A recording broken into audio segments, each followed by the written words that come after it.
The rain has cleared and we can get some play underway at the Australian Open Wildcard Playoff. 4 exciting matches to come today. It is the semi-final stage and we'll find out who'll make it into the final and who'll be playing off to get that prestigious Australian Open Wildcard for 2013.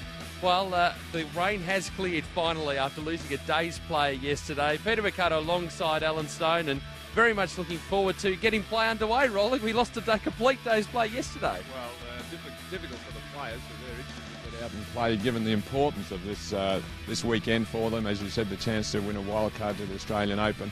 And at this stage of their career, that's such a vital thing to happen for them. So they're anxious to get underway, and it looks like we'll be all set. Yeah, absolutely. 4 exciting matches, as I mentioned, a couple of them being played on an outside court today to make sure that we get the matches through.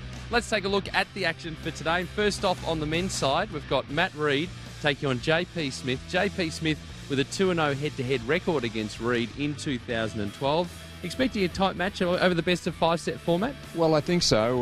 JP Smith performed well here last year in the wildcard playoff.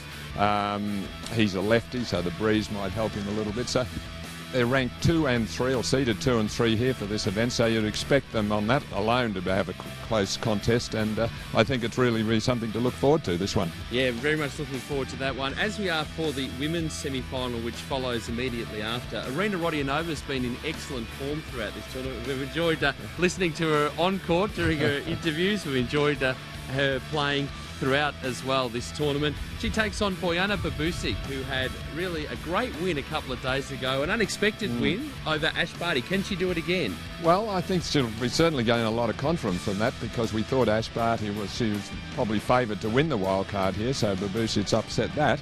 And when you have a big win like that, I think that gives you a huge lift. She'll need to play as equally as well again today, though, because Rodionova's perhaps a little bit more experienced, and but that sets up another terrific match here in the women's semi-finals. Yeah, it certainly does. Well, we saw the shots of the court being cleaned up. The lines people, the ball kids have done an amazing job over the past hour or so after the thunderstorm we had. Take a look at the weather forecast for today. And we've got a top of 24 degrees. We are expecting maybe 1 or 2 more thunderstorms, but at the moment it's clear. Yes, it's pretty good. Just a light breeze. A bit of humidity starting to creep in as well. And over 5 sets for the men. I mean, physical conditioning does play a part. Yeah, exactly. So 24 degrees, it might get a little bit cooler as the day goes on. Well, there are 2 other matches being played on our outside courts today. And the man to bring us all the action is Adrian Franklin. Good morning to you, Adrian. Good morning, Pete, and we're loving the shirts you've gone with today as well, guys. Very, very cosmopolitan. Well done. Big matches today, guys. It's semi-final day. Now, nerves, they may come into play today. We're only 1 match away from the final. If you make the final, you're 1 match away from the Australian Open main draw. So let's see, maybe deep in the 3rd set of the girls or deep in the 5th of the boys, the nerves may come into play. We've got 2 matches on court 7, starting with the men. Ben Mitchell, now he's starting and he's going to play Matthew Barton.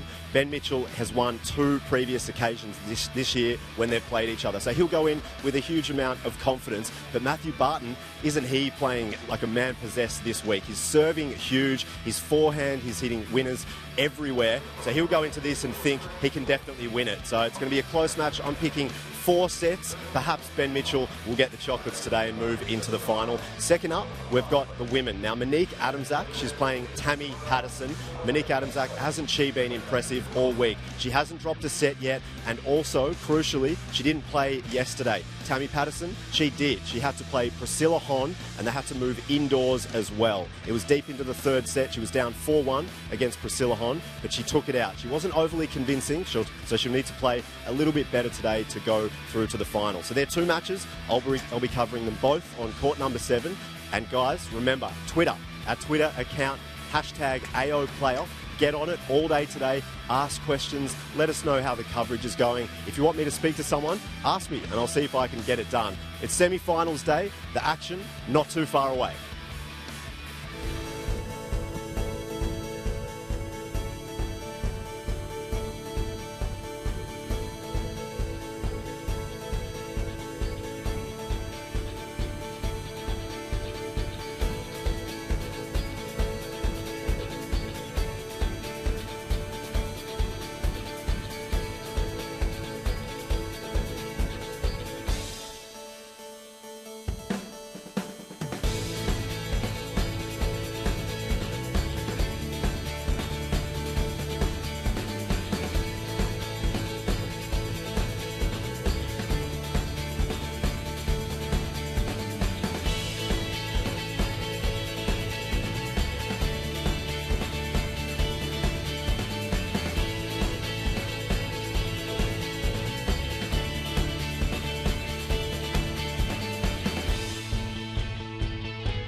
Beautiful conditions at Melbourne Park today, and we're looking forward to the action in the semi-finals. The players not too far away from arriving on our main court, court number 6. Free entry into Melbourne Park if you're looking to come down today. And also some action on court number 7, the 2 semi-finals for the men will be played. Matt Reid and JP Smith is our match for broadcast, and I can tell you it is very, very nice to see those pictures, because from about 4 o'clock on Thursday afternoon we had overcast skies, we had wind picked up and the rain came, and then it lasted for about 24 hours, and really frustrating for everyone yesterday waiting around, because it wasn't so much that we had torrential rain. No. It was a light misting rain, but it just meant that the players couldn't get back out on court, the courts couldn't be mopped up, and really for the players and everyone, we just had to sit around and wait. Yes, and as we've said, they're itching to go, given the importance of these this weekend for them, and very frustrating. It affects some players more than others. Some edgy sort of players, a bit nervy and want to get on with the job straight away. Others are maybe a bit more experienced or just a bit more laid back, and it doesn't bother them quite as much. But yesterday, of course, they would have had to try to judge whether the rain was going to stop. Do they need to eat some more? Can they practice, warm up indoors? Is it going to be an announcement made at 1 o'clock, now another one at 2 o'clock or 3 o'clock? And of course at the end of the day, by around 4, it was called off. But a very frustrating day, because they're anxious to go, and now they know today though, and after that storm at about 9 o'clock, when it was just so dark and black here over the cloud cover over Melbourne Park, they they were wondering if they'd get on at all this morning too. Well, exactly. Now they are playing on our other outside court today. We'll be keeping up to date with those results. So Matt Barton and Ben Mitchell. Ben Mitchell at the bottom of your screen, Matt Barton at the top. So we'll keep you up to date with that information being played out on court number 5 today. So we'll keep you up to date with that. Best of 5 set matches for the men all the way through here, and a spot in the final up for grabs. There is Matt Barton getting ready out there on our outside court. But the focus is on our feature court today, and Adrian Franklin has Matt Reid with him. Matt, semi-finals day today. JP Smith is always going to be a tough opponent. You expect a tough battle out there? Yeah, I expect a tough match, and hopefully it's a fun one. He's a nice guy, so hopefully he's nice to me today. Thanks, mate. Thank you. Well, he's right over here, JP. I'll welcome on. So Matt was just saying you're a nice guy, JP. So that's not a bad comment from him. Yeah, Matt's a very nice guy himself, so, kudos to him as well. I saw you last night when I was going for a run. You were just going for a walk with your coach. Do you like to relax the night before a match? We're actually hurrying back from dinner because it was raining, but no, it was good. We just had a quick dinner and then headed on back, so... Play well, mate. Thanks. Thank you, Adrian. They're very nice to each other. Yeah, aren't exactly. They? I So hope they maintain that through. I'm going to tear him apart or anything like that. Didn't happen. Oh, very nice. And that's a shot we didn't think we'd be seeing, Pete. That certainly blue not sky. about an hour and a half ago when we had the dark clouds come through and we had a massive thunderstorm. But the good part about the humid conditions is the fact that the court actually dries pretty quick. Yes, and there'd be a fair amount of residual heat in the court, I think, after the hot weather that we've had a couple of days ago, mid-30s, and it does retain a little bit of the heat, this surface. But perfect conditions, just a light breeze.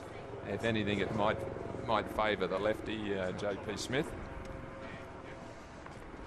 Yeah, well, that lefty has been so important as the Craig Willis chopper just makes its way over Melbourne Park again. Not sure exactly why he has to be here every day, but anyway, he's just making an appearance. But the best of 5 set format is important. But the one thing about JP Smith mentioned there is that lefty serve, which really does come into its own at fairly tight stages throughout the match. He's been pushed in his previous couple of matches and gotten through. But he's able to follow it in. He's quite aggressive, gets into the nets too. Matt Reid got quite a powerful game from the back of the court. Really was forced to fight hard in his matches too. He played Luke Saville in the previous round and got through that 7-6, 6-2, 6-3. Any questions? Let's have a listen to the umpire. Who would like to call? Heads? Heads it is. Receive. Yeah, so 7-6, 6-2, 6-3 against Luke Saville. It was a tight first set, and then managed to get his game going from there. But his toughest round was against Jacob Grills, who wasn't even in the tournament a couple of days beforehand. He got the late call up and had the opportunity to come in, takes the first 2 sets, but then Reid was able to steady. And for JP Smith, tough 4-setter against Greg Jones. We always expected it to be tough conditions for the players a couple of days ago too.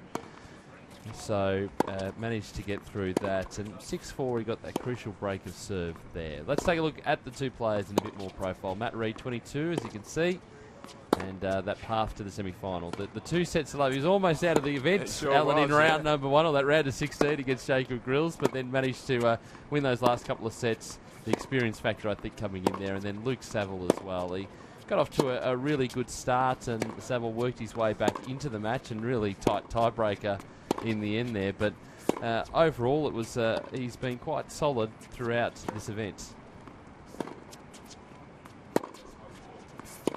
These pairing 2-0 head to head in favour of JP Smith in 2012. Let's take a look at some of the highlights of Matt Reid and his progression throughout this event. And that's probably not one he'd like to remember, No, he wouldn't. actually. But I mentioned he's a solid player, and he is really. He doesn't make too many bad mistakes, bad errors in his matches. And you've always got to beat him. He's that sort of player that you've got to play your best because he doesn't give you too much. yes, exactly. But just managed to wear his opponent down. He wore Luke Saville down in the end. And Saville started to develop those big shots, just needs to do that a lot more consistently. And the longer that the rallies went, the more Reid was able to get a foothold in the match, and then they go from there. You want to get off to a similar start too in this match against JP Smith. So JP Smith, let's see, 23 years of age, spent a lot of time in the college system in the US. Jay Andrich, who's a really good player, young junior coming through. Good, yeah. That second set particularly was entertaining from both players. And then that result against Greg Jones, as we talked about, the 4 sets there. It was a really topsy-turvy match. The players, in the heat of the day, they had the toughest set of conditions in the end. And the player would leave a court, and then they would lose momentum. The other player would come back, and just able to hold his nerve towards the end. He is a really solid player, and I would expect that a player of his stature now, who's been around the tour, coming from that college, as we have a look at his highlights, has been on the tour for a little while now, and sort of developing. Yes. That next year should be a breakout year for him. Well, I think you're right there, Peter. I like his game. I like the lefties serve, but he's also got variety in his game. He can volley, and he's come up under a very tough grounding in the US college system, and that they really learn a lot in that system. So I do like his game, and I would think he would start maybe just a slight favourite in this semi-final. You would think so, and as the both players said on the walkout, that 2 minutes. they know each other's game pretty Yeah. well, so there won't be any surprises early on. I like the hustle that JP Smith will be able to provide. He'll be able to move forward into the net and really put the pressure on Matt Reid early. I think you'll be able to expect that.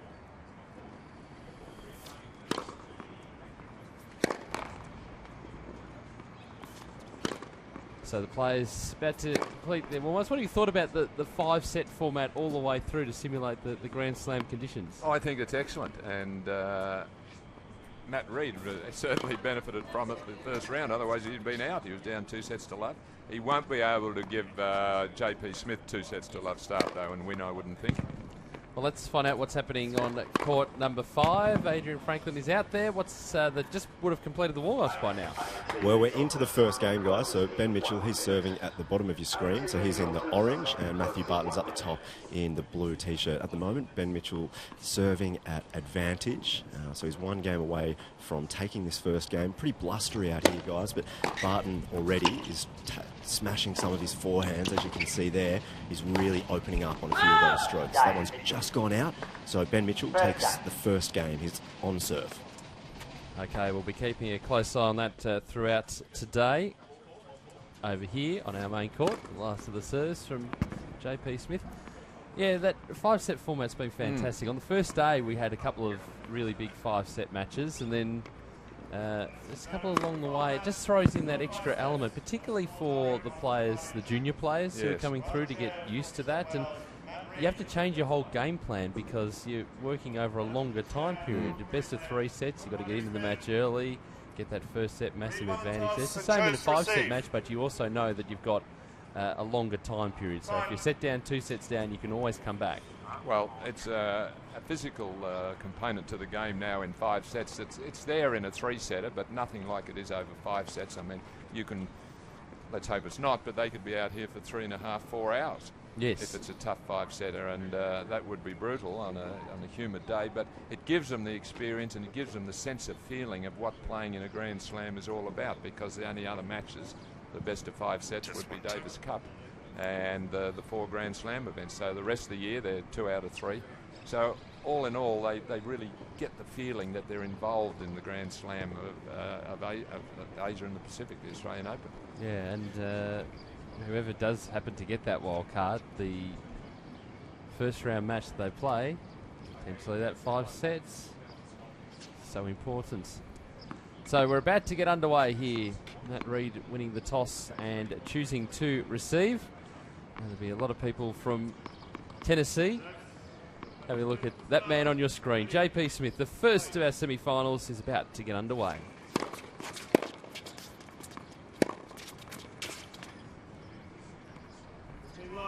And that is the perfect start.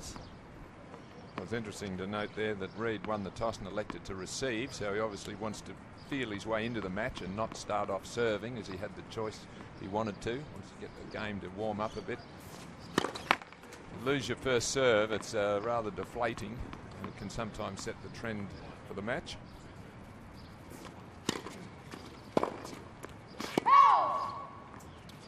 But Smith's got a good serve. I'm not sure I would have put him into bat first, but Thaddy Love. nice tall player. Good build for tennis. Foot fault called. Well, better now than at 5-all. Well, it's one of the things about playing in this sort of style of event is often you don't have the full complement of lines people. In some of the other events, the early stages here, we haven't had the full complement. We do now. Yeah. So if you've played on Pro Tour events and the like where they haven't had the full complement, there's often not someone standing there to call your foot faults. No, that's right. And in juniors or smaller events, there certainly isn't.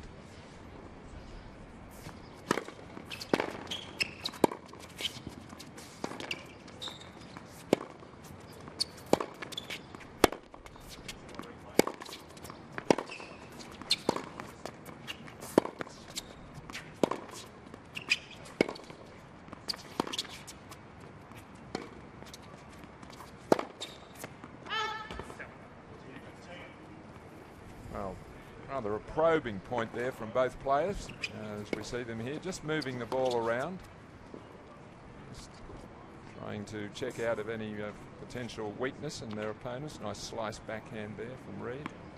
Return slice from Smith.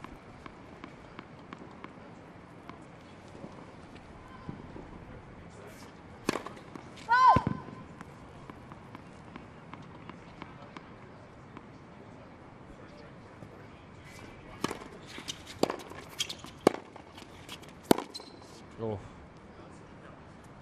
Well, that really mishit. Change in the conditions to what they've had. A couple of days ago it was a very dry heat, and we've had the hot conditions for the first 4 days. Change up for today, humid, has an effect on the balls. The court obviously is absolutely fine, there's no issues there, but the way that they're seeing it. Well, the humidity tends to slow the ball down a little in the dry heat that we had here a few days ago. Hot, sunny, dry conditions, the ball travels through the air much faster. The other thing too is, as JP mentioned, he was out trying to run to get out of the rain, but they wouldn't have had too much of an opportunity to be able to have a hit. The indoor courts, they moved some other events in there as well, so not the opportunity to maybe go through the usual routine before a match.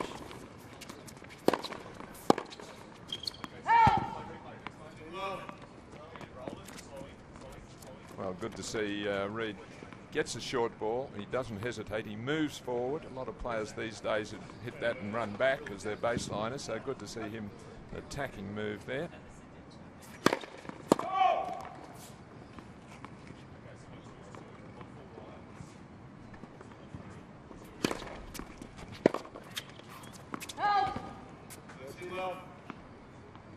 Work on that second serve there. Good spin on the ball. Got a nice back arch and really brushes up.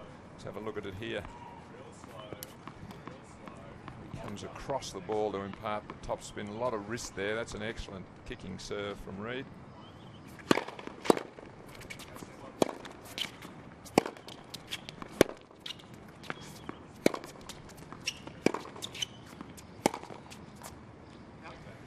One of the things playing a lefty is to try and work that ball into the backhand corner, which is also the opposite for a right-hander, so working into the juice court, which is the side that JP just hit that backhand on there.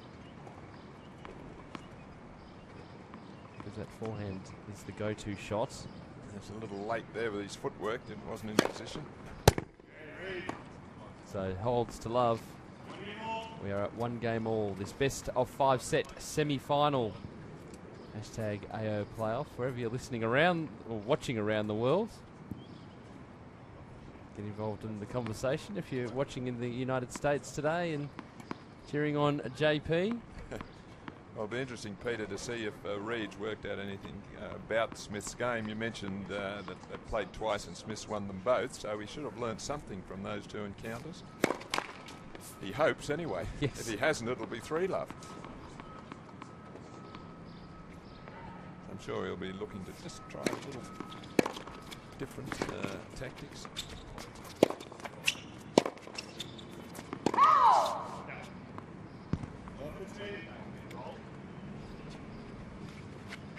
Good return there to set up the opportunity to force the play.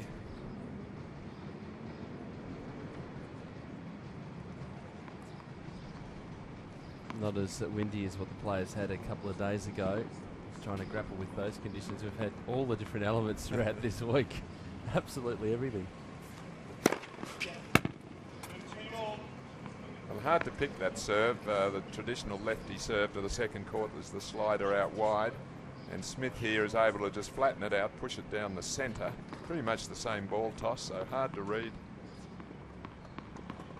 Lovely looking serve.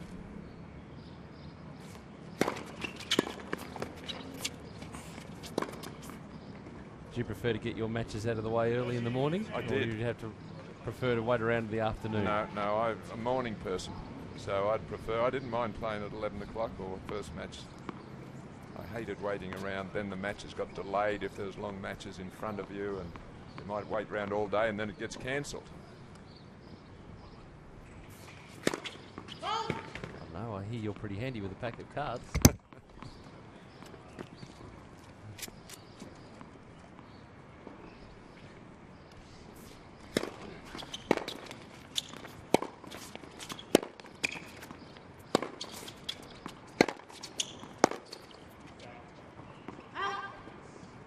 Well, generating good pace off that forehand again, and you see it rushed Smith and forces him into error there. It really is a feature of the Reid game. Just that one there.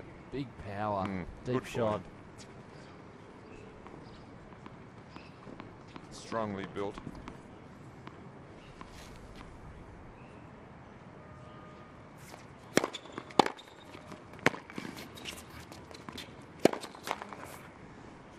Of course, looking at it from the other perspective too, the rain delays yesterday was can also be a good thing, particularly for the men's players who have played those longer matches, and particularly the day we had 35 degrees and having to play through those conditions, 34, 35 the last couple of days before the thunderstorms. Chance to have an extra day off, a day to relax, get the body right.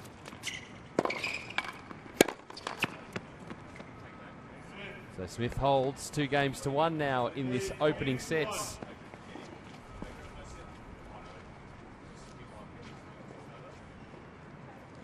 And there we go. So Smith holding, both players holding their serve, and we're at 2-1 in this opening sets. Adrian is out on court number 7 with all the action between Barton and Mitchell.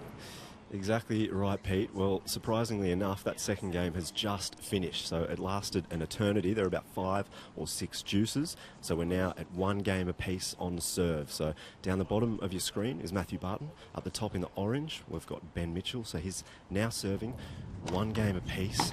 At the moment, Mitchell probably slightly on top in the stroke play department. Is a little bit more consistent. As mentioned, he has beaten Barton twice this year. So he'll go in with confidence, thinking he really needs to take this match. Pretty blustery conditions out here at the moment, guys, which I think will assist Ben Mitchell. He's a little bit more consistent on the strokes throughout the rallies. But Matthew Barton, as you see there, that one goes out. So 15 love to Ben Mitchell, but Barton running around his forehand and absolutely cracking them. So different methodologies, I suppose, out there at the moment. Mitchell trying to remain consistent. Barton happy to have huge serves and huge forehand. So very early stages here, guys. 1 game apiece. Thanks, Adrian. As we're on serve here as well.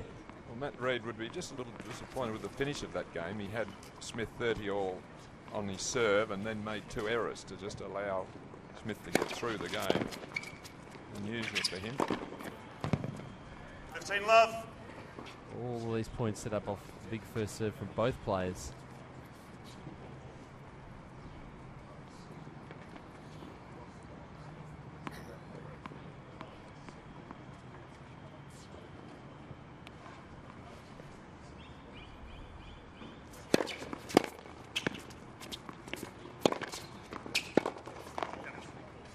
Love. Just see a couple of times here, both players just struggling to pick up the ball on the baseline. There have been a few miss-hits here. A lot of work on that ball, that bouncing up, heavy topspin. 40 As love. we've been saying, it is that adjustment to the different conditions here, to what they've been used to for the first couple of days of the tournament. Another impressive service game from Reid on his first serve to Love.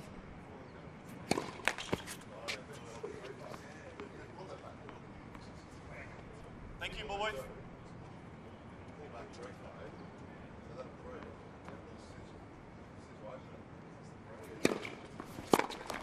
Game Reid. So Reid, another comfortable hold for him. 2 games all. Players largely untroubled on serve in these early stages of the match. Sometimes it can be a bad thing, knowing your opponent's game plan so well. You know what their go-to shot is. Know how to attack. No need to do a scouting report. Well, as you said, these 2 guys know each other's games pretty well. 15 love. JP, good advertisement for the US college system, and we've seen so many players come through that over the years. Oh, it's a tough grounding. A good opportunity for the players from Australia and other countries to pursue their career if they don't quite develop straight away onto the tour from teenage years.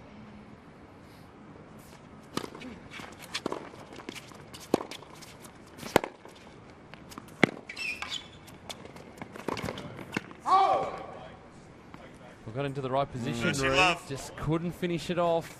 Well, he set it up beautifully, and it's one of the problems with these semi-western grips on your forehand. You get a short ball like this, it's a low bounce, and he doesn't quite get down to it enough, didn't quite get enough spin. And the other thing too was Smith was moving across into that corner of the court too. He's catching it out of the corner of his eye. 40 love.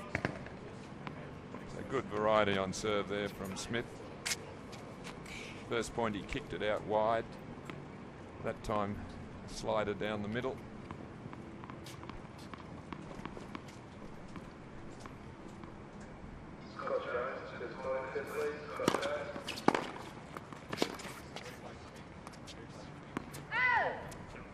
That was a terrific pickup off the return. 40-15.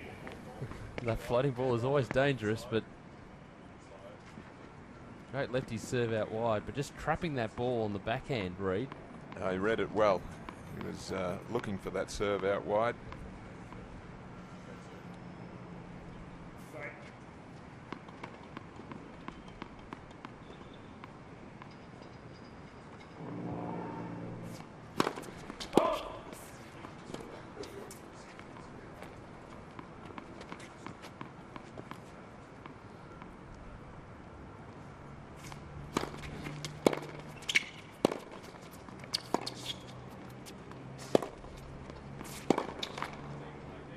Smith. So Smith holds. Smith leads. Both 3 games players to 2. very comfortable on serve at the moment. 3 games to 2. Good footwork here to get in a position to use his big forehand. Yep, and read that backhand into the net. Let's keep up to date with what's happening on court 7, Adrian. We're still on serve here at the moment, guys. Ben Mitchell at the bottom of your screen in the orange, Matthew Barton at the top in the blue. So at the moment, Ben Mitchell leading 2 games to 1, and it's 30-40 on Barton's serve. So that was just a break point. He saved 1, but he has another one that he needs to save. So right now, an early theme, I suppose, Ben Mitchell in control of the rallies more so than Barton. You can tell the fact that he's won his past 2 matches against Barton, that fills him with confidence, and he's maintaining consistency throughout the rally. Barton, on the other hand, is trying to go for more. He's trying to be more proactive, as we see a huge bomb. So now he moves back to Juice. He saves that second break point. So it's going to be interesting over 5 sets, guys, to see if Barton can maintain the big, powerful play, his big serving and forehands. At the moment, Mitchell just slightly on top, purely because he's more consistent throughout the rally. So 2-1 to Barton at the moment. Sorry, 2-1 to Ben Mitchell, and it's Juice. Barton serving at the top of your screen. He really needs to maintain a high percentage of first serves. That's going to be really important. So on serve here, guys, 2-1, Ben Mitchell leading. Thanks, Whispering Adrian. Love 15. First double fault we've seen for the match. Well, you don't like to start a service game with a double. Or serve a double any time, but at the start of the game, it's just gifting your opponent the advantage straight away.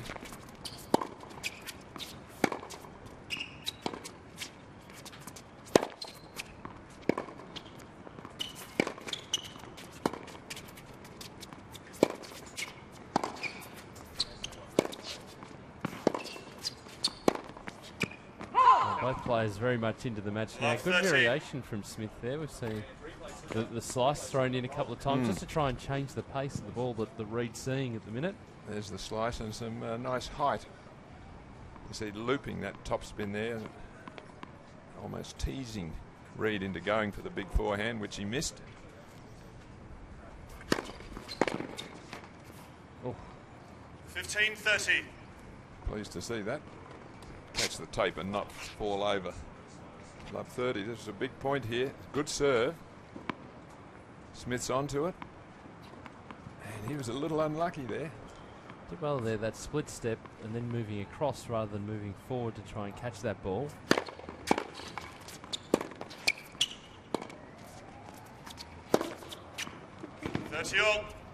Well, an adjustment there. He missed that forehand at love 15.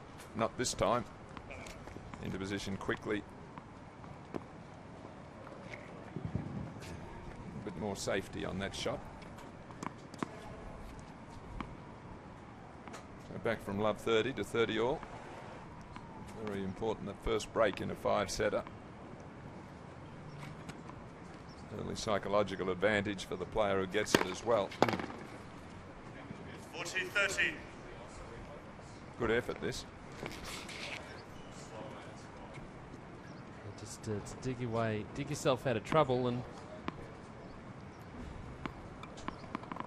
just not give that opportunity.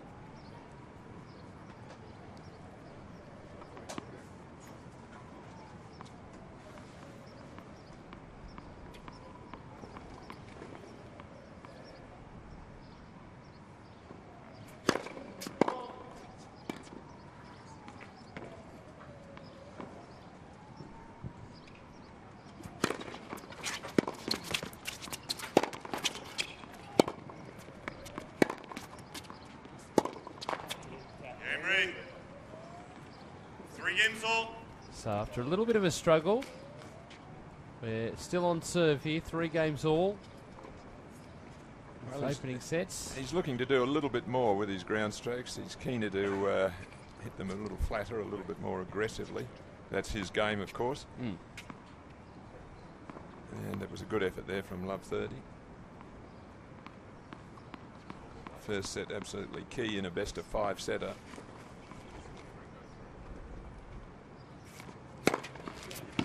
love. And particularly a set as tight as this, where both players are pretty comfortable on serve. It's tracking towards a tiebreaker, and it's a huge psychological advantage if you win that tight first set to be able to keep going with that momentum through the match. And again, opening his service game with a serve out wide to the forehand. So Reed will have to look for that next game, or whenever the serve's coming to that juice court.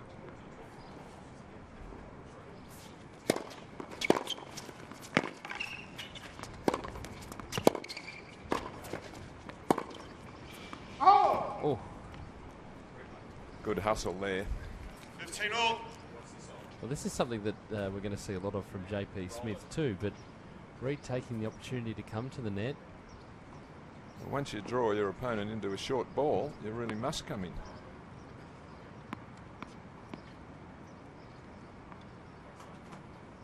Good safe volley.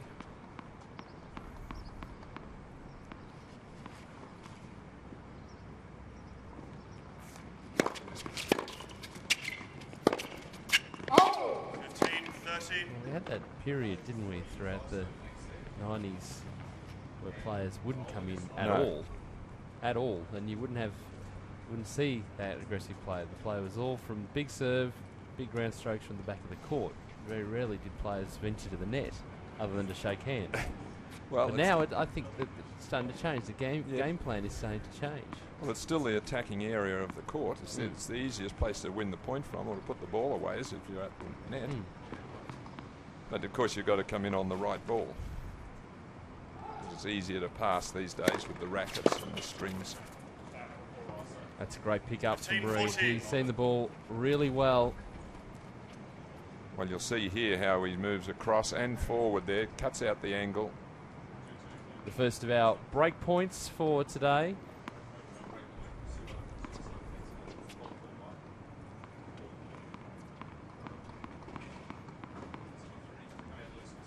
I expect Smith maybe go down the middle of the court here.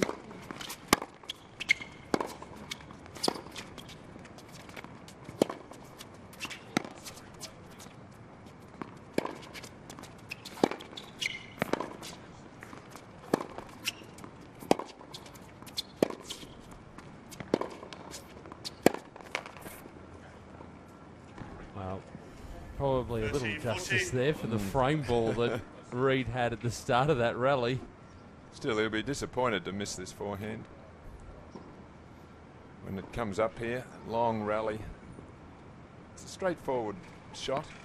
And on break point, you just really can't afford to miss this sort of ball. It's his strength. Plenty of position, plenty of time. He just doesn't give it enough height over the net.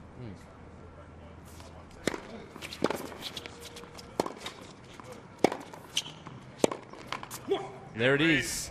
So the first break of serve against the run of play here going to Matt Reed. He leads 4 games to 3 in this opening set.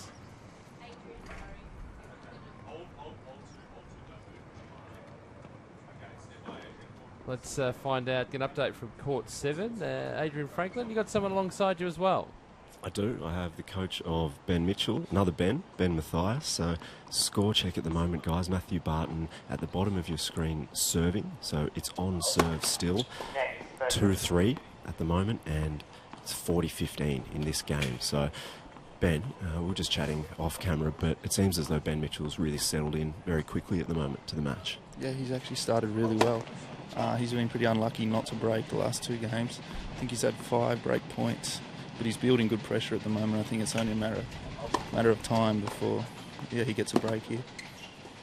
So as this rally takes place, and that's a winner now, so it's back to 40-30 with Matthew Barton serving on serve. He's beaten him twice before, Ben Mitchell, recently. So did you speak about what he did well in those previous encounters? Yeah, we've spoken a lot. He's actually played Matt a lot, and he understands Matt's game pretty well, so we're pretty set on game plan. It's just a matter of executing now. So at the moment, Barton at the bottom of your screen serving 40-30. Mitchell's had quite a few break points already, early stages of this match, so he really needs to capitalise now, and that's just gone out. So back to Juice, mate. Thanks for chatting. Good luck for the rest of the match. Thanks, guys. Thanks, Adrian.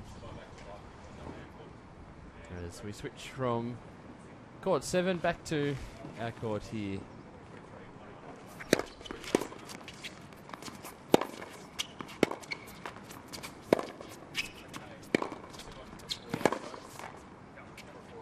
Love 15.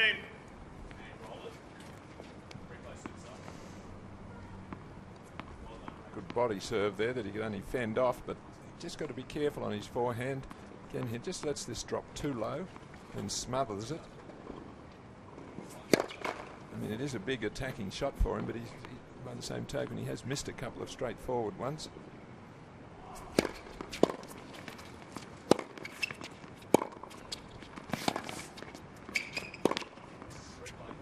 That's nice. That half-court ball put away.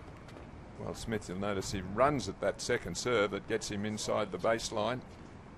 He's always the aggressor now in this point. Yeah, it's one of the features of his game. He takes the opportunity to get in on those second balls. Doesn't give your opponent much time to prepare after the serve. It's taking the time away from them, isn't it? Which is a key feature of a good player's ability.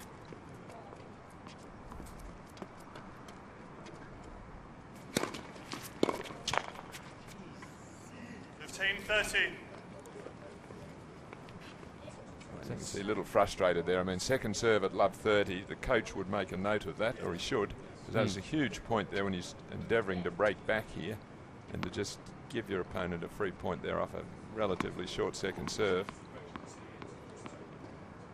And the stats are important, but it's the stats at the key time that you've got to recognise in a tennis match. 30 all. And nothing much you could do about that. That was just a quality serve. That's why that frustration is there, because he knows that the very next serve, we're going to get a big one from Reed. Well, he could have been at love 40, and now it's back to 30 all. It can turn, and then you throw your hands up and go, well, I could, could get that one.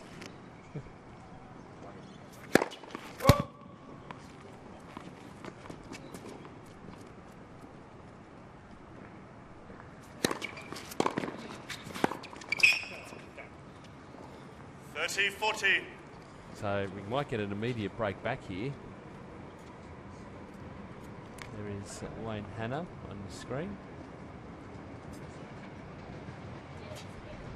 JP Smith's coach. Well, he'll be keen for his charge to win this point.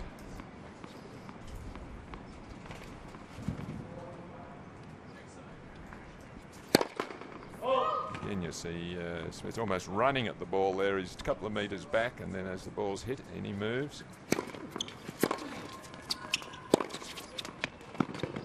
Well, surprisingly, he moved forward, then moved back, hit a short return, so his weight was on the back foot, and then couldn't recover. So I was a little surprised to see him do that.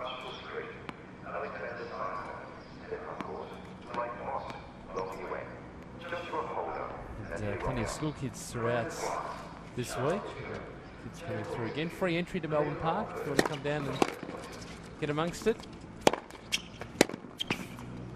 Not just the wildcard playoff, but a number of other junior events are being played around here as well as part of the December showdown. Tennis.com.au if you want to find out more information. Well, again, by moving forward to take that early, it was a mishit return. So his tactics are good, but he's just not quite timing those shots at the moment, Smith.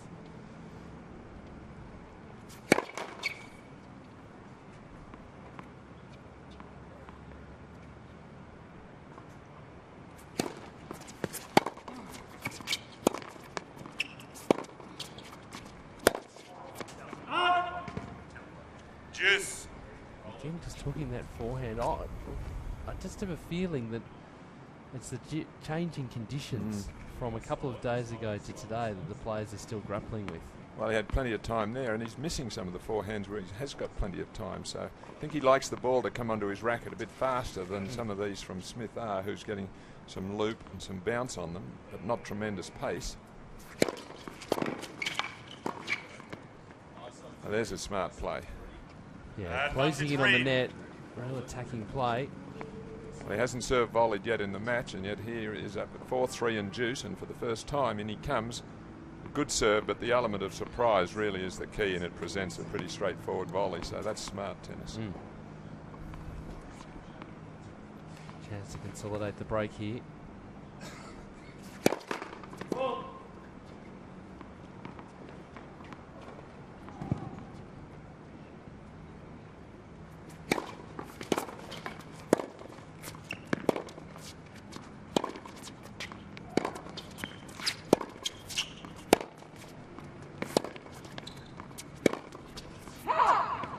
There it is. So 5 games to 3 now in this opening set Reed for leads, Matt 5 Reed. games to 3. Break proving crucial at the moment. Well, Smith will be disappointed with himself there, really. It was an opportunity let slip. He had love 30, a second service return, rushed it, he had a break point, couldn't convert there.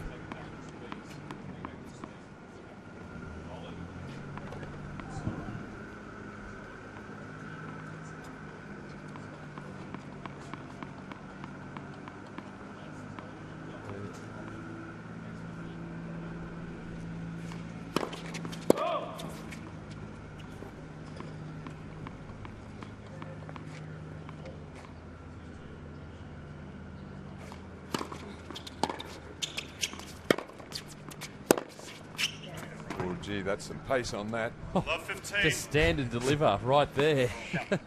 Well, as Did we not said, have to move. He's missed a couple, but it's a weapon, and you've got to have a weapon. You've got to have a finish in your game, and he's certainly got that with the forehand, even if he misses a couple. It just sets the seeds of doubt in his opponent's minds about they've got to be very careful of it. It's an explosive shot. Oh, and it's on anything remotely short.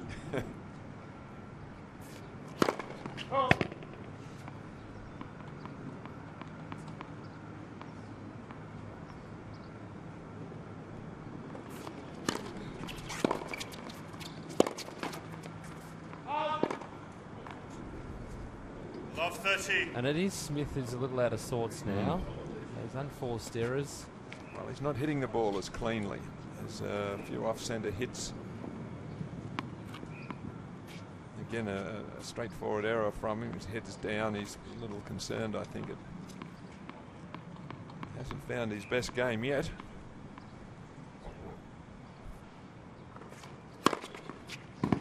Yeah. 13-30. Reed not happy with the call.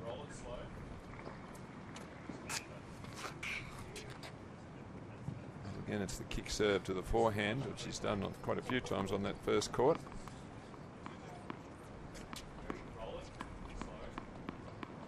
Let's have another look at it. Bit hard to tell from this angle. I would say a fault.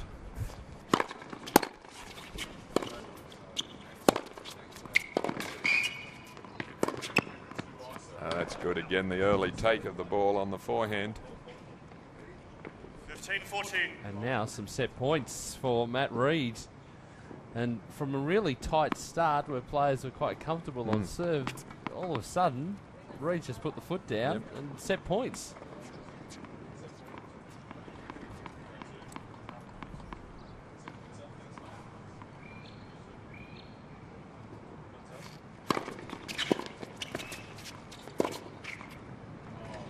Nice way to fight back. 30-14.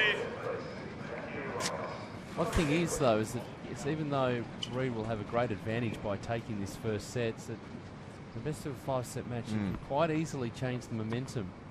What we've seen over the past week is these little momentum shifts that happens throughout the match. Well, in a 5-setter, there's always ebbs and flows.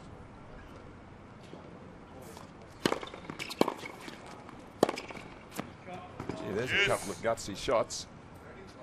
From 540, he had a low ball on his forehand, the previous one, which he hit a winner. Same sort of ball here. No hesitation, no just playing safe, even though it's set point. But nice balance too. Actually stopped for that second to hit the ball and then kept moving forward. So the weight moving forward into the court. Yes, back to back, very good forehands from him.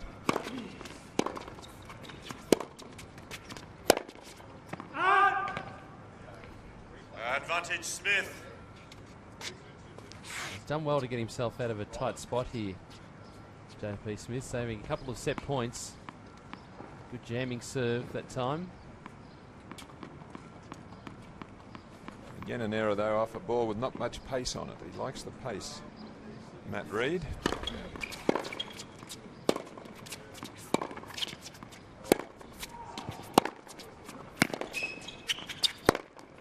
Oh, Game Smith. that's what Alan Stone was talking Reid about. leads 5 games to 4.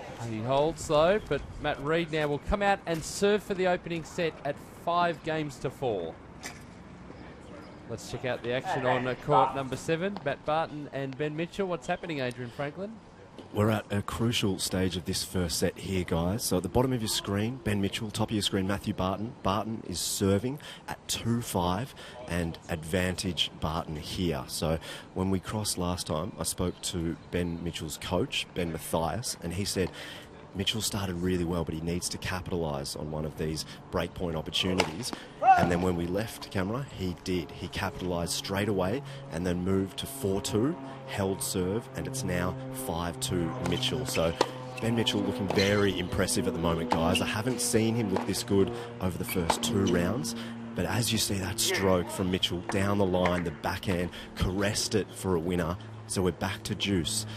Ben Mitchell right now in full control of this match, guys. I mentioned that Barton loves his big serve and his big forehand, but Mitchell, it's tough for Barton to actually find a winner past him because Mitchell's moving so well across court. So right here, it's juice, Barton serving, so fault on the first serve. So we're not far away from potentially seeing Mitchell take this first set. But that one just goes long. So, guys, at the moment, Barton serving 2-5 and advantage Barton. So we'll see what happens in this first set. Back here on our court, we've got Matt Reid serving for the opening sets, grabbing the first point. Don't be too concerned by the overcast conditions either, because checking the weather radar, I think we're okay for a little while at least.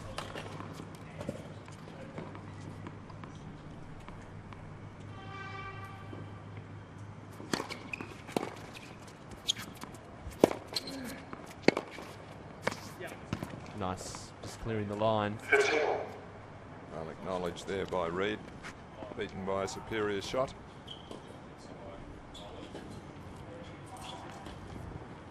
Little adjusting steps there and hooking that one down the line, catching Reid. He was looking for a cross court.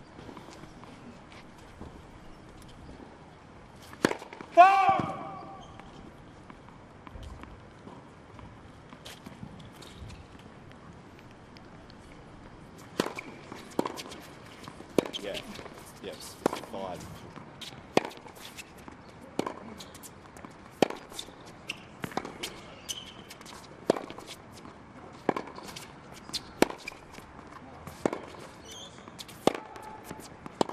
That's the longest rally of the match. 15-30. Well, some solid tennis since he dropped his serve. J.P. Smith did well to save the set points and is really working hard here in this game. He's really making Reid fight hard to serve out the set, so it's a good effort here from Smith.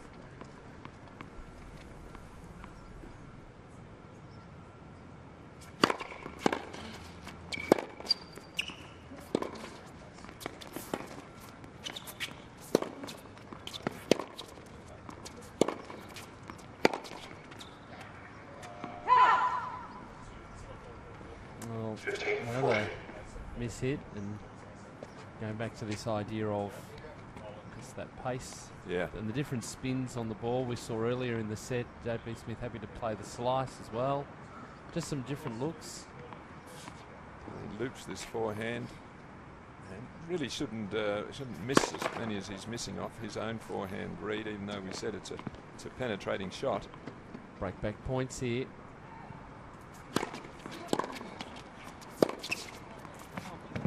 Oh, gosh. 30-40. How courageous is that? Clean Tough winner play. down the line when you're down break back point. I mean, that is really gutsy. Wind blowing across that way as well. Not that it's all that strong at the moment, but still.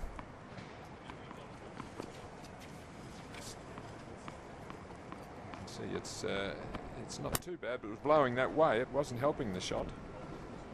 And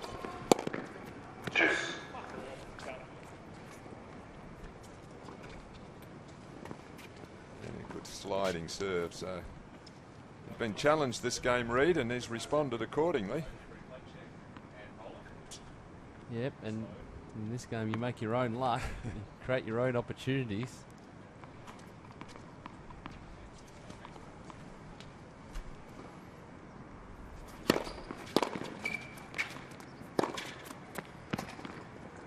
And then the game starts to open up a little bit. Well, another mishit return. See, there's a big swing at it, but it just plops off the racket. It's sitting up invitingly.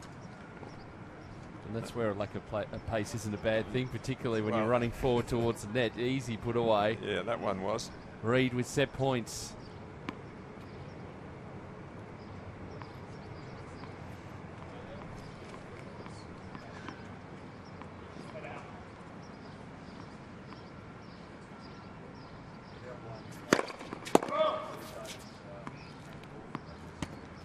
So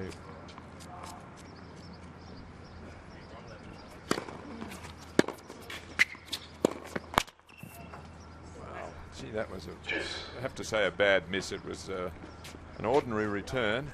Lands on around the service line, and this is a tentative shot here. This is pretty straightforward, and look, it's not even near the tape. I'd have to say a little bit tight, a little nervous. yeah, and just a slight drop in intensity there. It's more about I'm just going to get the ball back into court rather than I'm going to really attack this ball, which was there waiting. While he'd done so well to get back to a set point, that was a bit negative. Solid hands at the nets from Reeds. Advantage Reid. That will come in handy as the match wears on, particularly when you're heading into potentially a fourth set or a fifth set and you're trying to shorten the points. A little bit tight. You see that shot there? He was meant to go into the corner. It only landed in the middle, and he put a good safe volley there. So just feeling the pressure of serving out this first set. Matt Reid, but here's another opportunity to do so.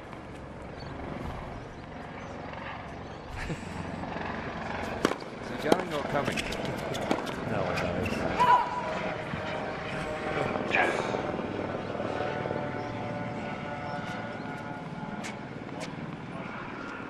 Well, he was on the back foot there. It's easy to say from here, but he needed to defend a little bit more on the set point. It's all about shot selection at this level. You've got to recognise when you're in a defensive position.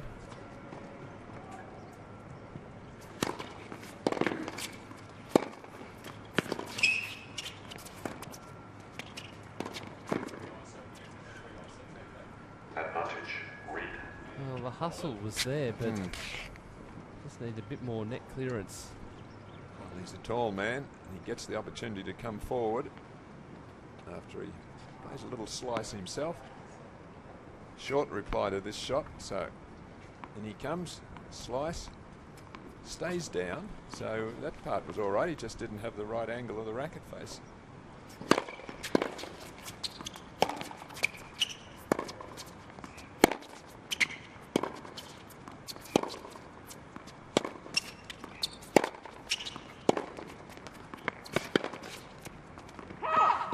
Oh, another good way to save a set points. Good hustle from both players. Well, nice movement of the ball here from Smith.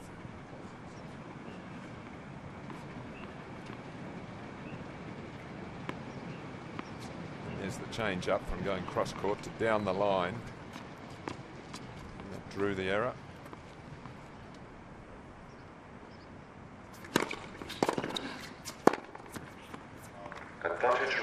What a pickup. Half volley. Well, sets it up with this swinging serve. Two hands on the racket, so he's taken out of court there, Smith. No hope of recovering. But got into position early there. The racket was back. And yet another set point.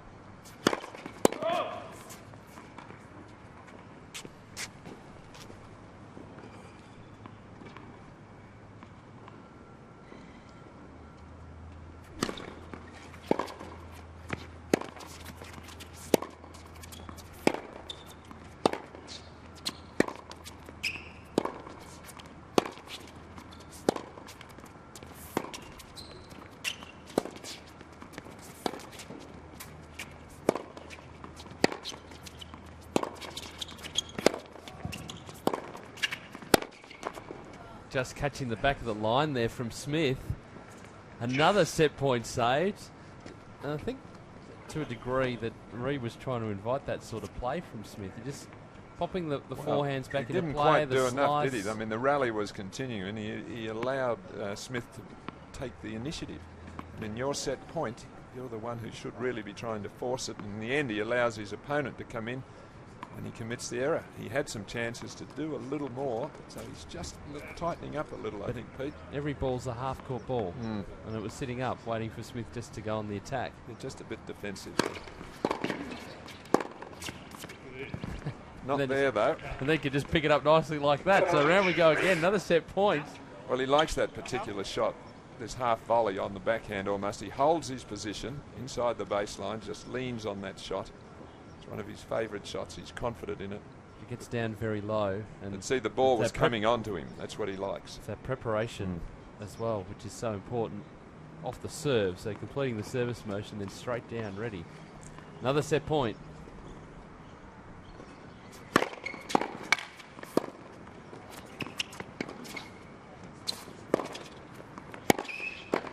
And there it is. Well, it took a little while to get there, but a tough service game for Matt Reed, and he takes the opening set 6-4, and he'll get plenty of confidence out of that after what has been an entertaining opening set of tennis. And we'll take a look at the highlights. It was a pretty even first couple of games, both players pretty comfortable on serve, and then we had that break of serve in the 7th game to Reed to really turn things around, and the errors started flowing from the Smith racket. We saw that aggression from Reed, and while it was a bit of a struggle serving it out in the end, he did get to the line and does have the edge at this stage. Yes, well, I think reward really for most of the set, he was the aggressor, he was the playmaker. Smith was looping the ball around and slicing it a little bit. Comes in there to put it away, but by and large, Matt Reed was the player who was going for his forehand and had more penetration and pace on his shots. He got a little bit tight in that last game, but I think a just reward for the way that first set was played, that he would win it. Yeah, that serve volley point. It was good to watch, actually. Don't see a lot of serve volleying on the singles court these days. But the rally started to lengthen as the set wore on.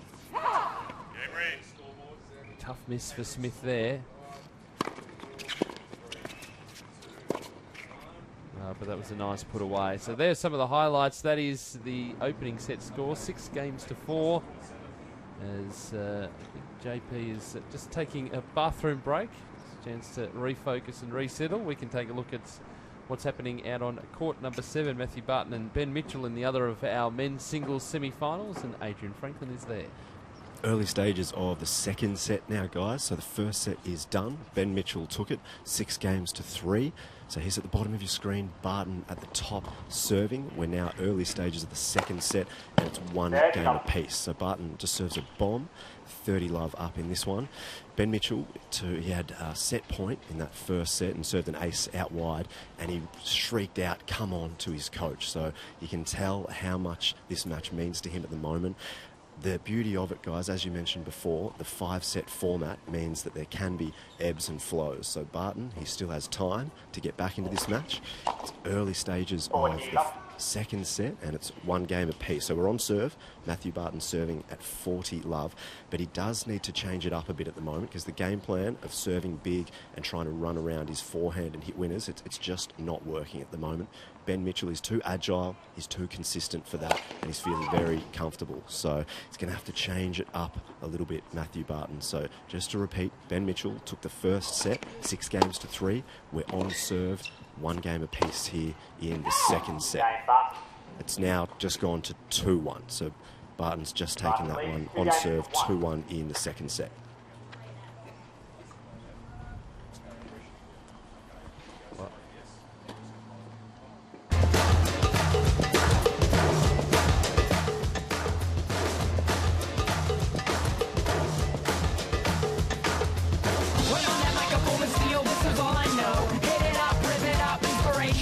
People think they understand how the juice flow, but you still not understand it.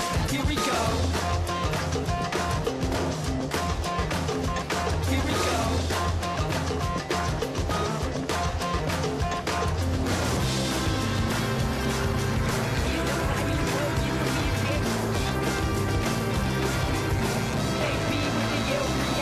Ready? Play at Australian Open 2013. Book a Ticketek now.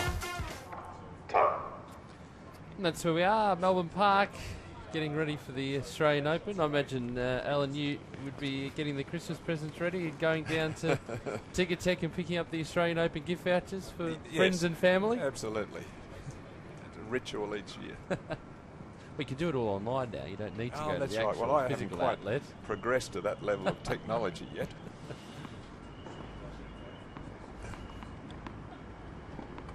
Second set, Smith to serve. So JP Smith returns.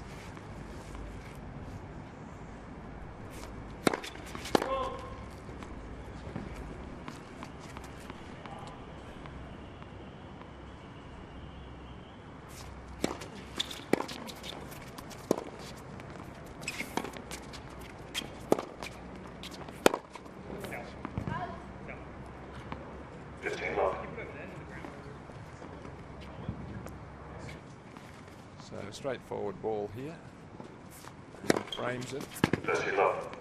Wraps the racket head around the side of the ball to impart the spin, and sometimes he just loses control of it a little bit, and that causes those mishits.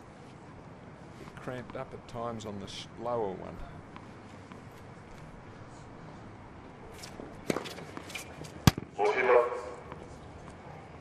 It's a nice lefty serve. That's into the juice court, but down the middle, swinging away.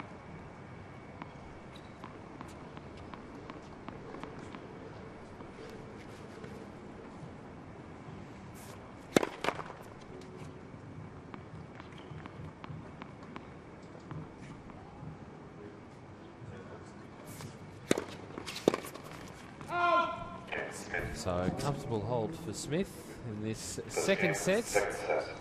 Best of 5 set match, remember. Reed taking the first to see what JP can come up with here, because it's not a lot that he needs to adjust, but a bit more attack, I think, required. Well, it's just that one breaker serve in the first set, and he had some opportunities to break back. So he wouldn't be pressing the panic button by any means, just the first set. Over 5 sets, over 3 sets if you lose the first, well, you know, it's a bit of a sprint in that sort of format. You've got to come back and win the second, otherwise you're dead here. He's still got a little bit more time to work out what's happening and how to get back and maybe take this second set.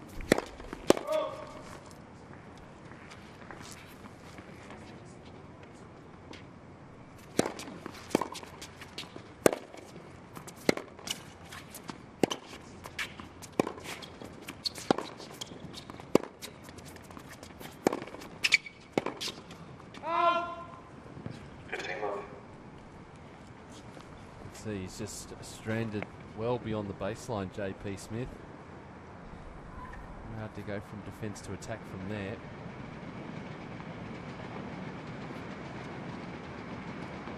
He's not timing his ground strokes quite as well as he would have hoped, I think. You can hear a few mishits off his racket. I've heard and seen a few mishits from both players. Yeah. Just catching the frame.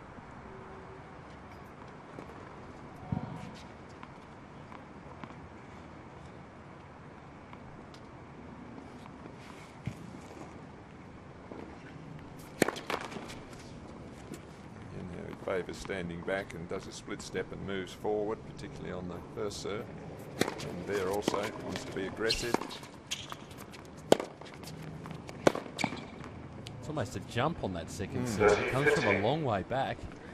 Well, all good returners of the serve have the momentum going forward to meet the ball.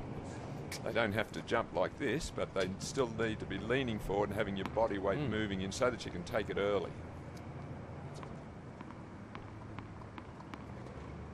Unless you're Nadal, then you stand 20 feet back and just let it drop and loop it back with heavy spin.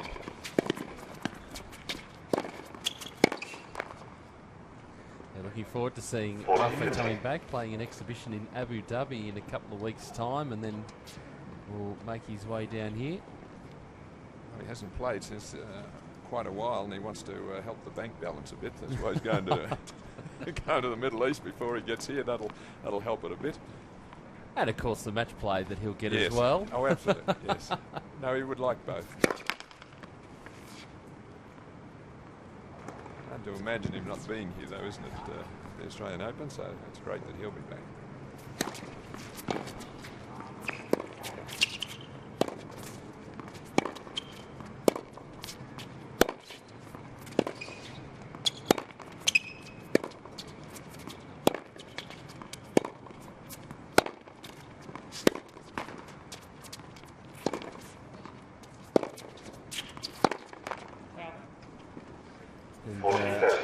As he's been off the tour since Wimbledon, he lost to Lucas Rosol in 5 at Wimbledon. Plenty of energy in the tank, so if he needs to go another 6 hours in a final, he'll be able to do it. You'll be looking forward to calling that, won't you? Have you recovered? Another 2 a.m. finish. What a Well, match. only finished last week.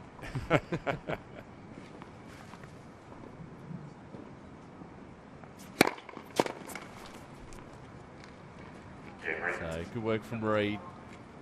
We're all square in this second set. Hashtag AO Playoff if you want to be part of the conversation. If you're watching us in the US, particularly from the University of Tennessee, where JP spent his college time, and, send through thoughts, say hello. We've had a lot of fans from the US for all of JP's matches throughout this week. Well, he's serving now. He's dropped the first, but we're at 1-1.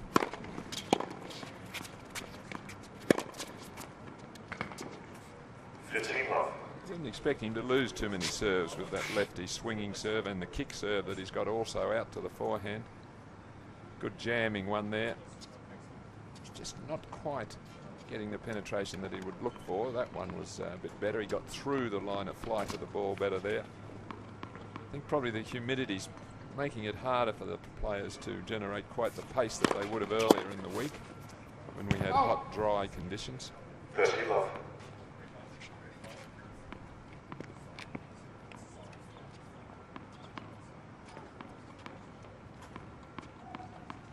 Nice, easy, rhythmic action.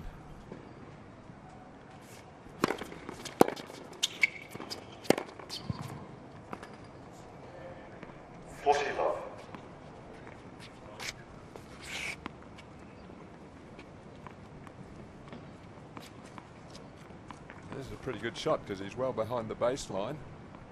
Obviously Reed not looking to down the line there. Not looking anywhere there. Told to love on serve again. The second set parallels with the opening set. When it started, both players pretty comfortable on serve. Cloud cover, it's quite dark, but they look pretty high. I think it should be all right. Yeah, well, the band of thunderstorms which came through about 2 hours ago, I think it's cleared now, so the radar looks fine. So we're fingers, toes, everything crossed. We'll be able to get everything through today. Coming up after this match, we've got the women's singles semi-final. Arina Rodionova taking on Bojana Babusic. Seeds at 4 and 5 are going to be playing. And also the women's singles semi-final on court 7 as well. Tammy Patterson and Monique Adamczak after Matthew Barton and Ben Mitchell. Let's get a score update with Adrian Franklin. Thanks, guys. I'm also over here with Matthew Barton's coach, Zion Queenan. So the score update at the moment, Ben Mitchell took the first set, and right now Matthew Barton leading 3-2 in the second set. So we're on serve. Zion, he was struggling a little bit earlier, but has he settled in now to the match? Yeah, he was just too negative in the first set and too low a percentage of first serves. But I think he's starting to open up the shoulders. Matty's game is designed that he has to hit the ball. And yeah, he just wasn't able to do that in the first set. But hopefully he can get loose and open up a little bit here and start to dictate a little bit more to Benji. Mitchell's obviously settled into the match pretty well. He's quite an agile player as well. So, will Barton, I mean, is he just going to continue to try and go for the big forehands and the big serves, or does he need to change it slightly? Matty really just needs to play his game. He needs to get comfortable swinging at the ball, and yeah, find his range. But yeah, Benji's tough for sure. He's a good mover and a counter puncher of the ball. So yeah, Matty, he'll figure it out. Thanks for your time, mate. So first set's gone to Mitchell. We're 3-all, guys, in the second set. Thanks, Adrian.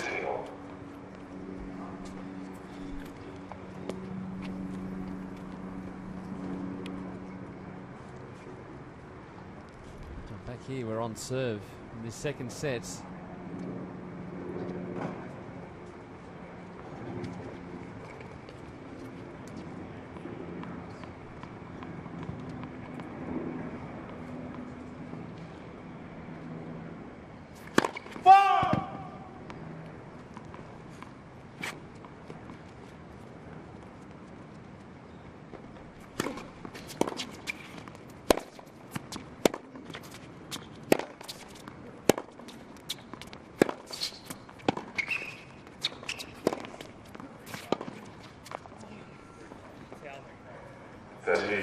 Good court movement, getting into position to dominate the rally. Reid there with his forehand.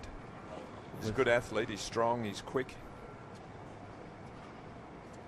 As we see, JP's on the back foot, he's being moved around a bit here. Yeah, he was being worn down really, wasn't he? That one he has to defend there. Scrambles back, again defence, and just couldn't continue it and prolong the rally.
Hustle from both players. Oh, solid tennis there from JP. This time he's moving his opponent around. I was going to say, he moved from that defensive mode straight into that attacking mode, and you can see the result. Going to that weapon, that big forehand. Just giving it a bit more air, a bit more height over the net, so slightly more margin of error in his favour, and he's earned himself a break point here.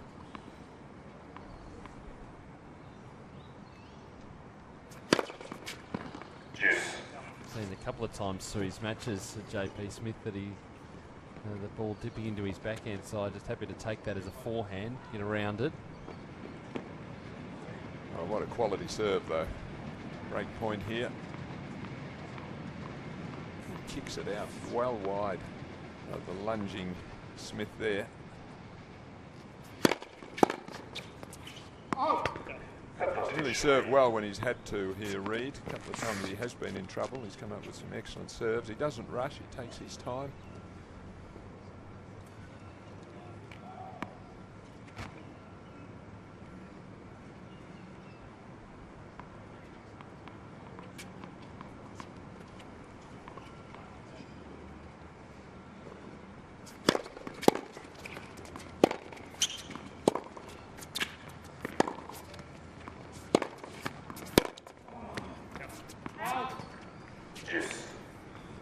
Caught a bit at times when the ball down the middle of the court where he doesn't quite adjust his court position enough. No problem when he's out wide.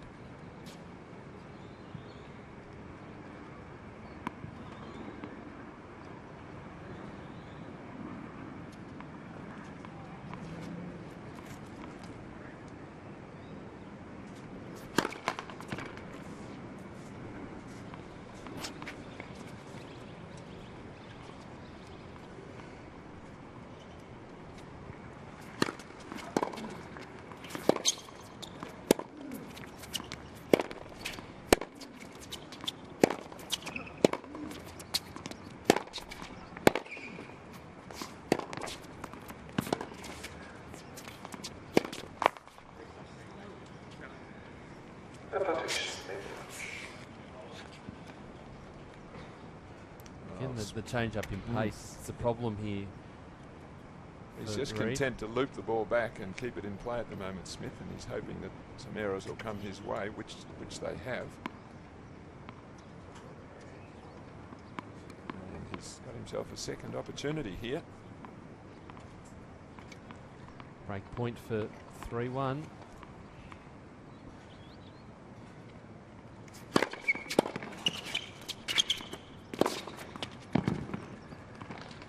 Well, again, calmly dealt with. And that first serve in sets up the opportunity to finish it off.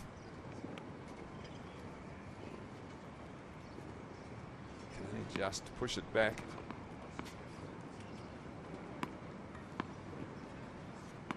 So again, staying calm on the break back, or the break opportunity against him. Matt Reid.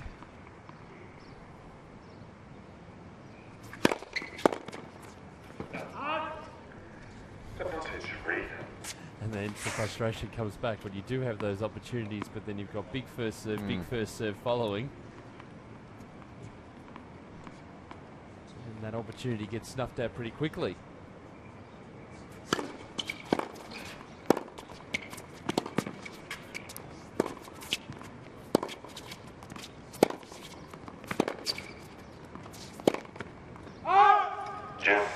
Just.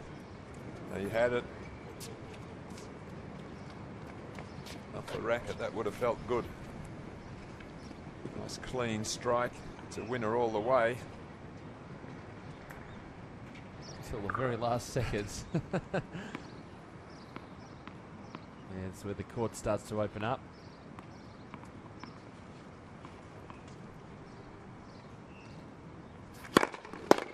Advantage Reid. Looking up at his coach there as if to say, I don't know what's going on. I was on that one. I think he was just beaten for pace.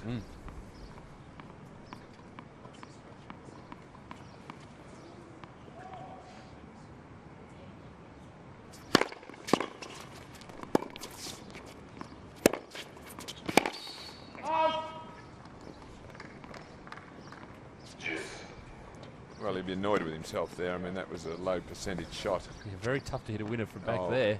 He was nearly in here with us. I mean, again, you've got to recognise when you have to defend in a point. Now, you know, he's out of position there. He's going down the line over the high part of the net. I mean, really got to do something special to make those sort of shots. Advantage Reid. Continues to serve well, though, at key times. Yeah, it's like dangling the carrot, saying, here's the breaky, take it up, I'm going to take it away. Well, he's had a few chances now, Smith, but most of the times, though, it hasn't been poor play from him on the break points. Been very good serving from his opponent.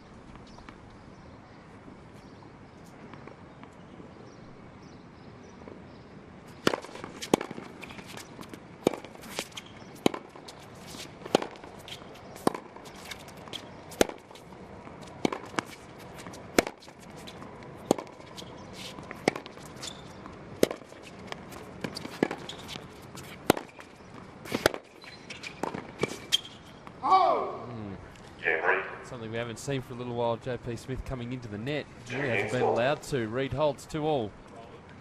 Well, the idea is fine, and he really didn't make a very good fist of this volley when he gets to the net.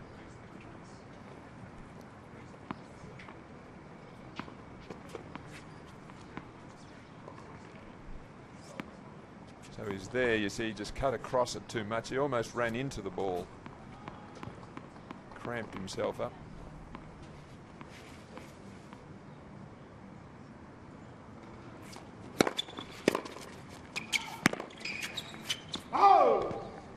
Love 15.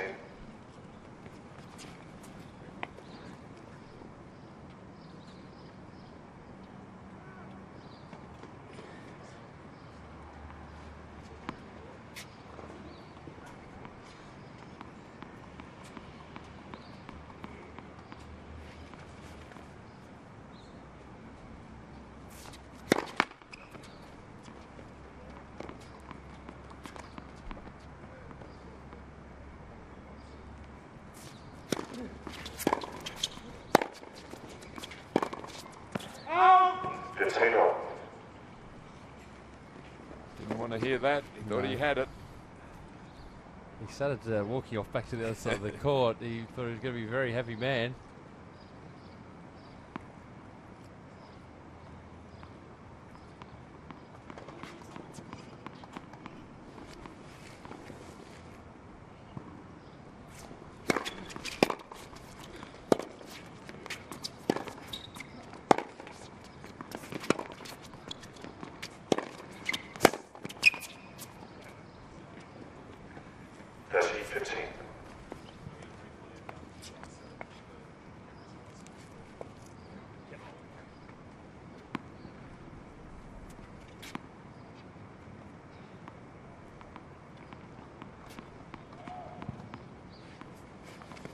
Reed in isolation here, his footwork, forced to defend there. Racket preparation too.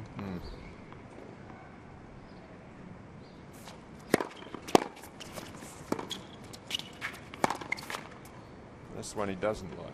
A low skidding ball on his forehand, it's short. He really might benefit from getting the grip around back towards a service grip and playing a slice shot there. This is not an easy shot for him, the way he attempts to play it technically. It's lowish. He's trying to whip it hard with spin.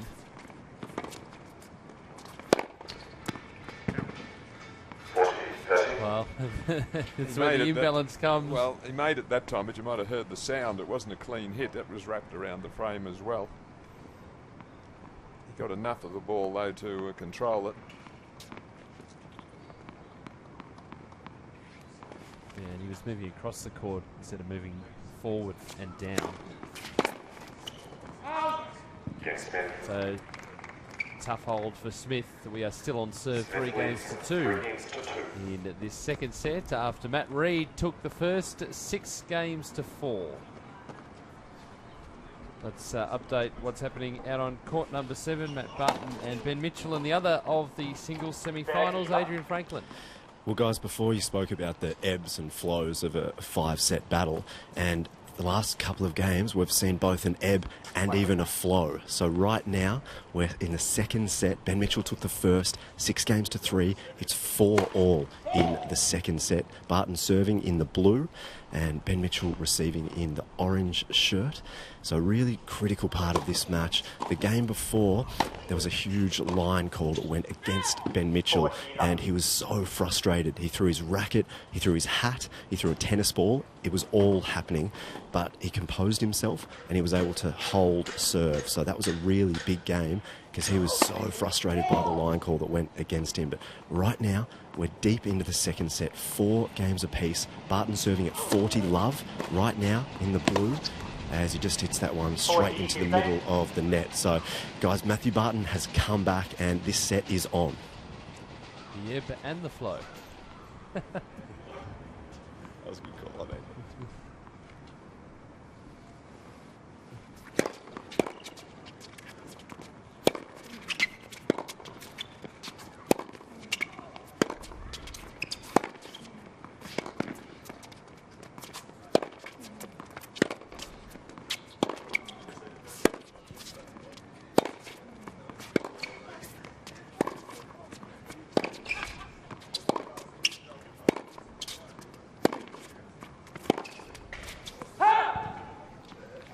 Solid rally there from both players. Again, in these contested rallies, it's Reed who's got the greater penetration on his shots. JP Smith's got more loop on his forehand, but not quite the penetration.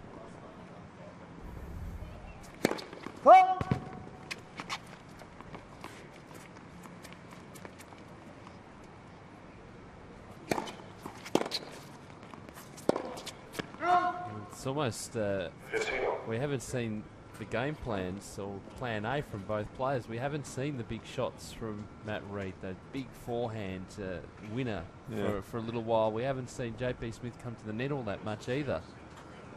Well, I think they're finding it a bit hard to get the penetration through the court with a little bit of humidity, and the balls are perhaps fluffing a little bit. So it's not quite as easy as it would have been to penetrate a couple of days ago.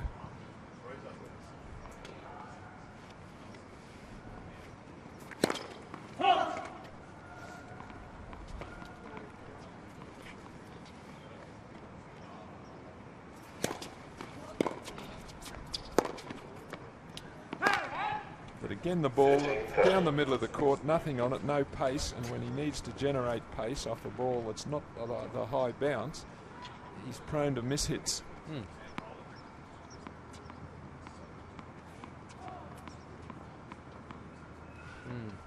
I mean, he's frustrated there. I mean, that is really a straightforward shot. Well, that's just picking up on the play. I mean, he's had a number of those, as you've said. Should be able to make that adjustment. Well, again, though, when he's in a little bit of trouble, he's able to come up with a big serve. So that saved him on numerous occasions.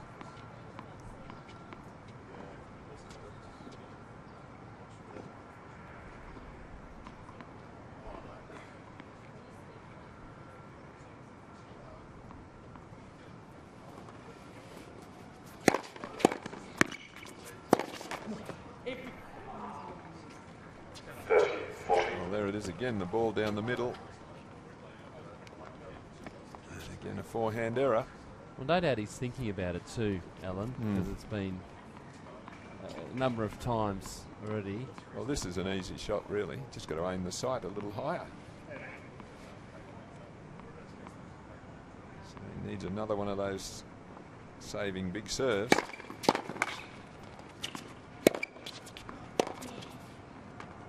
Well, he got there in the end, but great pickup from JP Smith. You know, he's a great returner. That's a tough pickup. Not only just to get the racket on the ball, but to have enough to be able to put it deep into the court. Well, then he'd be disappointed, though, for missing the next shot. He does the hard work, gets this serve back.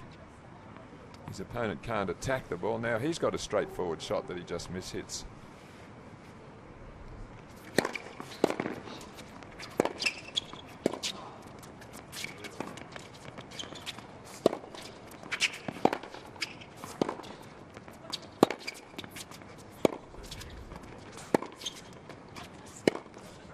Oh, great angle.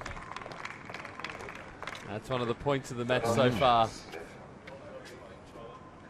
Particularly after the previous point when he's missed a straightforward forehand and then he can recover. You see his opponent was way out of court, so he can recover and play that off forehand, which is probably his more preferred one. Yeah, likes to run around and hit that forehand whenever he gets the opportunity, but to be able to do that, get into position, and create that angle, great work. Another break point.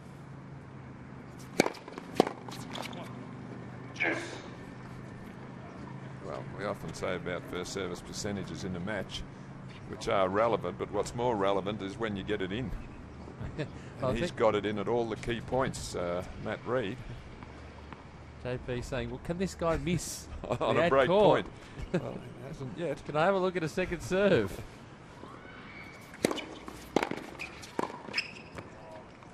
Well, he's only come in twice on his serve, and each time, though, the element of surprise. It's an easy volley above the height of the net, and that's very smart tennis that he's playing here.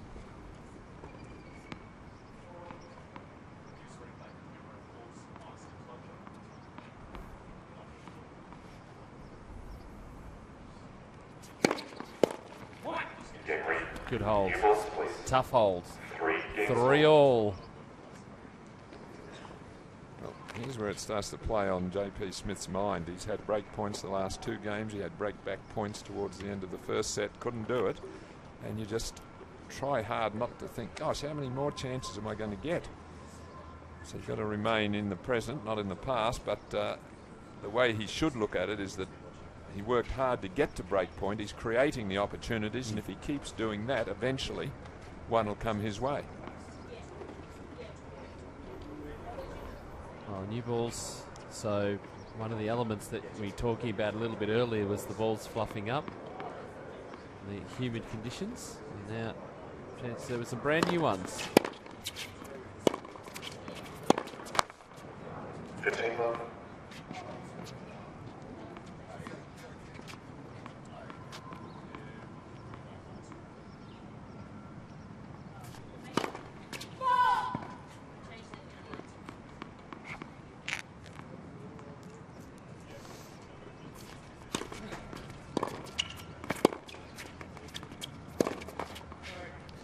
This was a stage in the opening set where Matt Reid was able to get the break, this 7th game, and important here for JP, as he said, to put that last game out of his mind, but also hold his concentration.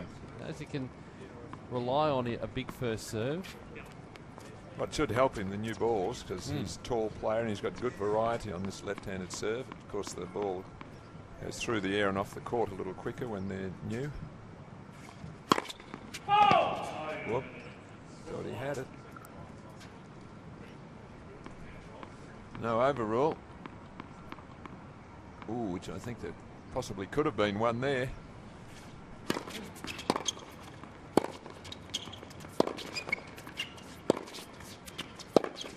Well, no damage done. 30-30.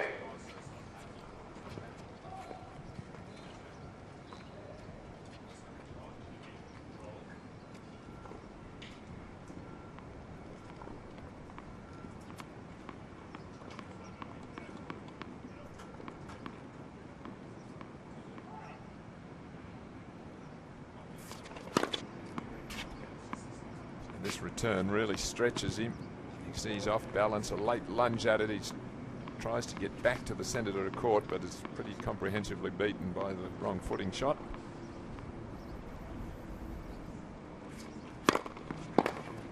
Very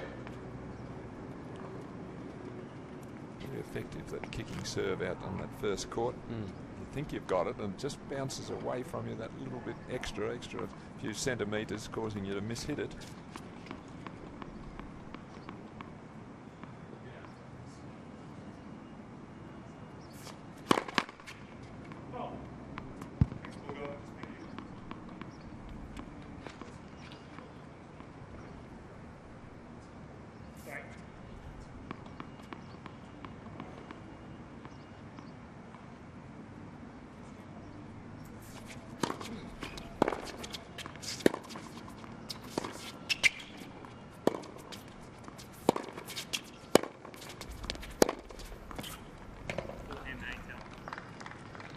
That's just too short from Smith. And Reid able to take full advantage. Well, this is the shot that he has been missing, but this time he's moving up onto the ball. He's not waiting for it. So he's moving into the shot there. Allows him to get through the line of flight. Well, we saw him do that plenty of times in the opening set.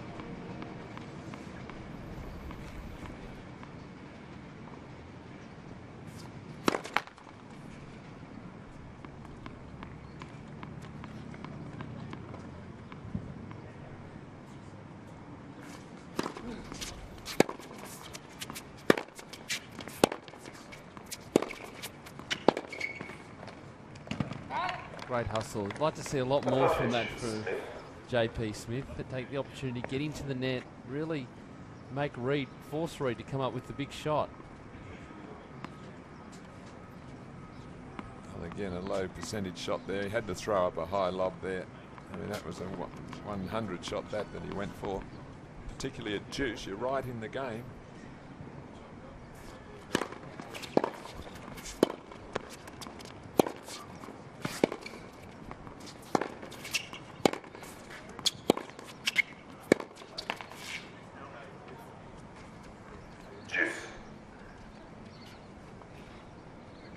Critical stage here for JP Smith. He's lost the first set 6-4. We're at 3-all. We're at deuce on his serve. He's got to hang on here, and that won't help shots like that.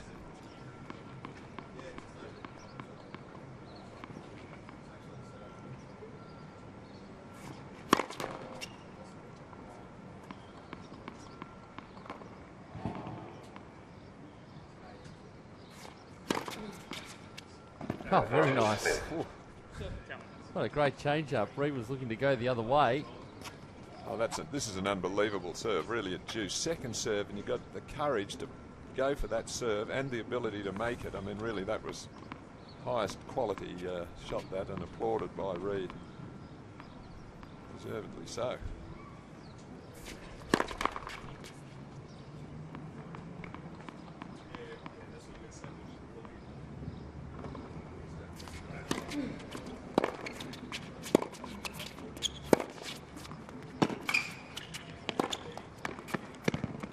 just catching the line. He's just struggling to close out this game. Well, sort of shades of what was going on around that first set, the set points that the Reed had, but drops the ball too short off this defensive shot, and it allows his opponent to come forward and an easy put away. Really like the way he closes in on the net. He's only come in 3 or 4 times, but he's won the point each time because of the coming in at the right stage on the right ball.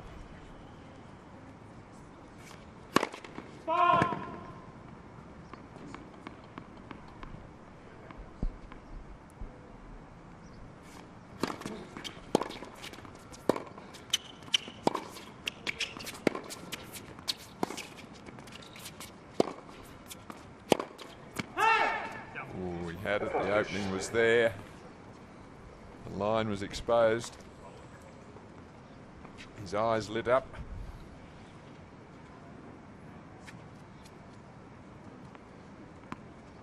There's the opportunity that's given to him, the line's open, he hit it pretty well, just faded.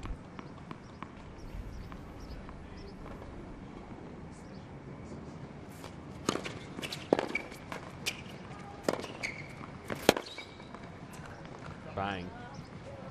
It was a tougher pickup, tougher approach because they did bounce off the net cord, but yes, he didn't want that net cord there because all it did was give him a more difficult approach shot, no pace on it and lowish bounce.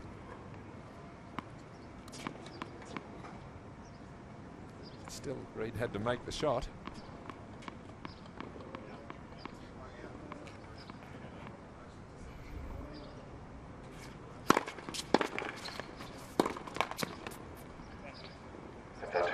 Not sure he thought that serve was coming back. It was a lovely lunge from Reed to stick the racket out.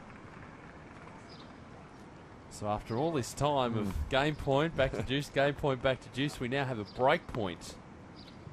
Again, Smith going to have to come up with the big serve at the big time.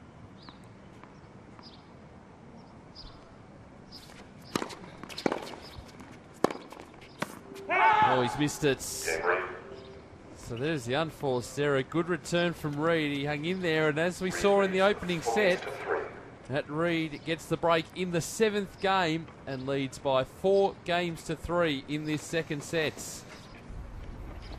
Let's find out what's happening on court 7 between Matthew Barton and Ben Mitchell, Adrian.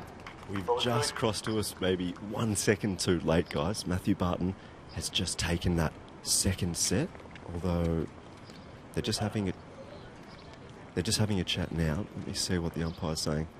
I think it might be replaying that point. So they're going to replay that point. So Barton, he thought he just won that one, which would have taken the second set. But now he's chatting with the umpire, and apparently they're going to replay the point. I'm not too sure why. We do have Scott Draper here, so I'm going to ask him a couple of questions as well, but just trying to get clarification on what has happened. So Scotty, thanks for joining us, mate. Did you see what happened then? I'm pretty sure the linesman called it out and the umpire overruled, and the umpire's made the decision to replay the point. So you could look at it both ways. One, Barton's very unhappy about the overrule, but two, Benny Mitchell's also saying that there's no way he was getting to that ball. So if the ball was in, it's a disadvantage to Ben Mitchell. If the ball was obviously out, it's a disadvantage to Matt Barton, especially on a big point like that. Now he's an ace, so that brings back a deuce. So pretty critical moment. Critical, guys, right now. So we're back to deuce. The score is Barton leading 6 games to 5. Ben Mitchell's serving. But right now, Barton is deflated. So this is a really critical moment in the match. Ben Mitchell took the first set, 6 games to 3. And we're back to deuce. Scotty, you've been watching this game for maybe 10 or 15 minutes. What have you noticed at this stage? Well, Matt Barton's obviously got plenty of power. Massive first serve, bit shaky in the second, even though when he gets it in, it's pretty heavy. Massive forehand, backhand's a little dodgy. Benny Mitchell, he's one of our Ferraris in our system. Probably got a little bit of a learner plate on the back of the car at times, but he's got a lot of potential. It's pretty hard for him to get some rhythm ahead today because Matt's just sort of spanking the ball around, and it's either hit and miss. So it's pretty hard for Benny to sort of structure things, and he's just trying to hang with Matt Barton at the moment, who's trying to get this second set. So 6-5 Barton in the second set, and it's set point right now, guys. So Barton in the blue, Ben Mitchell in the orange. Mitchell comes forward and he makes the volley. So clutch play. So we're back to Juice. Save that point. That's a good sign from Mitchell on that one. Scotty. Well, it is. Look, I mean, he's got the ability to play from all parts of the court. There's times where Benny on the forehand side in particular just starts guiding a little bit. And against a guy like Matt Barton, who, you know, in times likes a target, it's just not good enough. So when the ball's short, he's got to step up, really take it on the rise, give it a rip and get to the net and finish it off. So we'll stay here for the moment. We're at Juice, and that's an ace. So Matthew Barton clearly not happy at the moment. He's just thinking about that previous point where the call went against him. So Ben Mitchell brings up game point to take it into a tie break. So we'll stay here just for the moment, guys. Matthew Barton just chatting with himself. He's got to maintain his composure, try and forget about the previous point that went against him. Mitchell serving.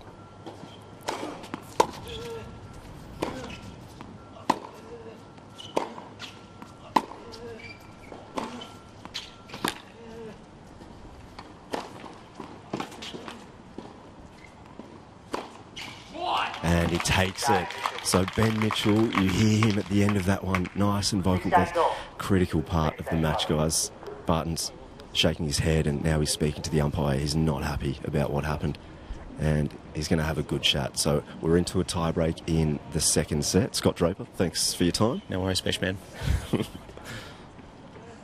The Ferrari, it's got the L plates on the back, and I like the turn of phrase from Scotty Draper. He tells it how it is, Scotty, doesn't he? No fear or favour. He just says, this is it. And he's usually right. Meanwhile, back here, Matt Reid has held serve, consolidated the break 5-3 now. So again, the pressure on JP Smith to turn this around.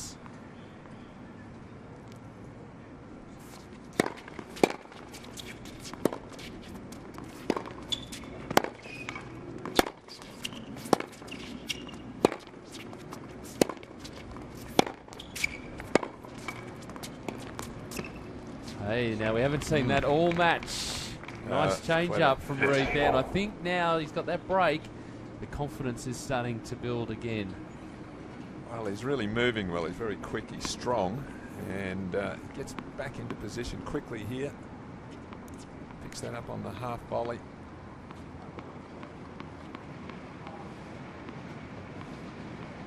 And plenty of time there, and you see he changed his grip from the big semi-western to a continental or service grip, so that would allow him to play, open the racket face and get a little bit of slice on the ball for the drop shots. A great change up.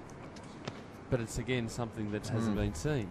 Look, he's playing a smarter match, isn't he? Serve volleyed a few times. He's looking to be aggressive when the opportunity's there. I was on his forehand. I mean, he's missed a couple, but he's doing more. Well, you asked the question earlier, is 2-0 to Smith in 2012. What has he learnt? Well, those are the things. I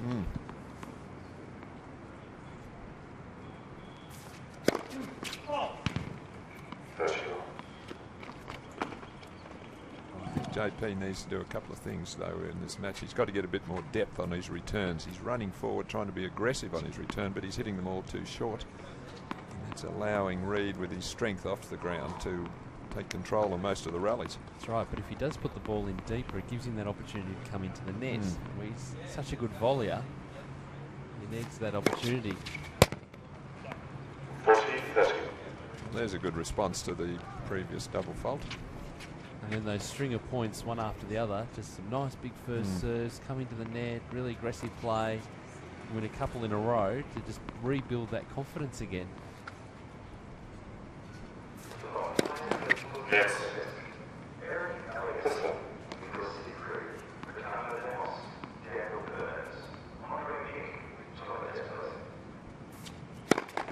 Yes, what's up?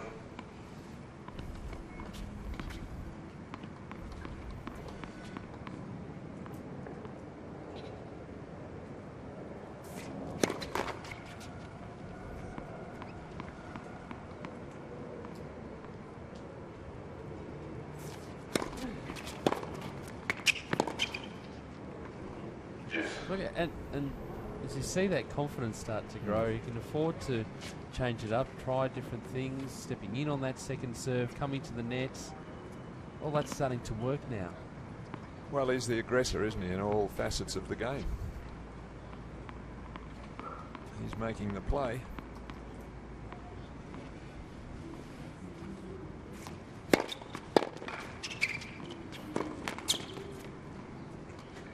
And that pressure, as you talked about, that frustration starts to build up now.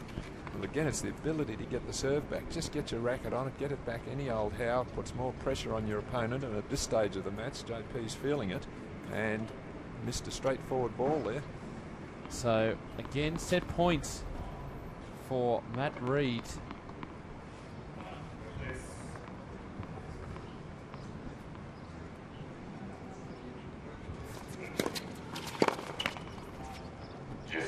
Again, he just can't close it out. Admittedly, in the opening set, he had to serve for it, but just those opportunities, you want to try and grab it as soon absolutely as soon as possible. Be sitting down, thinking about the third set. Well, not have to serve it out. Grab this second set right here if he can. Sprint to the chair at 2 sets to love. That's what he's looking for.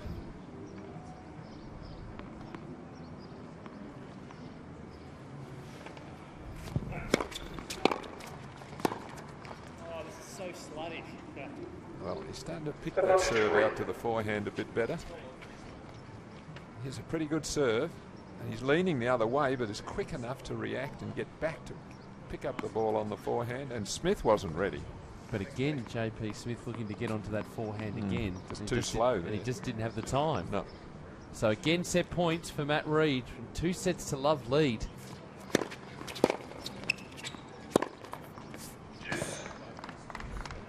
Again, it's snuffed out.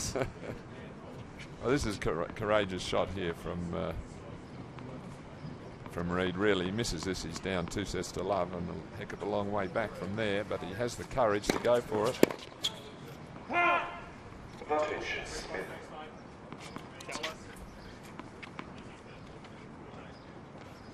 Almost ran into the serve there, cramped himself.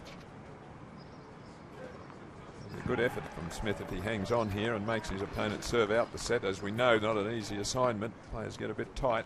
Well, we saw it in the opening set, didn't we?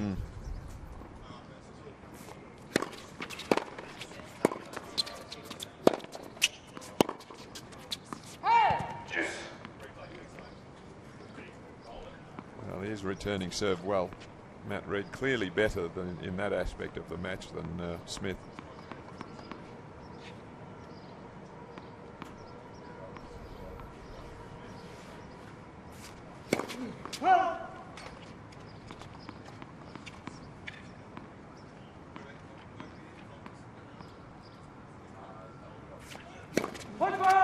Wow, gee, that's a crucial call.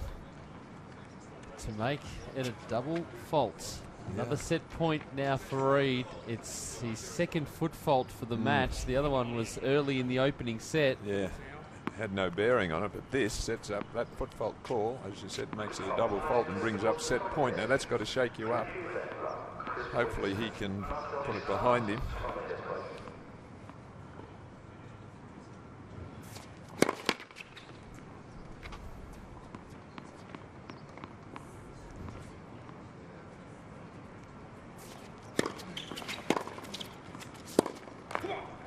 And he's got this.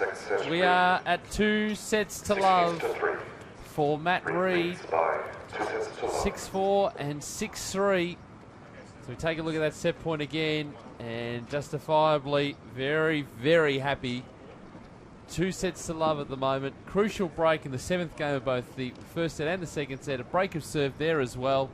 And Matt Reid is in control of this match at 6-4, 6-3. Let's find out how the other match is going between Barton and Mitchell. And Adrian Franklin, how did that set end up? Well, it ended up in controversy, guys. Ben Mitchell took it, so he now leads 2 sets to love.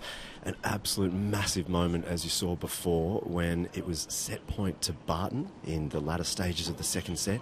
He thought he hit a winner, but then it was overruled by the chair umpire. So he was moving to the net thinking it's one set apiece. From that point when it was overruled, he was devastated, and it really affected him.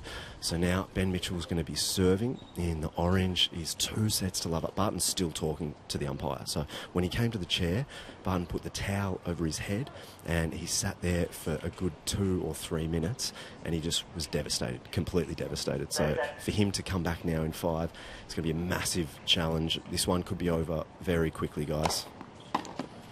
Okay, we'll keep an eye on that. Testing times, and I tell you, every time you walk up and talk to the umpire never changes their call. No. Too late then. By the time he's called the score, you may as well accept it. Let's take a look at the highlights of our match, and it was a 6-3 second set to Matt Reid. And again, we had parallels with the opening set, Alan, in terms of both players getting off to a reasonably good start, comfortable on serve, and then all of a sudden it just seemed that Matt Reid's confidence grew through the mid part of that set, and that crucial break in that 7th game was the decisive factor, because then we saw him be more aggressive than what he has been. We saw him get tight towards the end of the first set, and now really aggressive, changing up. We've seen some drop shots, we've seen some attacking from the net, and he's a man playing like he's in control of the match. Well, he certainly is, and as you said, both those opening sets were on serve till 3-all, and once he got that vital break, he certainly didn't let Smith back into it. Back live now with an ace to start off the set from Reid.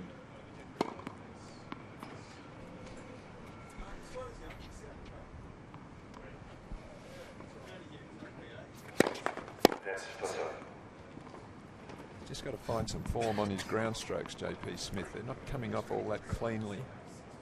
I know he's being put under a bit of pressure.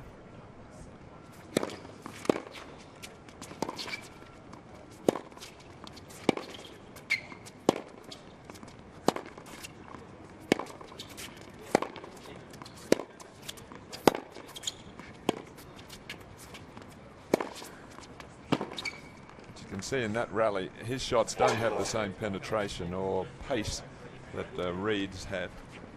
And he's sort of defending most of the time like that. We've seen a lot of those scrambling shots out wide where he's trying to chop the ball back.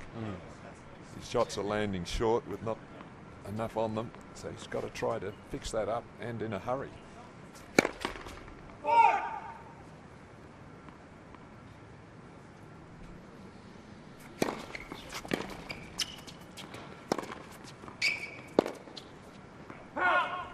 So Reid holds the opening game of the 3rd set.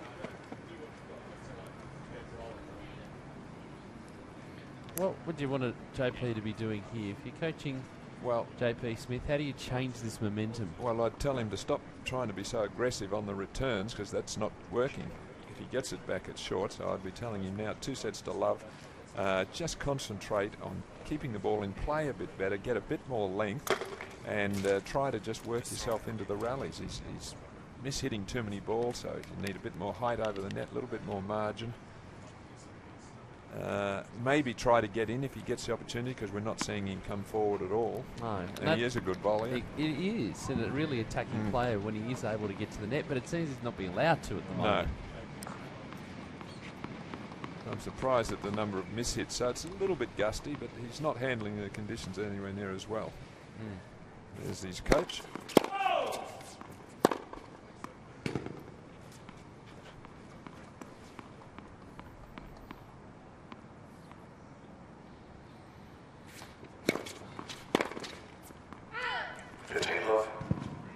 See, I think if Matt Reid had the opportunity, he'd probably jump over the service line. That's how far in he's getting on that ball just to attack it.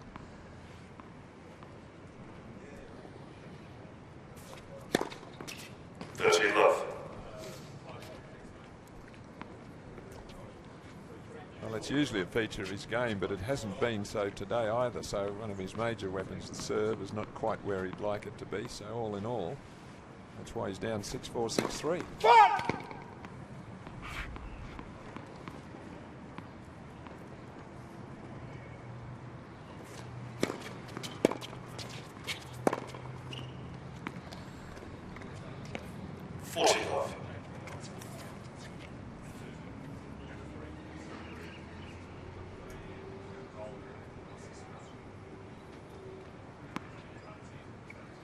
Gets a short reply here, and he hits through that better. You can see he flattened that one out.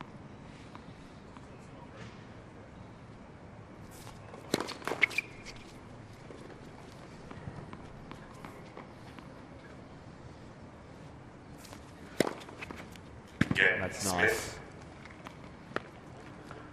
1 game all, third set.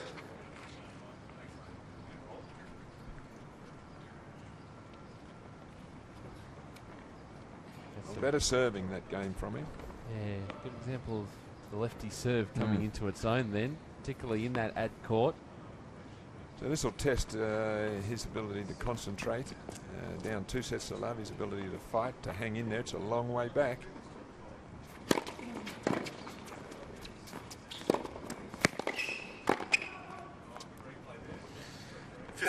It's really been a great feature of his game. And you haven't seen him come to net all that often, but he's just lethal when he's there. Great hands, and as he's mentioned, safe volleys. Well, it's the quality of the shot that he's coming in behind. Yeah. I'd say he's come in about 6 or 7 times and won every one.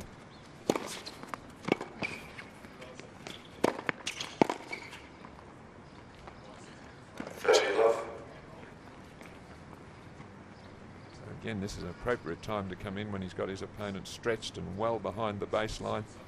He's got control at the net.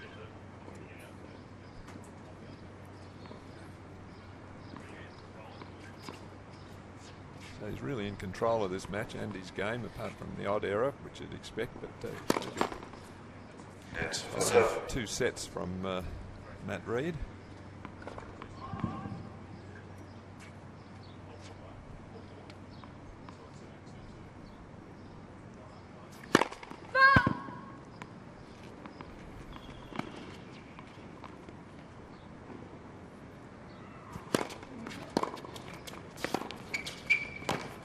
Well, the structure of your thinking changes, doesn't it? Because instead of being in the locker room in a best of 3 set match, you're thinking, I'm still alive here, I'm still a chance. Yeah. You have to still have that hope. Well, he came in there. That was a quality shot. Reid, being attacked, didn't panic, didn't try to hit a cold winner off the pass, just slid it down the line to give Smith a difficult volley. That was a smart shot.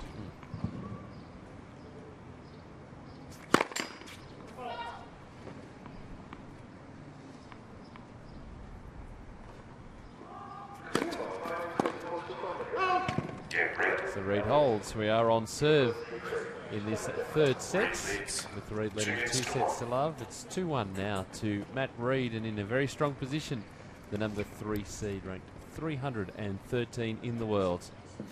Let's head across to court 7. What's happening, Adrian?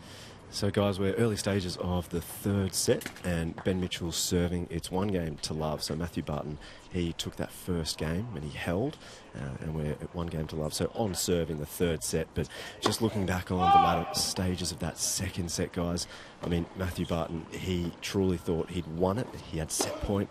He thought he hit a winner and then took that set to take it to 1-1. But there was an overrule, as we mentioned before, and now he's looking at a deficit of 2 sets to love. So he has to take this in 5, and from the point where there was another loose shot from Barton there. So he's just dejected now at the moment. He really needs to pull himself back. When I spoke to Scott Draper before, he said someone like a Rafael Nadal, he would have forgotten that indiscretion immediately after the point and just moved on straight away.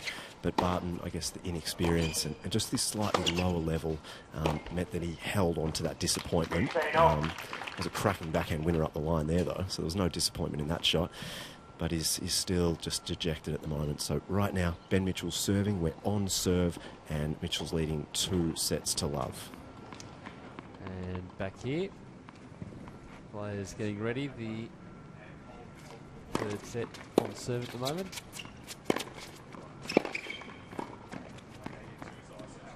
Love 15.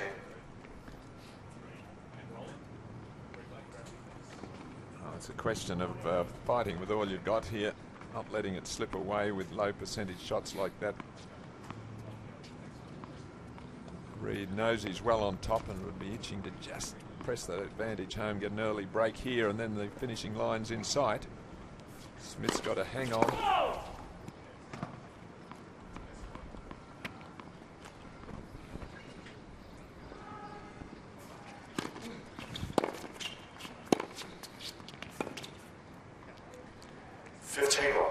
talked about JP Smith and the year that he's had. Matt Reid's had an excellent year as well. He's picked up 5 titles on the Futures circuit in 2012, ranking up. It's at 313 at the moment. It's been as high as 254.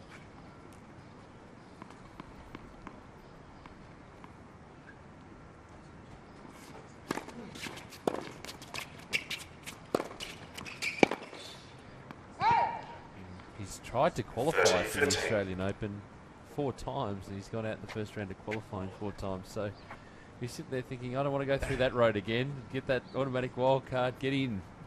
Not have to think about going through that qualifying process. Well, he's not too far away from getting a shot at it anyway in tomorrow's final if he can remain calm here. 14-15.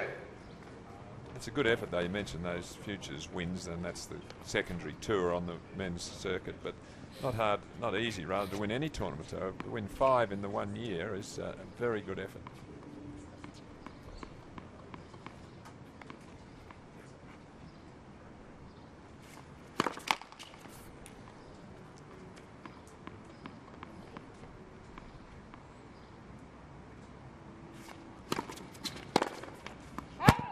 So Smith holds 2 games all in the third set. Coming up after this match, it's the women's singles semi-final. Arina Rodionova taking on Bojana Babusic. And the next match on court 7 will be the other semi-final. Tammy Patterson, who had the win over Priscilla Hon, taking on Monique Adamczak.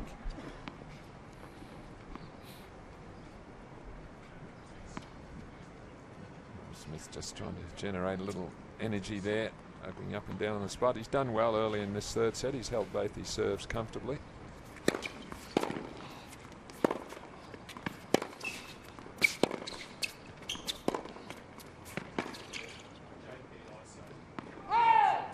Good move from him there. Love 15. And mentally that means he's on the ball to win those 2 serves comfortably without worrying about being down 2 sets to love. And we haven't seen this from him very much. I'd like to see it a bit more. Came in, forced the issue and won the point.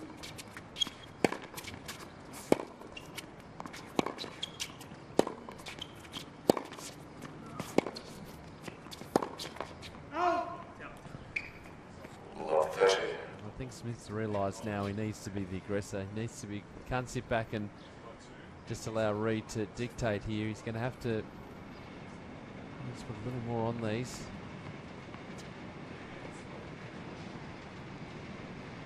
Well, here's a chance for him at love 30.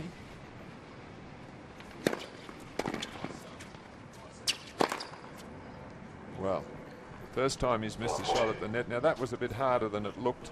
It was a floating ball there. He should have put it away, but at love 30 you're a little bit more tense. Got all this time to think about it. Don't miss it, whatever you do.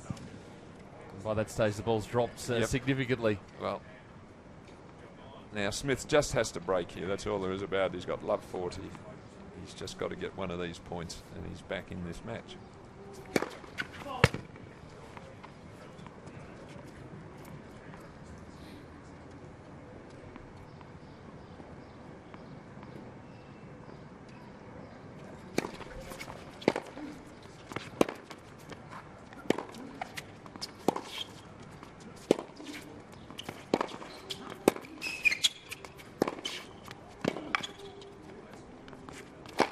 Not going to make a mistake that time.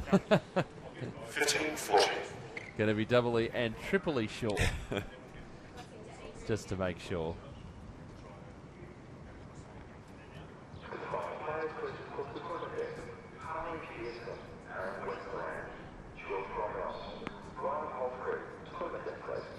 Just got into position here. Well, this was much easier than the previous one he missed. It was he had to hit it as he was moving forward. That one he was there ready.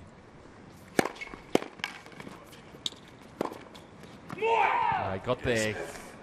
Tough work for JP Smith. He has the break now. 3-2 in this third set.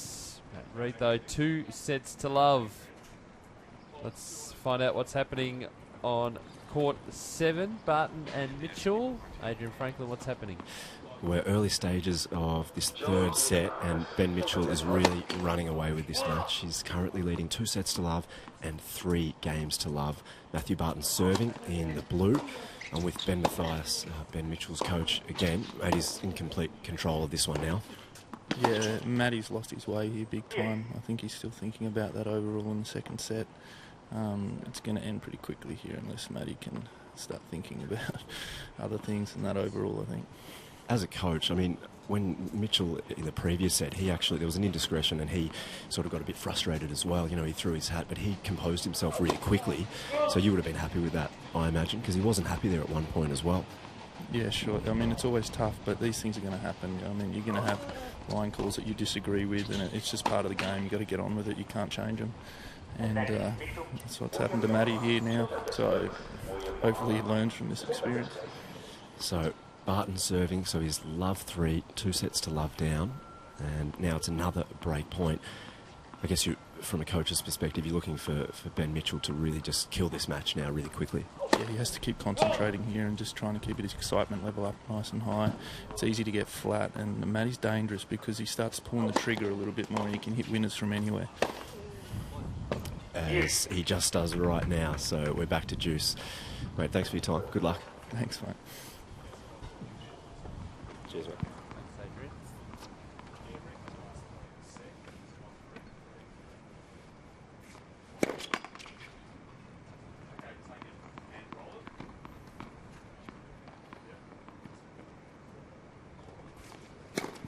The previous point.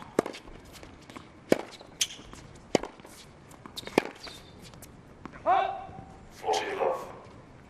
this is the sort of game you like when you've just broken serve. The previous one, he served 2 aces to open the game. A little bit more positive play from JP now that he's got that break.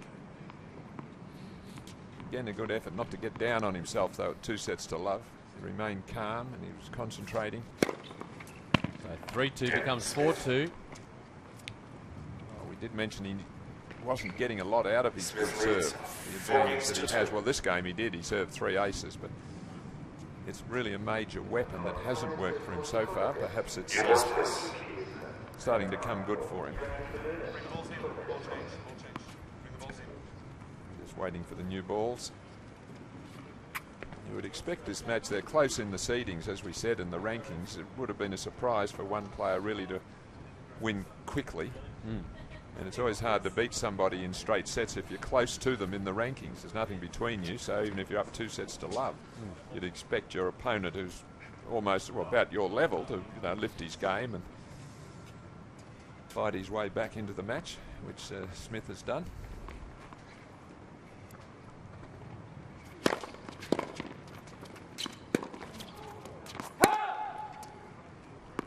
Now it's time for Reid to just refocus a bit here.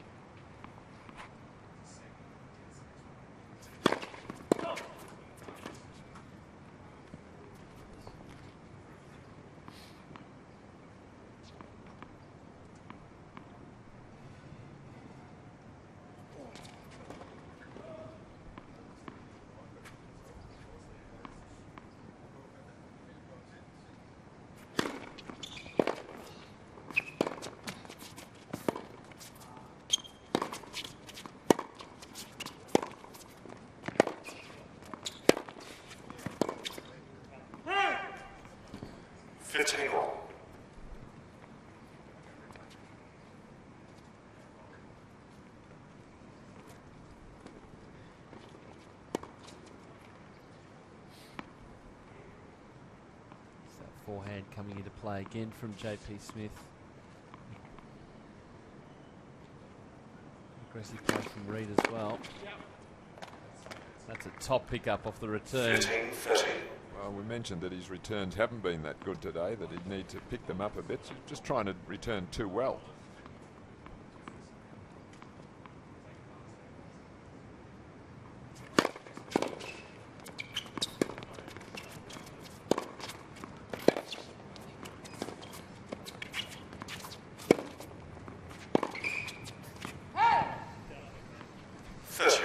But there's been a definite momentum shift in this game. It's now Smith playing more confidently, there's a lot of positivity in the way he's playing. Well, he's really served well this set. That's been the feature. He's hardly lost a point on 3 service games. And prior to this, he'd lost 3 serves in the match. Unusual for him.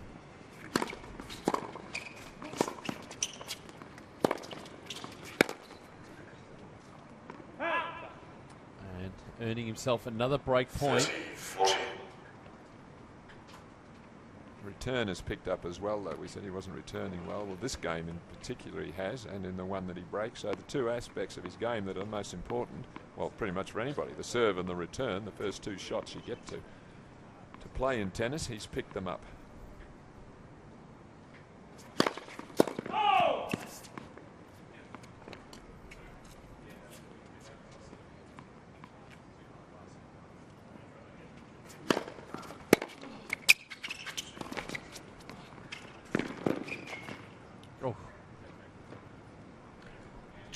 Again, going the change-up play. That just gave Smith an opportunity to get the read on that.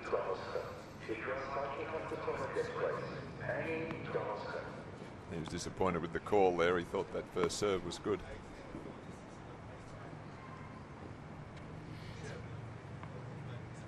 It's a crucial stage of the match. We're sort of at that tipping point, aren't we? That JP seems to get back into this.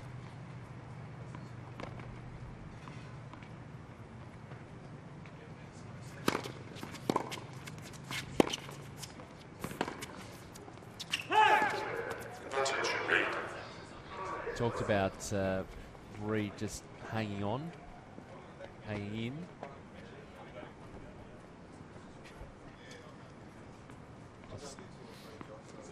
That's Monique Adamczak, who's in the next match on court number 7, taking on Tammy Patterson. Saw in her previous match, she was out warming up just adjacent to the court, just ready to go. We're at a moment's notice.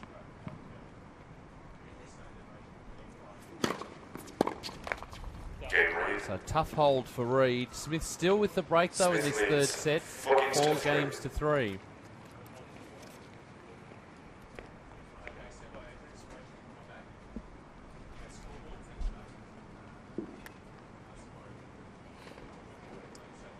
Let's see how far away Monique Adamczak is from playing on that court number 7 with an update of what's happening at the moment, Adrian.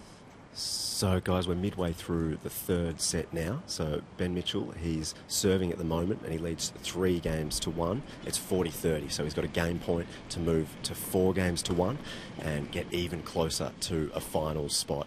He's well in control of this match. I mean, we spoke a lot about that line call in the previous set, but really since then, Barton has dropped his level of play. We're back to juice now, though, so Barton is sticking around. This set could have been over in about 20 minutes, but Barton, he held serve in the previous game, so he's sticking around. He really could have lost it completely, so credit to him. He's not losing it, and it's juice now. Ben Mitchell serving in the orange, leading 3 games to 1 and 2 sets to love. Okay, so Monique Adamczak will be warming up, getting ready to go out there. Imagine pretty quickly with the way that match is trending. But a fight back from JP Smith here.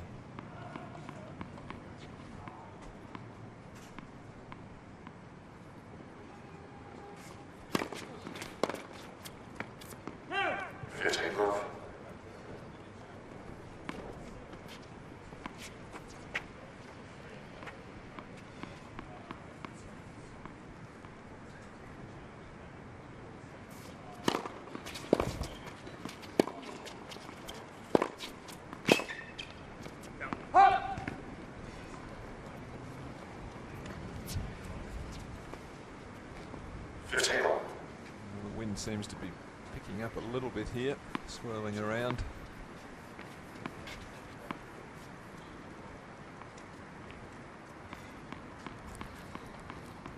Coming from the southwest.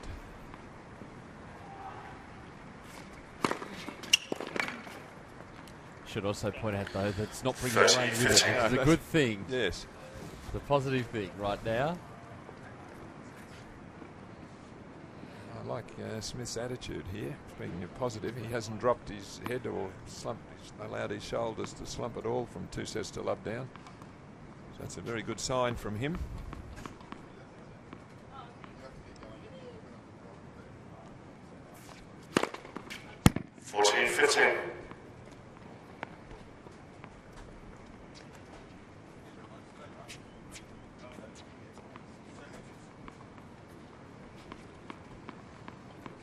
Points here for 5-3.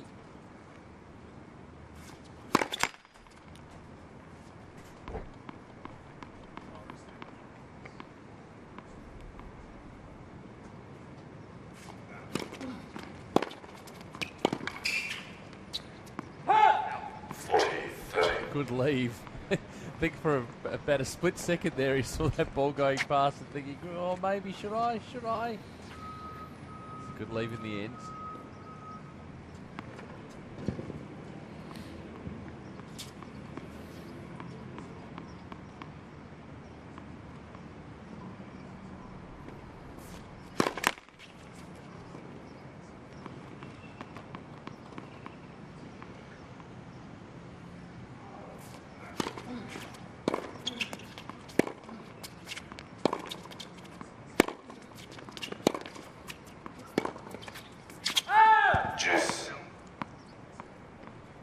Well, appeared to be a comfortable service game coming up for Smith, as the other three have been in this set. Back to Juice, so tightening up a bit. He's picked up his play. He needs to just maintain it here in these next 10 minutes or so of this set.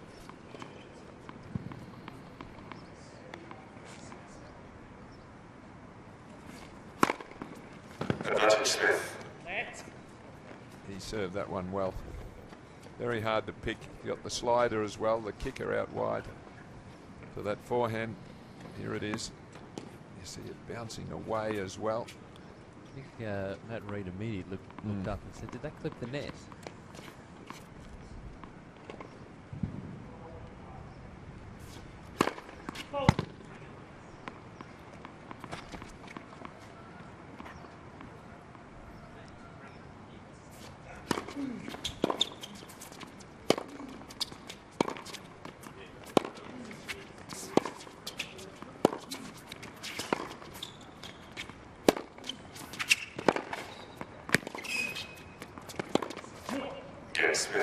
And he holds. So another tough service game. The rallies, the longer this match is going on, the rallies are getting longer as well. 5 games to 3 now for JP. Well, he's picked up all facets of his game, really. His ground strokes have got a little bit more weight on them in the rallies. He's not going for so much on the returns. He's making sure he's getting them back into play. And his serve is getting up to its usual top level. 15 love.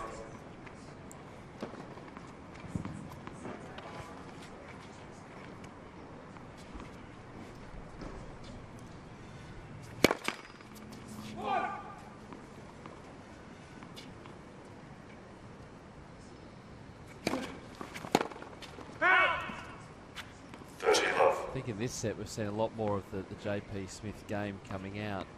One that we've seen over the last couple of days in this event. Looking forward to the ball. Ability to get into the net, although we haven't seen him come to the net a hell of a lot.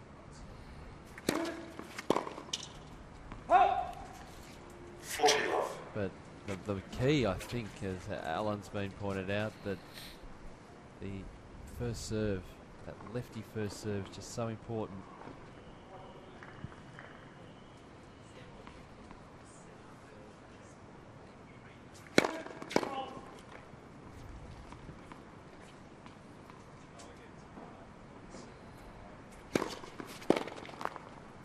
There it is. So Reid holds, but JP Smith will come out and serve for the third set at 5 games to 4. Let's get out to court number 7. What's happening in the battle between Barton and Mitchell, Adrian Franklin? Guys, more ebbs and flows, and then even more flows again. So we're middle stages of the third set. Barton has fought back. It's 3 games apiece. We're on serve. Ben Mitchell is serving in the orange now, and he's leading 40-15 on serve. So he's got 2 game points to go 4-3, but Barton broke back in the previous game that Mitchell was serving in. So as we said, he was down and out, so we thought, but now he's back in the game. It's on serve as this rally takes place. The wind is really gusting up now, guys. So Ben Mitchell has got 2 game points. He's down in the orange and he takes it. So Barton, a little bit frustrated, but he's back in the game. Right now, we're on serve. After Mitchell took the first 2 sets, he's leading 4-3. Took a little while to get back into that one. Matthew, we could measure how long it took him to get over that line call, the problems he had at the end of the previous set. Well, from 3-love down, he's back on serve. It's been a good effort from him. So big game here as we return to see JP Smith attempt to take this match to a 4th set. 15-love.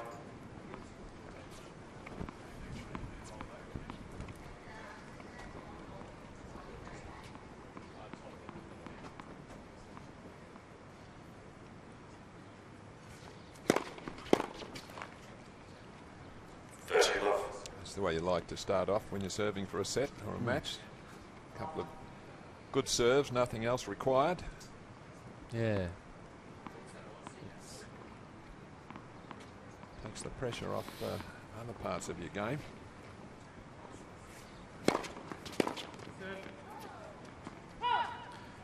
$40.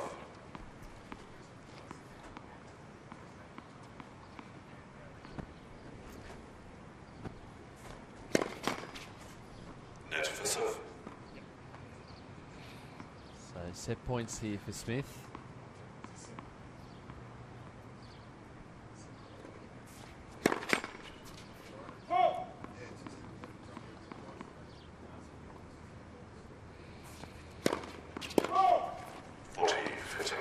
Well, I suppose if you're throwing in a double fault, you may as well do it at set point 40-love.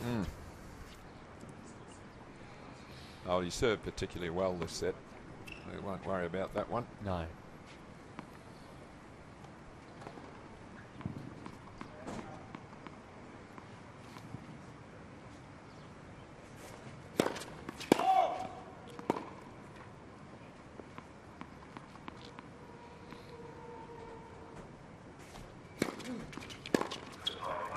That's long.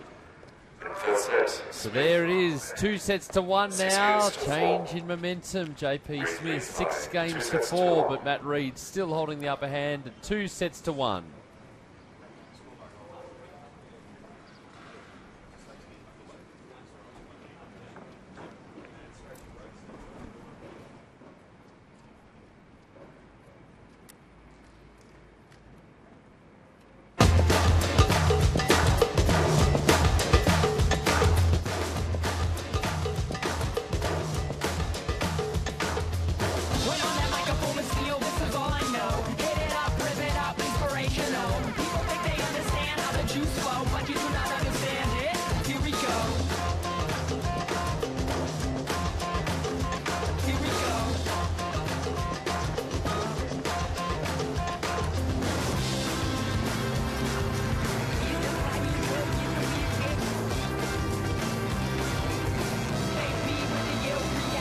Ready?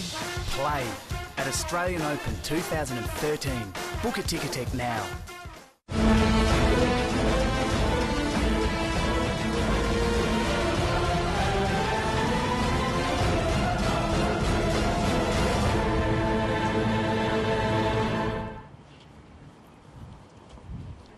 The AO TV Vault, well worth having a look at. Some excellent matches there. An excellent match developing on court number 7 as well.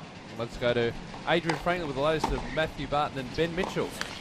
Yep, so Ben Mitchell serving now. He won the first 2 sets and it's 4 games apiece, guys, on serve. So Ben Mitchell is serving in the orange. It's been really blustery over the past couple of games, so a number of times they've had to stop just prior to serving. They've been A little bit distracted by that, but right now, guys, although we spoke about the fact that Barton was down and out, he really is back in this match, and he looks far more positive. I mean, he switched that on a dime almost. There were the early games of this set, he was down 3 games to love, but then he broke, and his mentality just changed completely. So right now, this is anyone's set. It's obviously going to be a very tough battle for Barton to come back and win in 5, but as we know, if he can take, as Mitchell just served an ace, so he's 30-15. As we know, in 5-set matches, if you can pick one set up and you look at the scoreboard and you think, I'm 2 sets to 1 down here, I'm back in it. So this set is clearly the most crucial. Barton has to get it. To stay in the playoff, he's got to get this set. He knows he's so close to making the final. And it's just a really interesting time in the match at the moment. So 40-15, Ben Mitchell serving. We're on serve at 4 games apiece. Mitchell having won the first set 6 games to 3, and the second set in a tiebreak 7 games to 6. So he's serving here in the orange, and just a bit of a loose shot there. So great return from Barton. He's just playing with a bit more confidence, and he's a little bit more calm out on court. Now Barton, he took a long time to get into the match, and even the way he was stroking the ball, he'd hit 2 and 3 in. But then on the 4th or the 5th, he just didn't want to stay in the rally. He had to go for it. He was framing a lot of balls. He just was not hitting cleanly at all. But now we're deep into the 3rd, and he's just hitting a lot more cleanly. But a good serve there from Mitchell. So he takes that. It's 5 games to 4. We're on serve in the 3rd. 5 games to 4. Thanks, Adrian.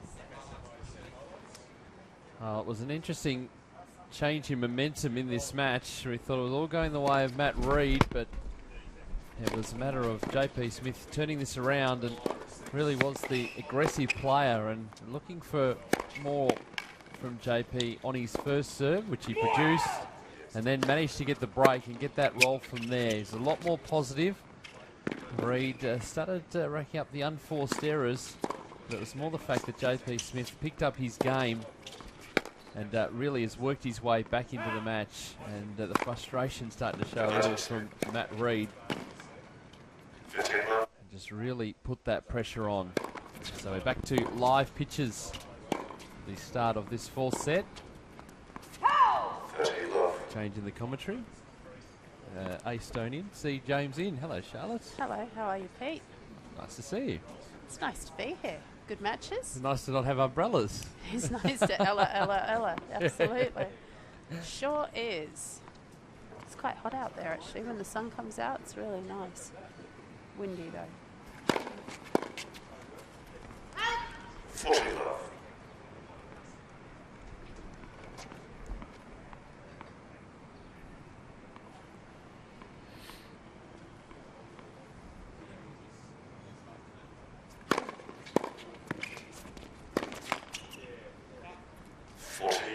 Starting to get back into an error sort of territory that we saw in the opening set.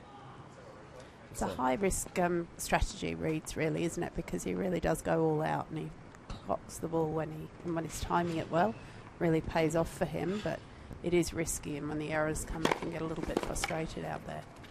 I've been quite impressed by his demeanour, though. I think he's been pretty cool through this entire week. Really kept it together and been very, just well behaved on the court. Kind of treated everything the same. It's been great. Well, we haven't had massive amounts of emotion from either player, really. No, it's just no, they come on here and there, but that's been about it. Cool customers, aren't they? They're pretty composed out there. I think because they know each other pretty well too. Yeah. There's not a lot to be gained in that. No, that's right. There's not a lot of gamesmanship to be had really in that relationship, is there? Any sort of tactical advantage that would happen from jumping up and down or yelling out or that sort of thing probably be offset by, in the locker room afterwards, a reminder of that jumping up and down as well. Do you think they'd punch on in the locker room if someone pulled a bit of that? I just think they'll remind each other Right. of, you look like an idiot out there when you did that. You look like a fool. It's interesting, actually, because they both are so composed. It really gives you a chance to observe the kind of tiny little routines that they have at the end of each point, and just their ways of keeping themselves together and composing themselves after long points. Both very professional. I love the idea that they might punch on a bit. Not going to happen. If you heard the on-court walk-on, they were so complimentary to one another. I wondered whether they were actually playing a match.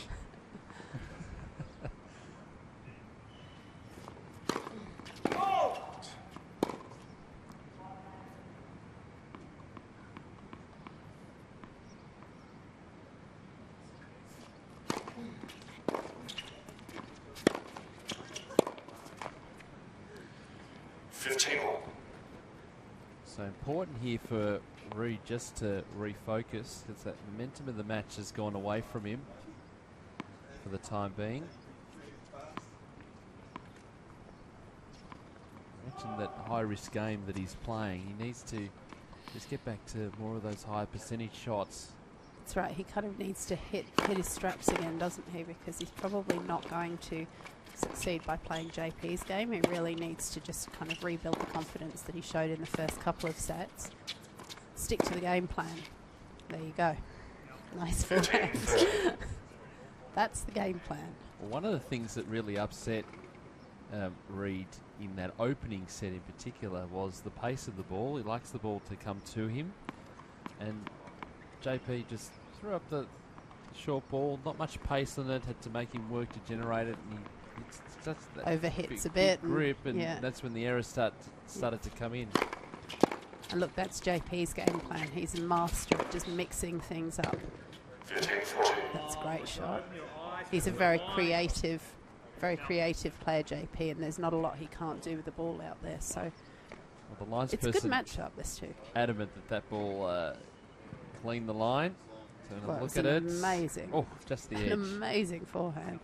Because JP's off forehand was a brilliant shot as well. But that's the go-to, really, isn't it? Yeah, yeah. Reed. And he can really generate some power on that forehand. On the run. Federer style.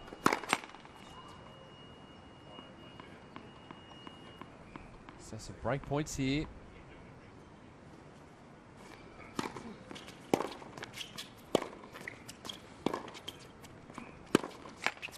Momentum shifts again.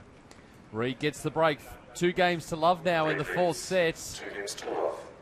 One of the interesting things has been that JP Smith at the end of each of the sets has gone off for a bathroom break, changed shirt. These little routines that they have, they really stick to quite rigidly. And you know what I was saying before about them, it's really noticeable with JP when you just sort of sit up this end of the court and you watch between points. He has an entire routine that he goes through with the ball kit, from getting the towel, taking his hat off, toweling down, and then he throws the towel back to the ball kit. He never hands it back to him. Then he pops his hat back on, and it's all stuff that just keeps his mental focus, and just you know, it's a routine that he can go back to every time. You'd hate to forget a step there. That could be a disaster. Could be disastrous. I'd be no good. I'd be forgetting it after that. Towel. You'd hate to lose a match I by can't handing remember your towel to the ball kit. I know, it'd be a disaster. I couldn't remember. I can't remember one. You know, from 1 minute to the next, I'd be hopeless. Yes. Senility would take over. What was it first? The hat, the towel, the balls.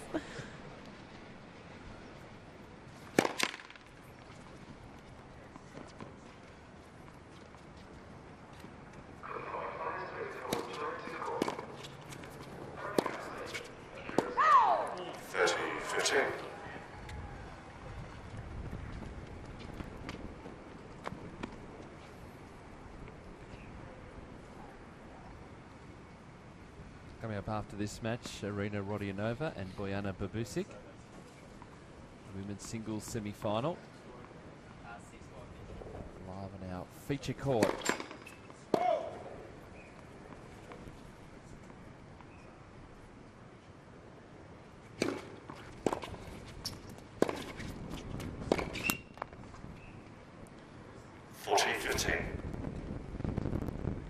He's done pretty well here just to wrestle back the momentum.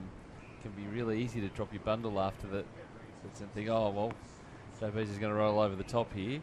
Yeah, that's right. He's done a really great job, actually, to just go back to what he does well and just have the confidence in his game to keep pushing ahead.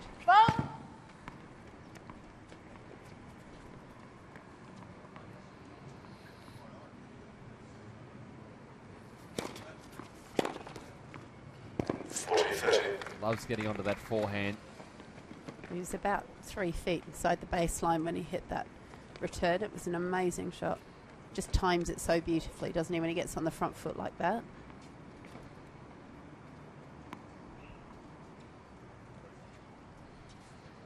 Still a game point for 3-love in the fourth set.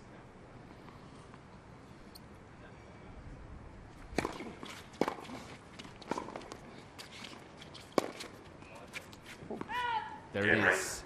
He was just trying to run around everything and get it on the forehand, wasn't he? 3-love in this fourth set. Reed leading by 2 sets to 1. Having a look here of JP, just a little out of position to hit that ball. Just got a little too close to it. And we're going to find out what's happening on court number 7. Barton v Mitchell. Adrian Franklin. Well, Mitchell is 3 points away from taking this match in the third set, guys, but we are on serve. So Mitchell's leading 6 games to 5. We're deep into the third set. Barton in the blue top, he's serving at the moment. So we're 15 all. So anything can happen in this game. Mitchell will be thinking, if I just stay strong early stages, get the first couple of points, all the pressure goes over to Matthew Barton. So big rally here, 15 all. It's a little blustery out here at the moment as Barton controls this one, gets around onto his forehand, and that's going to drop in. But he hits a winner, so composed himself, Barton. So he's 30-15, serving 5-6 in this third set. So there's only one decision he has to make in this set, and he's got to win it, Matthew Barton. If he loses, he's out of the playoff, and Ben Mitchell will move through to the final. So just a huge stage out here. We've got a couple of big names in the crowd as well. Todd Woodbridge, I noticed, over in the stands. Wayne Arthurs as well is watching on. So I might even try and grab them for a chat at some point throughout this afternoon. Big serve from Barton, and that drops short into the net. So 40-15. Really impressive, the fact that Barton has been able to compose himself in this match, guys. He was down and out, but he changed his mind almost at one point and just said, all right, it's gone against me for most of this game, but I'm gonna stay strong, and he is. So 2 game points here to take it into a third set tiebreak. Barton serving, and that is a huge serve. That'd be up near the 200-kilometre-an-hour mark, guys. So he's taken it into a tiebreak. We're 6 all in the third set. Look forward to catching up with Todd Woodbridge or Wayne Arthurs or both. No shortage of Tennis Australia's leading lights here watching this playoff.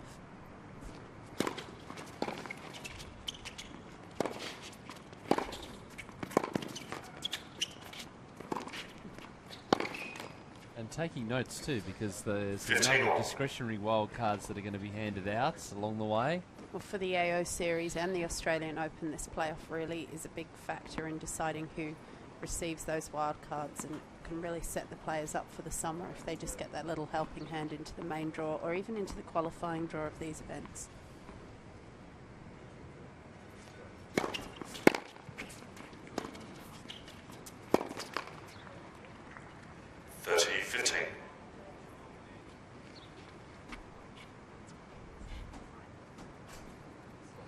So important here for Smith just to get back and be comfortable on serve. That the sun's come out again. Tricky spot this time of the day. Yeah, the good news is that the wind out there seems to have blown away a lot of those stormy looking clouds, so hopefully we'll have a nice afternoon.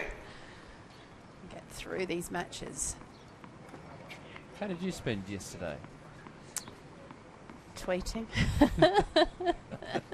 Same Just the as usual, every day. same old. Pretty much tweeting. Smith holds, he's on the board in this fourth set. Reed leads by 3 games to 1. So hard, isn't it, at these events when there's no play really. It just makes it such a long day. Well, not particularly the players just having to hang around. Well, they have to be ready the whole time. Well, so they've got to eat, and they've got to hydrate, and they've got to eat and hydrate and eat and hydrate. And stay warm. Stay warm, stay warmed up. Particularly when the play gets pushed back and back and back. Yeah, so it's very tough for them. And as tournament organisers, you want to try and get this tournament done as quickly as possible and as on schedule as possible too. So you try and take every opportunity. So if it does dry for a period, come out and dry up the courts, try and get out there and get some play started. That's right. It really Keep the would have tournament been their movement. preference to get these men's semis done yesterday. You know, just to even pace the tournament out so that the men got a break today. But they're tough. They're professional.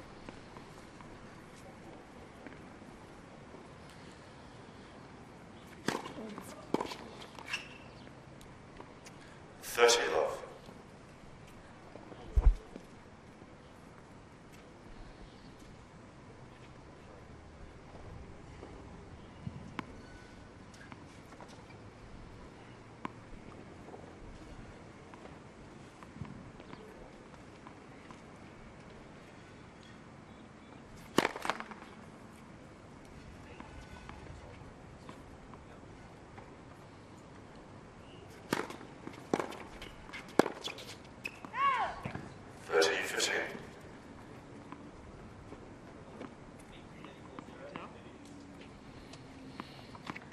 Just needs to keep going here, Matt Reid.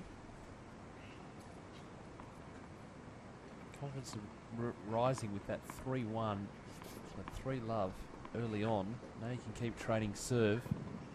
That's right. He really does just need to keep doing what he's been doing now.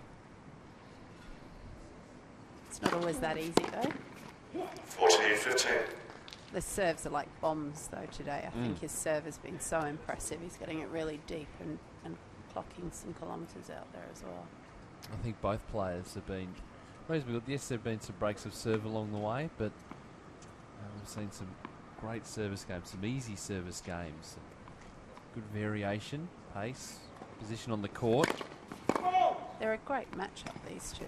It's been a really, really close contest so far.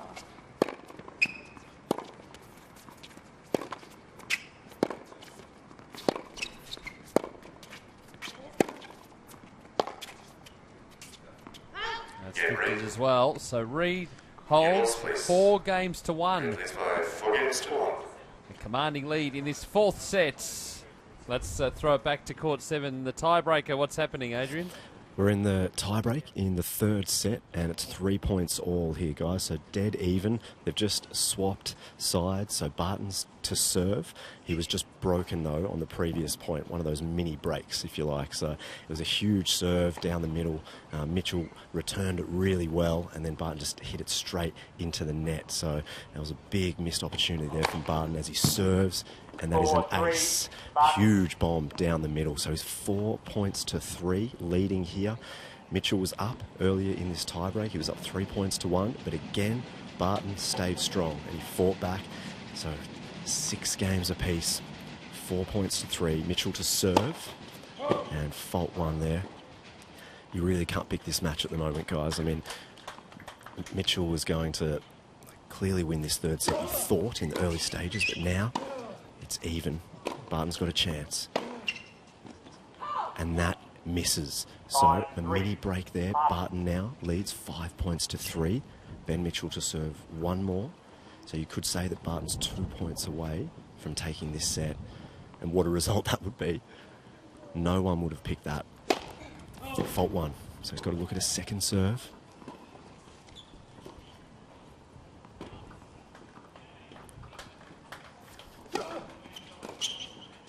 And a good high bouncing second serve. So 5 games to 4, back to Barton. So the set is on his racket. He's got 2 serves to come. He serves 2 aces. We're going into a 4th set. And it's pleasing too to see that he's actually been able to get his composure back too after the problems in that second set. Oh, absolutely right. It's a really good sign, especially with some of these guys watching on, like Todd Woodbridge, some of the guys from Tennis Australia. He could have dropped it and just lost that 3rd set completely, and that would have been a really bad sign. But he's done the opposite. Big serve there from Barton.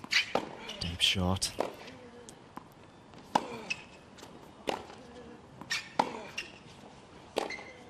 That's wide.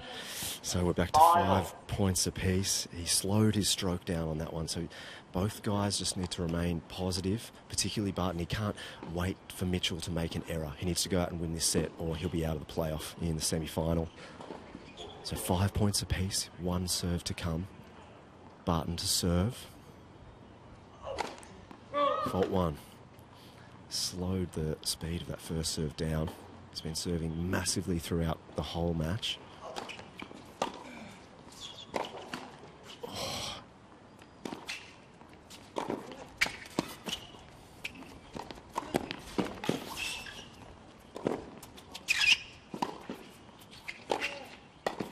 Oh. It's out. What a rally. Mitchell misses it. After all of that, he was all over the court, Mitchell, there. He was. That was amazing pickup at the service line. So now he brings up set point, Mitchell to serve. So this could be a massive turnaround, particularly for Mitchell. If he loses this set from being 3 games to love up and having Barton on the ropes, it's going to then turn to him and the questions will be asked of Ben Mitchell. So he's got 2 serves to come. 5-6 after winning the first 2 sets. Fault 1. And to look at a second serve here too. Yep, he'll be hoping it doesn't go to Barton's forehand. Otherwise, he'll absolutely try and crack a winner. Double fault. What a turnaround, guys. So Barton takes the 3rd set tie breaks. He looks to his coach. He pumps his fist. This one is going to a 4th set. I cannot believe that just happened. Yeah, a little bit of a surprise there, particularly the way that 3rd set started, but we're into a 4th over there. So that is the scoreline. 2-1 though for Ben Mitchell, but Matt Barton trying to wrestle advantage back. Meanwhile here, Matt Reid is 4 games to 2 now. Smith holding serve.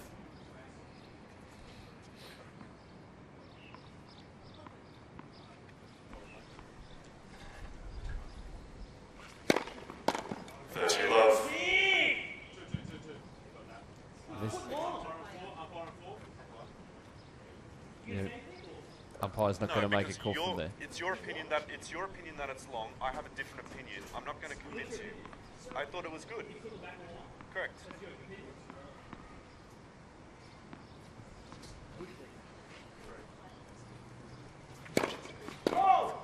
I actually don't mind that from the umpire to make it very clear what's going on. Yeah, absolutely. Very important for the umpires all the time to be just kind of exerting their authority and not letting the players run over them. Not that it's been by any stretch of the imagination that sort of game. Any stretch of the imagination. You look at it. I think the description that JP's providing of how far out it was is probably a little exaggerated. Was that a description, or was he just throwing his hands up in despair? I mean, that was... I think he was just kind of throwing his hands up as if he was questioning it. Then afterwards, his maths can't be that bad. Then afterwards he described exactly how far out it was, which was nowhere near. 40-15 though for Reid to go to 5-2 in this 4th set.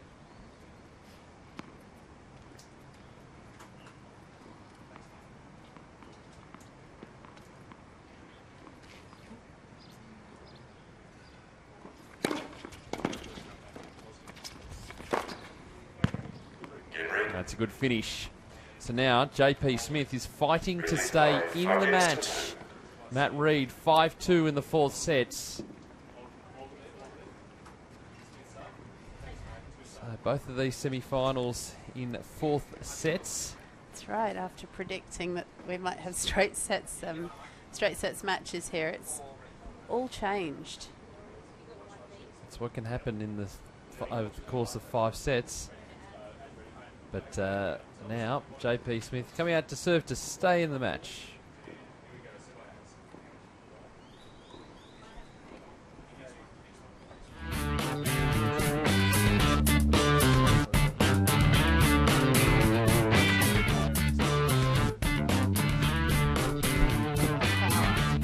Power, yeah. More.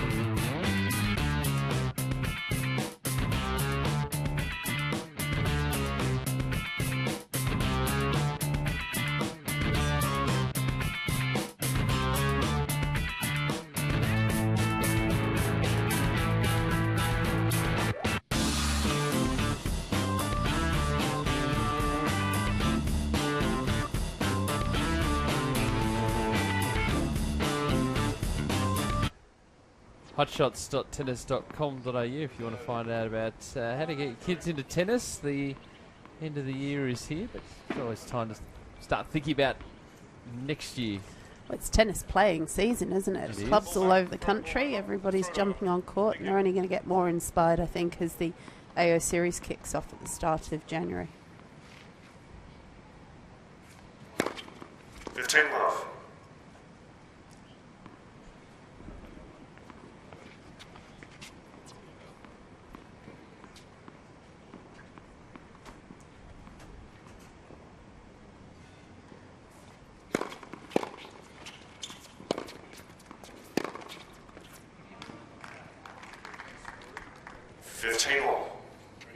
Saw that Matt Reid had a little bit of trouble serving out the opening set. Plenty of juice advantage points, opportunities. So JP Smith will be looking to make him serve out the match, serve out the final.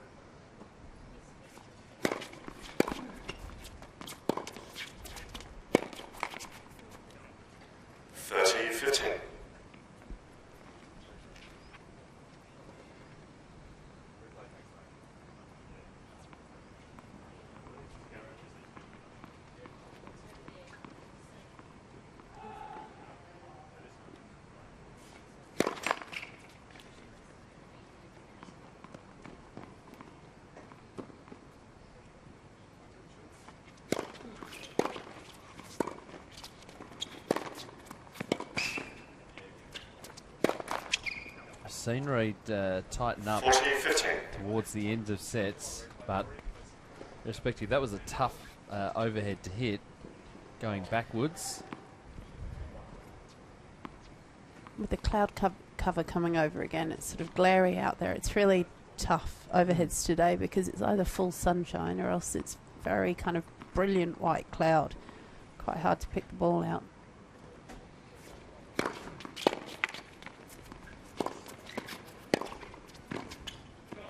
Well played by JP. Yeah, unfortunately, we haven't seen enough of that today. Good hands at the net. Oh, he's great working his way to the net as well because he has great slice and actually can slice off the forehand wing as well. So very good at creating those opportunities and moving forward. But he really has been pushed back, I think, by Reid, just by the power of Reid's ground strokes today. Hasn't been given an opportunity. Exactly. Hasn't been able to get in there at all. So Matt Reid now serving for the match. He'll be hoping to put in a few first serves, I think, in this game.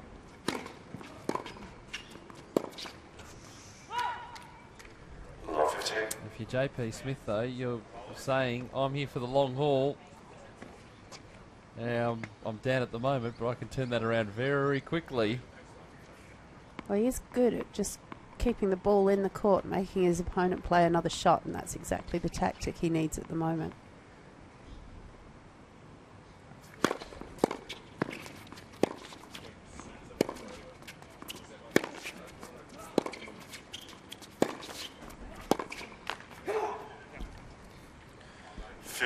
Willing himself to the line now.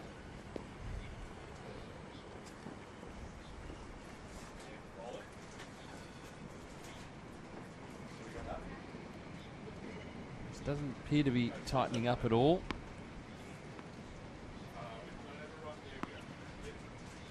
Coming up after this match, that player on your screen, Arina Rodionova, taking on Bojana Babusic. It's a good way to warm up, just to keep relaxed. It's next on our feature court.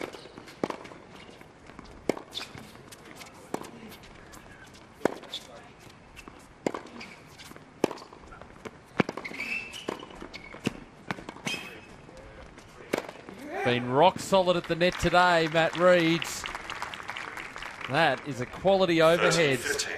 That ball behind him was a great pickup. Solid volleying. And there, forced to retreat backwards. Nice work. We saw the previous one. He put that into the net. No problems there. 2 points away from the match.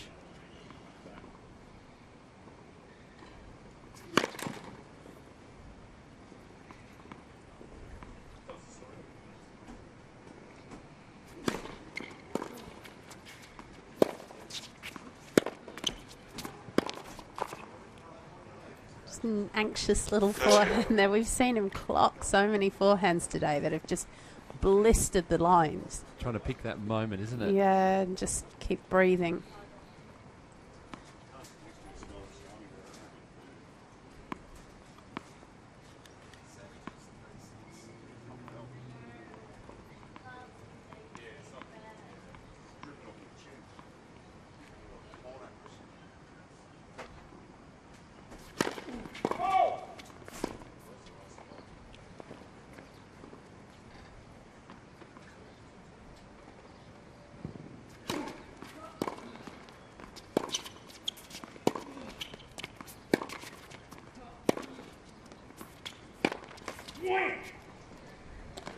All of a sudden, 30-40. there's a break point opportunity here.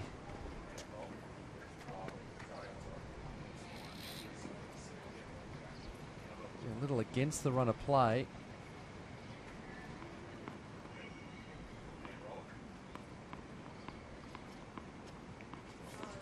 Just saying, I'm still here. Pressure back on Reed now. That's a great way Such to a great first serve, turn wasn't it? that around. Just buried that. Yes.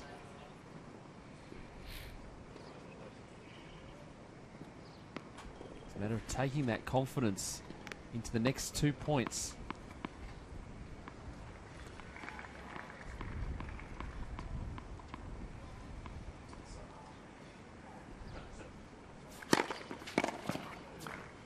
Yeah, so another big first serve. Another one to finish off, I think, here. Match points for the number 3 seed. A spot in the final. Chance at a wild card. Potentially coming off this point.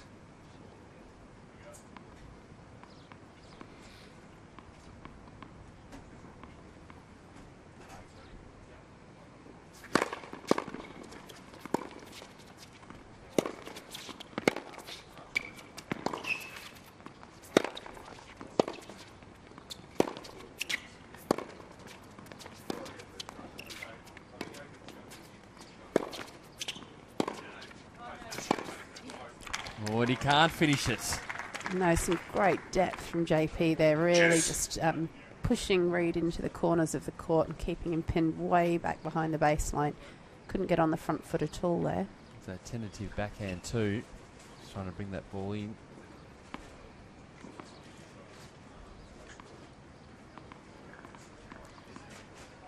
Back to Juice, and again just having trouble closing it out. Match for serve.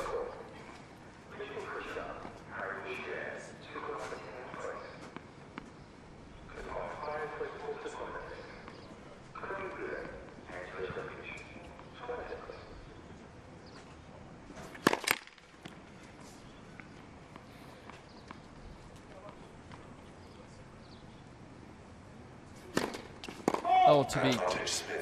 Too big. Not now we have another good. break point.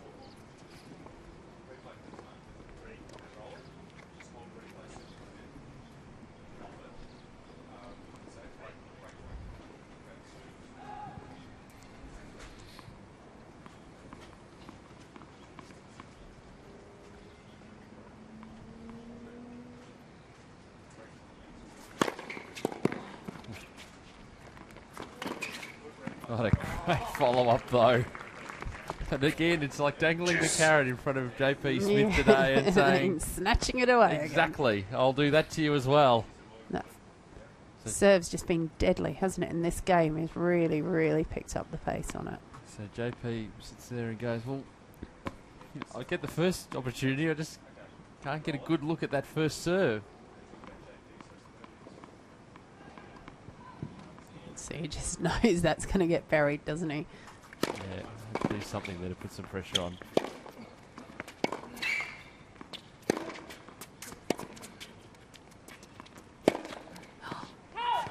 Tight again. Yeah. Advantage Smith. JP did a really good job to turn that around because it was another massive serve from Reed. He managed to make a return that put him back and really put him on the back foot. And then Reed tried to go for too much. Tense much? Just a little. Break point again. Snuffed out again. He's loving that ad court, isn't he? Well, there's nothing he can do. No. To go with the flow. He's waiting for a second serve to come. It's just not there. You need something he can attack a bit. And for all we've been talking about it's tightening up and some tentative backhand, tentative ground strokes, still that first serve is operating pretty well. Only one double fault in this game. It's been there where he needs it, hasn't he?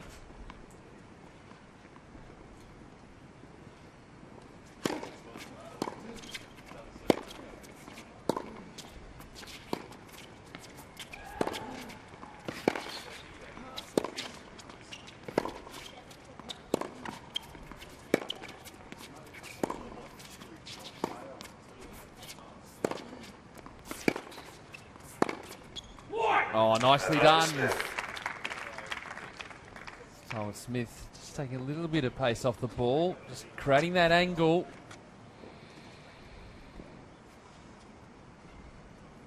This game is a real arm wrestle.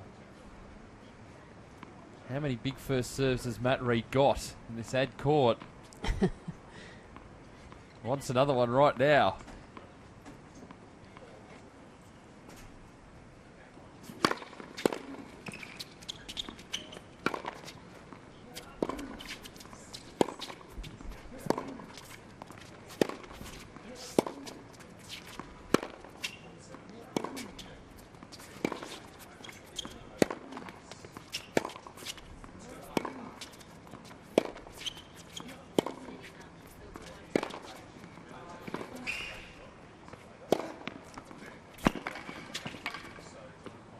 Great point from both players. That is the point of the match. That was awesome. JP can't believe it. He got so many great balls back there still, but managed to pull out that forehand down the line. What a great winner that was. You were thinking, Reid, see there, maybe tentative, no. Good depth, and he did well there. But you just see him working his way forward, don't you? He's like just moving a couple of inches forward every shot. It was that shot JP that set it just up. Scrambling. How he got a racket on this, I do not know. Back to Juice.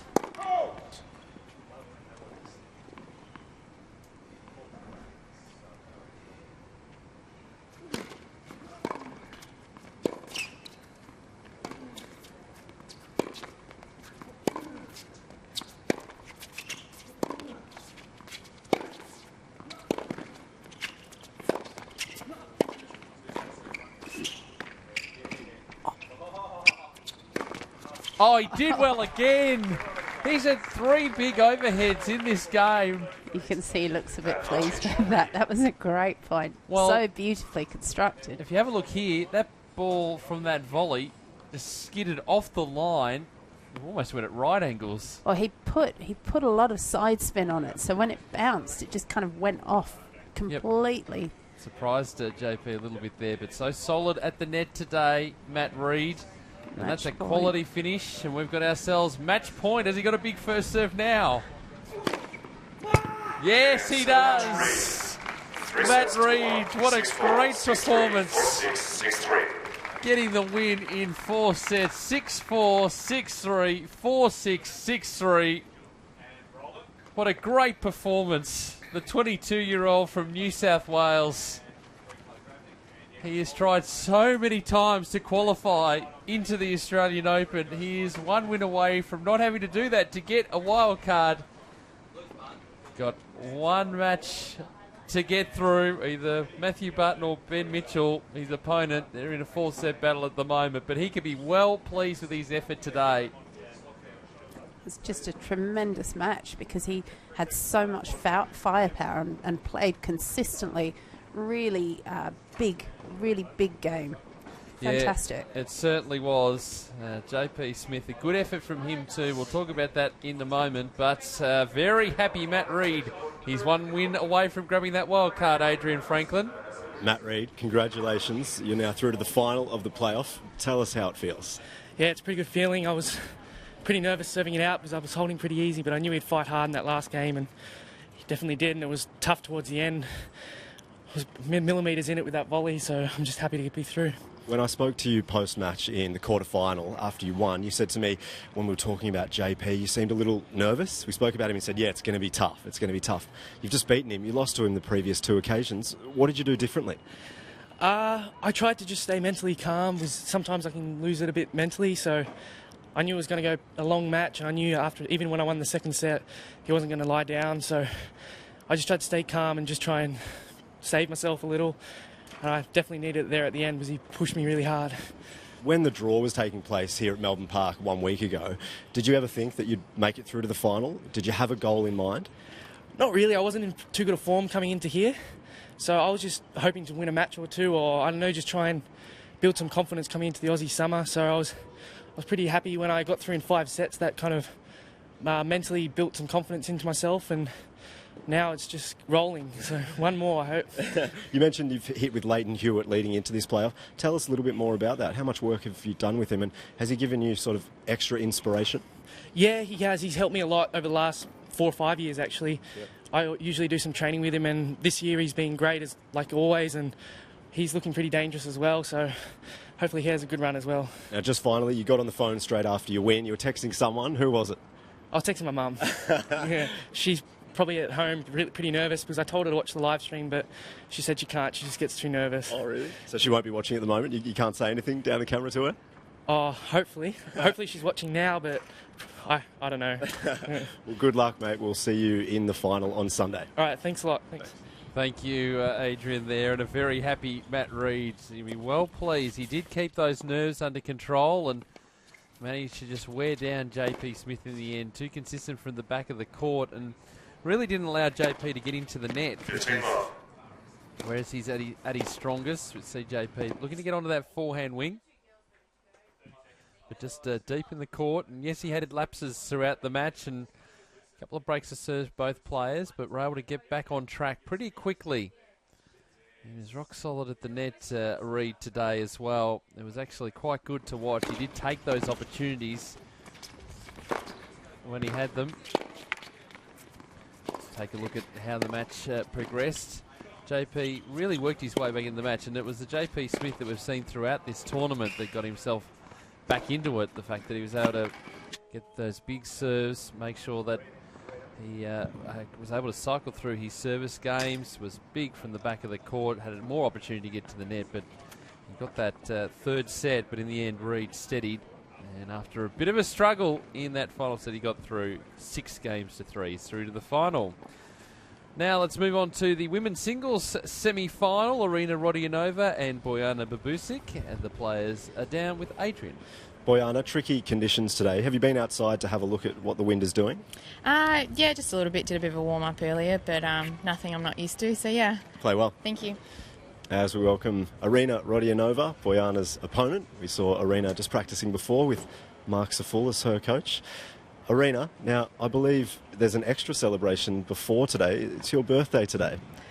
Before? No, I didn't start yet. Maybe probably after the match. So the birthday present today is hopefully this win, obviously.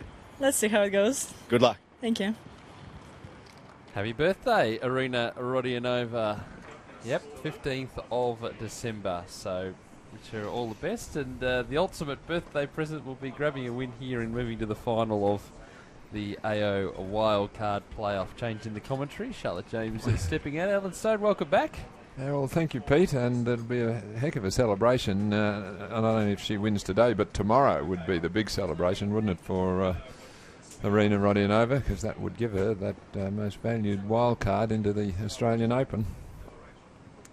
I think her sister Anastasia's in the crowd as well. Interesting match, this one. Really looking forward to seeing how it actually plays out. Both players have been super impressive throughout this tournament. Busick 3-set winner over Ash Barty in the quarterfinals. Rodionova getting the better of the windy conditions on Thursday against Jess Moore. Winning in straight sets there, so it's the 4th seed taking on the 5th seed. Rankings pretty similar between these two players. You mentioned that in the opener, Alan, and Really looking forward to a close contest. They have met once before. That was in Terrelgan at a pro tour event. It was a 3-set win to Rodianova, 6-love in the third set.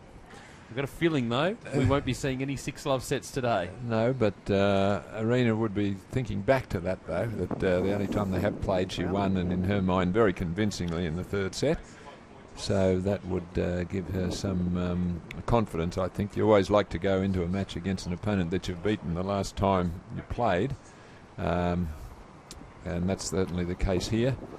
Although, as we've said, it's not the easiest of days. You might hear the wind there in our effects microphone. It has picked up, and not the easiest of days. But look, they're used to playing in wind, and if you play anywhere in Australia in the capital cities, they're windy, and so they're used to playing in the wind. Right, ladies, all conditions are the same as the last round. Today we have 7 line umpires, so all lines are covered. And just a reminder about the ball kids, make sure you give them a chance to clear the ball between first and second serves. Okay? Any questions? No? Brianna, would you like to call? Heads. It's tails. Receive. Okay, good luck. So Arena Rodianova winning the toss there and choosing to receive.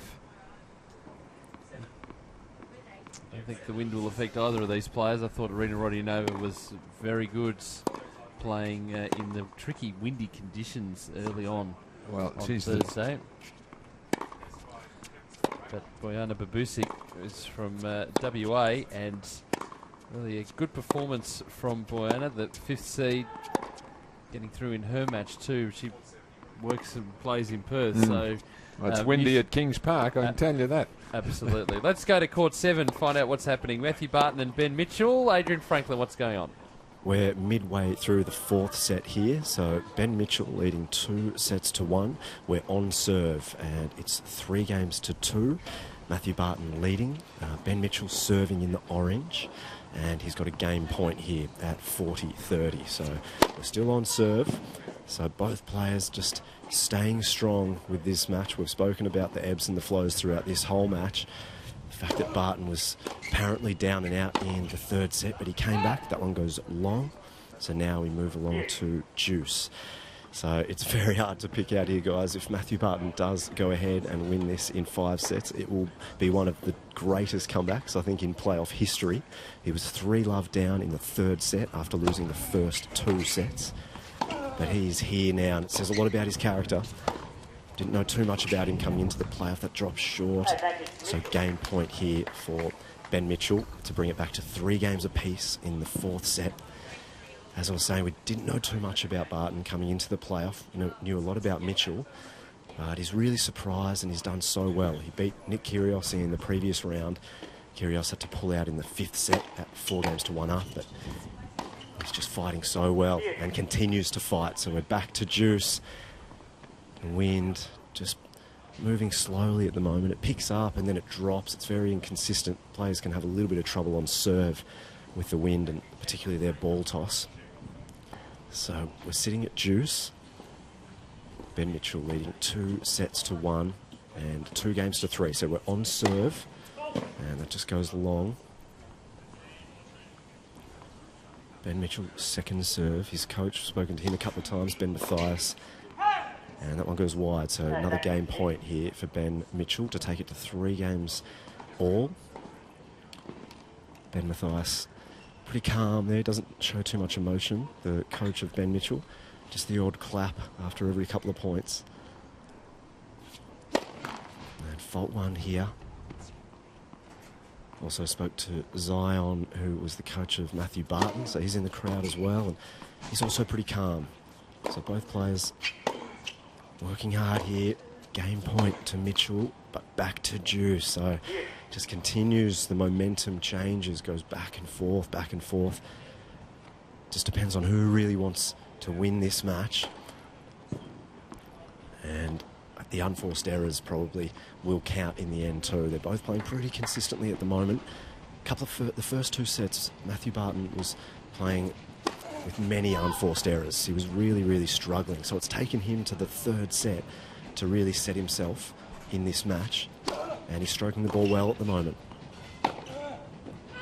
That's just gone wide. So game point, break point here for Matthew Barton to potentially take a 4-2 lead in the 4th set. So he looked up at his coach just after that previous point, clenched his fist. He's a good character. I've spoken to him a couple of times throughout the playoff, Matthew Barton, and he's got a great attitude. After he beat Nick Kyrgios, he came off court and he could not believe that he won the match. So he's just enjoying himself at the moment. Big serve from Ben Mitchell. Back to juice. As the wind just picks up again. So I've spoken to both boys a couple of times post-match. Ben Mitchell, he said to me at one point, if he doesn't win the title, he'll be disappointed. So he certainly has high expectations of himself as he just struggles with that ball toss. Matthew Barton probably doesn't necessarily expect to win the title, but he's just playing with freedom at the moment. Speaking of freedom, what a serve there. Another ace from Ben Mitchell. So he turns it back in his direction. Advantage Mitchell to get back to 3 games apiece in the 4th set. So obviously the winner of this match to take on Matt Reed, who we've just seen beating JP Smith. Oh, that was a rough stroke there. Only bounced before it hit the net. So that is game now. We're at 3 games all, guys. 4th set.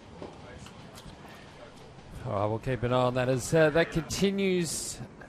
Interesting match developing out there. Right, the chair from West Australia.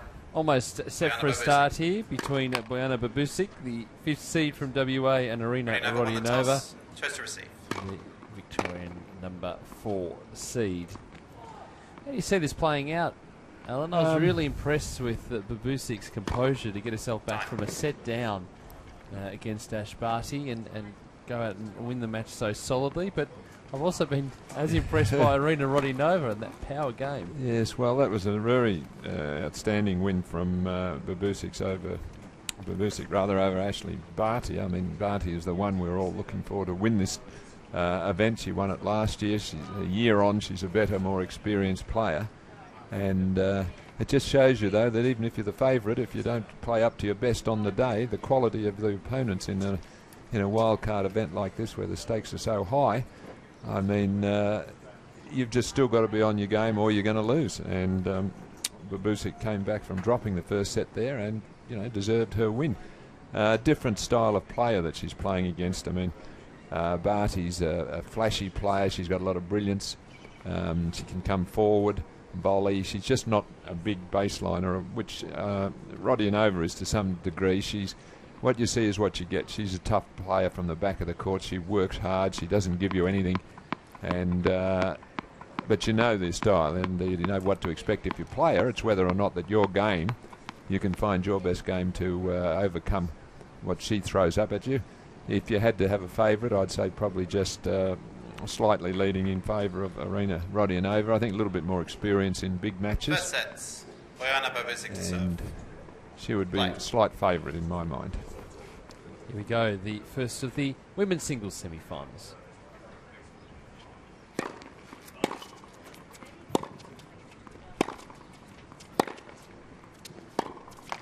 $15 love.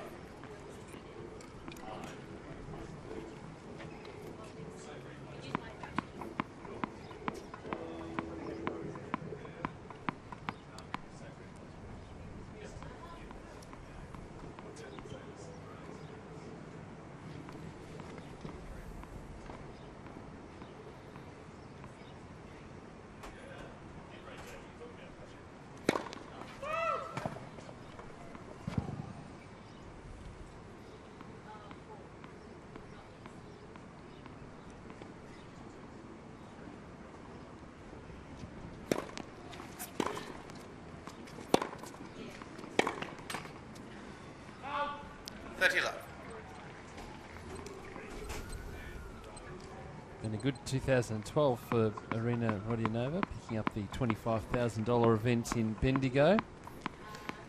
This is the last event on the Pro Tour for the year.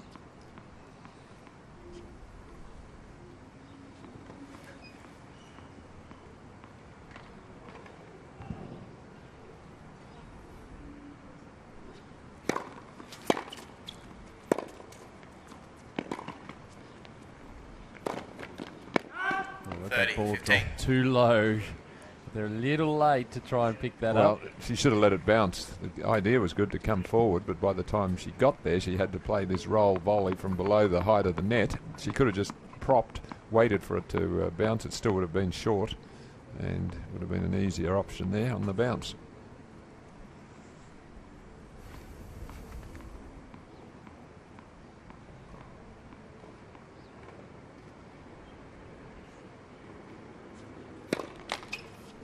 A very high ball toss for Jana, which won't be helped that much under the gusty conditions. Going to be moved around a little.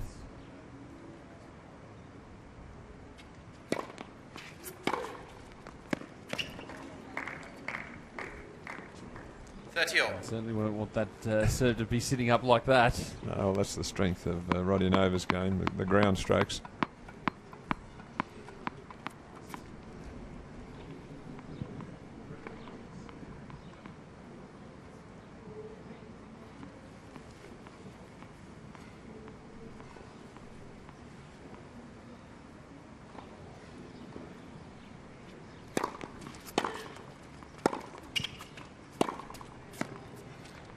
Well, and again.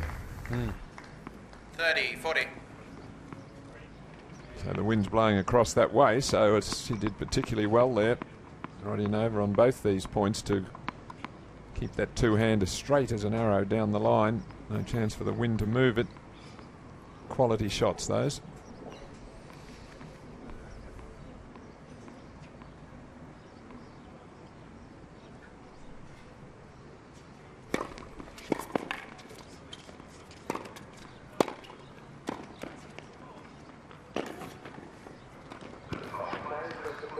Need to be careful there, Babusi. The ball kept coming back. Yes. Always making your opponent play that extra shot.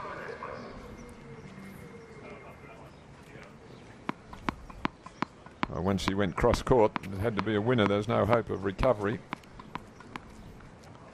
So well saved, that opening break point.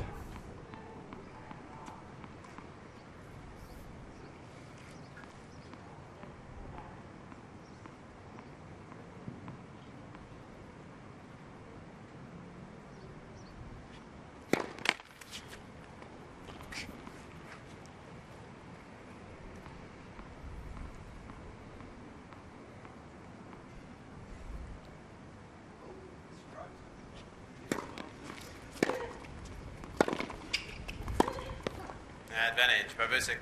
And a great response to that deep return.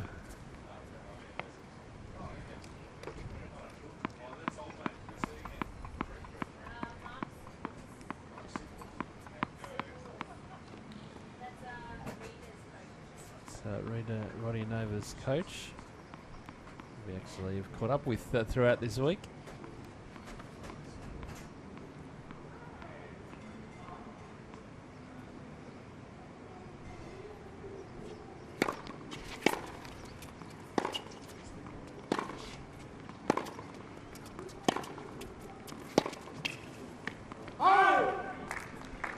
Yes.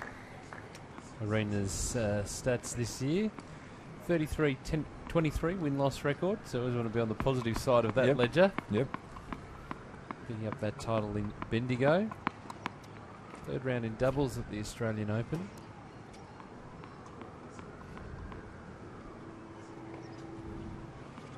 Tough opening game here. Psychologically, got to start well, got to hang on to your opening serve.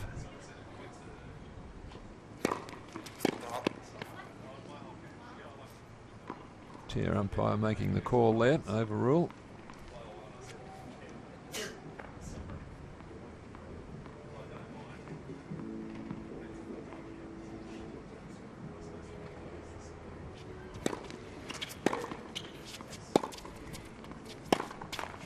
Advantage, Babusic.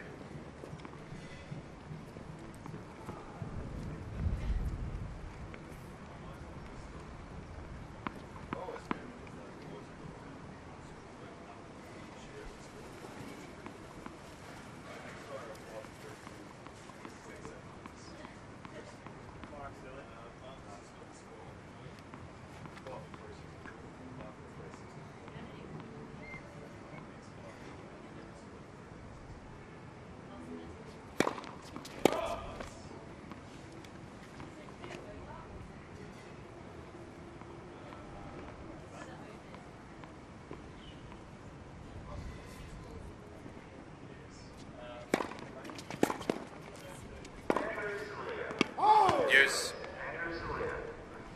Well, unlucky there. It's been a very long first Well, game. it sure has.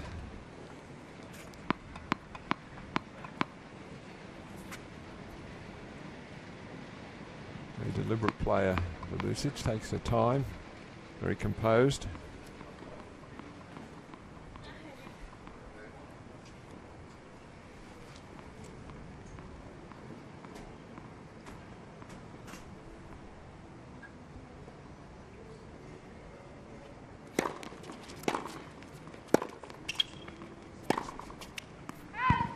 Advantage, Babusic.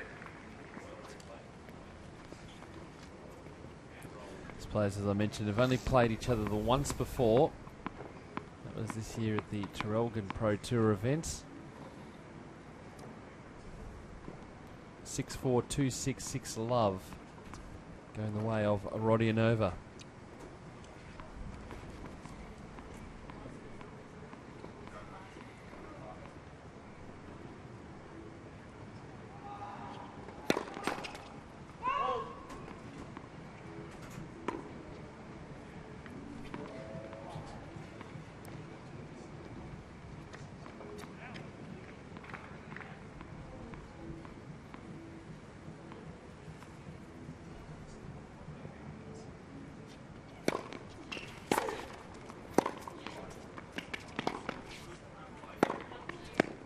Game, Babusic. That's good holds.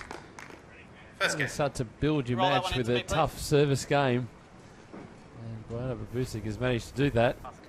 Oh, she did well to get out of trouble in this game. Missed a couple and was caught by two big backhands down the line from Rodianova, but a good finish to the game. And when you win the game after being in a bit of trouble, and particularly finish it off on a high like that last shot, that does give you a lift, even though it's only the first game. Like a squash shot there, chopping it out of the corner, which players use a lot these days. They have to change grips. A lot of wrist in that too. Well, you have to use a continental grip so that it opens the racket face, then you chop it back. The wrist to get that angle. Yeah.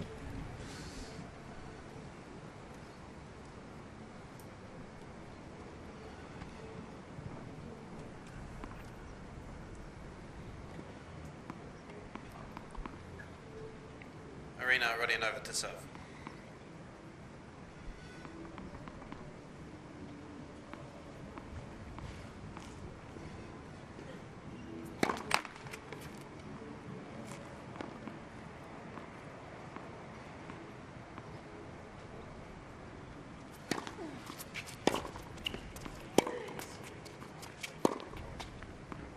$15 love.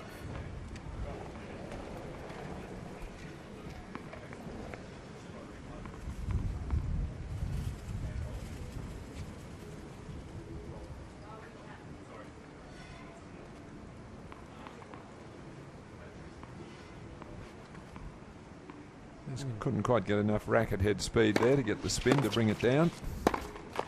15 all.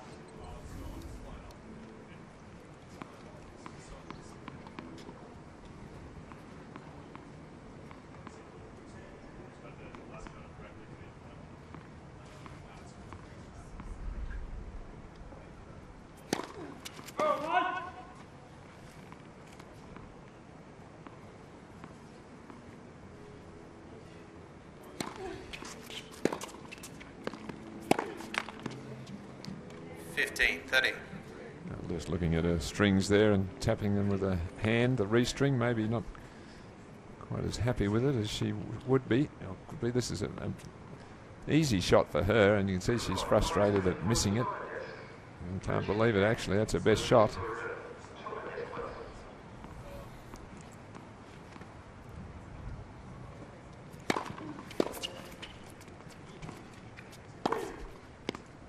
$15.40.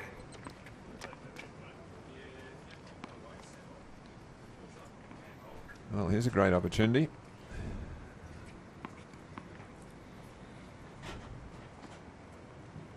Got to be able to take advantage of it when your opponent's giving you a free couple of points like this. 30-40. Can't on the first occasion.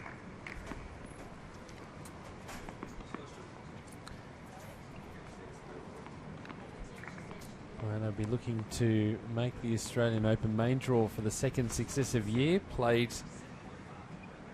in the Open this year.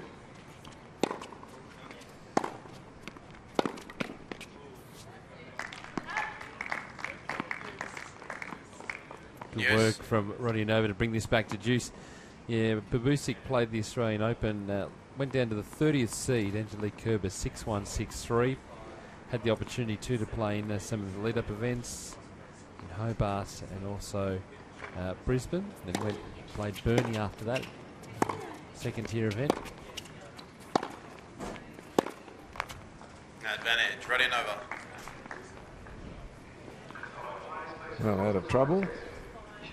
Reached the semi-final of that event in Burnie. A couple of quarter-finals throughout the year in those second-tier events. A ranking of 3-3-4.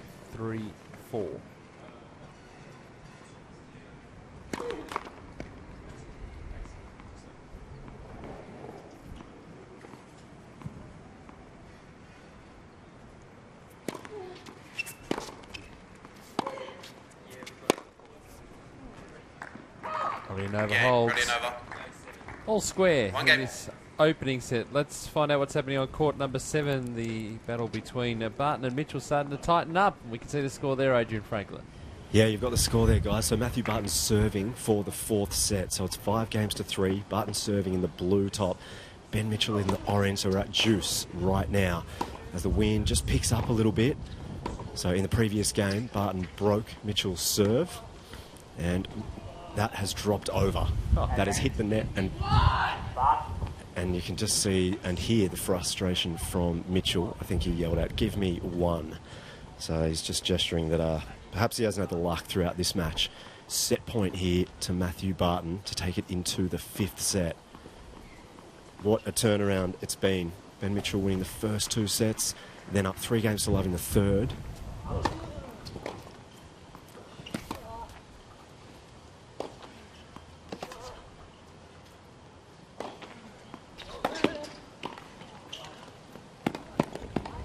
It's just gone long, so we're back to juice. What a match this is turning out to be. So Ben Mitchell, he won the first 2 sets. He took a 3-0 lead in the 3rd set, and then Matthew Barton fought back, took it in a tie-break, and now Barton leads 5-3 in the 4th set. We're at juice. He'll be hoping, Barton, to serve down a couple of bombs, which is his strength, his serve and forehand. It's absolutely his strength. So first serve here to Barton. And he makes it. So he brings up a set point again to take this into a 5th. And you would think after taking the 3rd set, if he could take this one, then he'll be on an absolute roll, which perhaps will be unassailable. So set point here for Matthew Barton. Wind certainly picking up now. And there it is, so you can hear it. Matthew Barton, what a comeback. He's taken this into a 5th set. What a match this is turning out to be, guys. Yeah, that's going to 5 sets again. Matthew Barton, he did against Nick Kyrgios before Kyrgios had to retire in that 5th set. What he's got left in the tank despite having an extra day to recover. Mitchell's played straight sets and then had a 4-set match, which he won 6-love against Adam Feeney the other day. So I expect might have a little bit more in the tank, but they've had that extra day to recover. Meanwhile, back here, we are at 1-all and 30-15.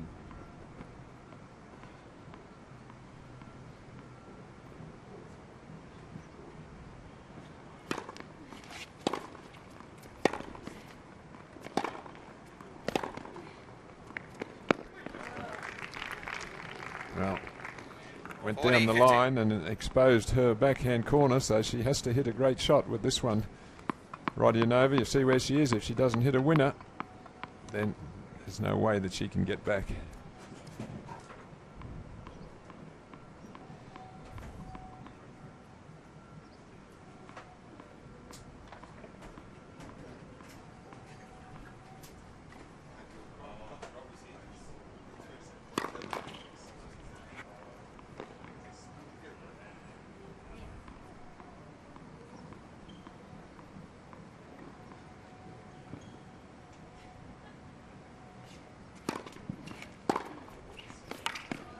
too short again from Babusic. 40-30. And that'll be gobbled up every single time. Well, she likes that two-hander down the line. But both these players really don't have the strongest serves. It's not the features of their play, it's their ground strokes.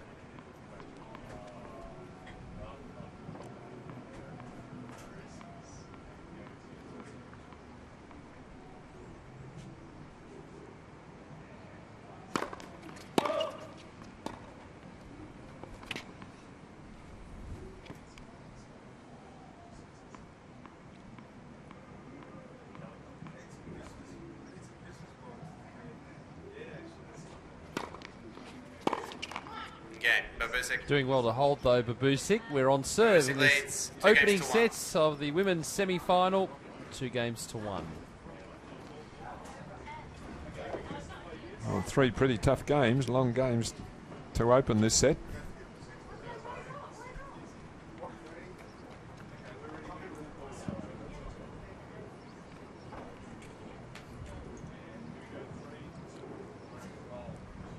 The best tennis players in the world are coming to the Hyundai Hockman Cup. Are you? All in the brand new state-of-the-art Perth Arena with retractable roof and under-seat air conditioning. Perth ready? Play and book at Ticketek now.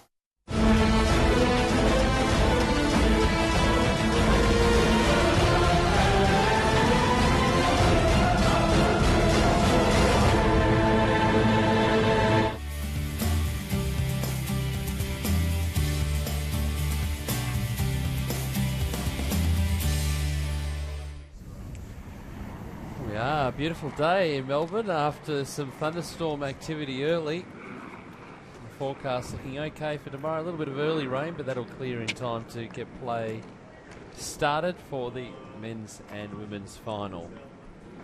That's assuming there's no rain today, this afternoon. You're confident of that? I'm being very, very optimistic. Good. I've seen some sunshine here. Yep. I've seen... looking at the weather radar, no rain on the horizon, and I'm happy to go with that. Yeah, I'm happy to go with your judgment. Roddy Nova serving.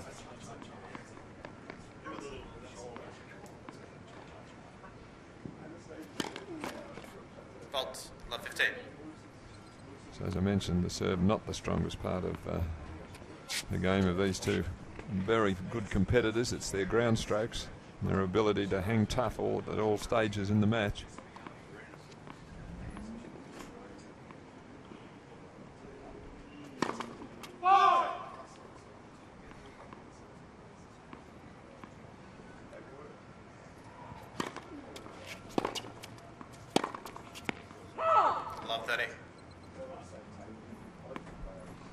A little bit impatient there. That was just the first shot in the rally, and to go for a cold winner down the line.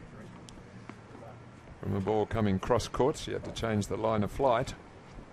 Roddy and over, and not always the easiest thing to do.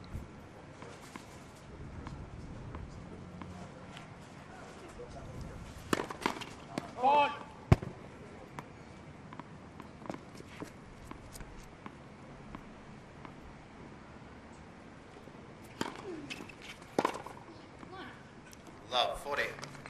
Well, they're there to be picked off, aren't they, these serves from both players? Well, the second serve in particular, you see this is just put right onto her racket. Just a safe serve, putting it in the square.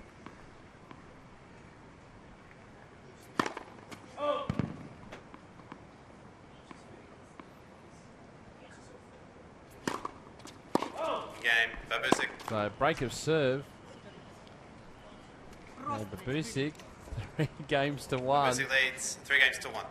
See Roddy Nova's game just drift slightly. We've seen in the past couple of matches that she's played, particularly that opening set against Jess Moore, albeit with tricky conditions.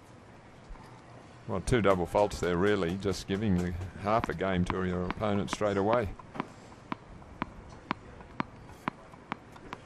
It's not the easiest day to serve in. No.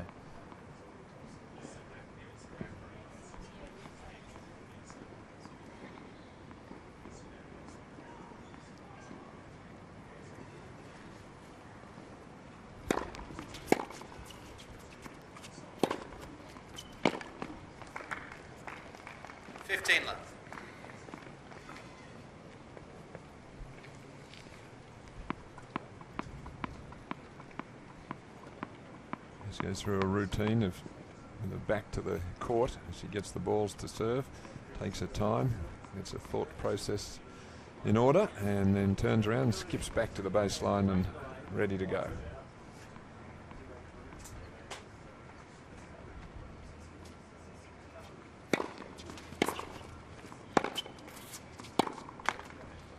Love.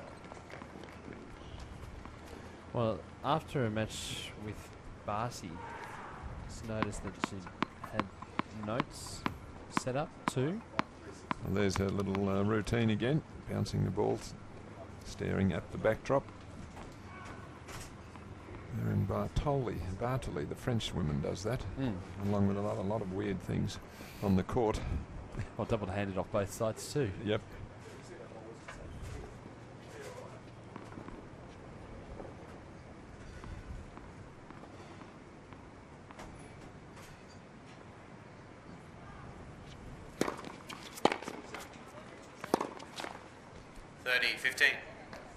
Not quite as confident on the forehand wing as she is with a two-handed backhand.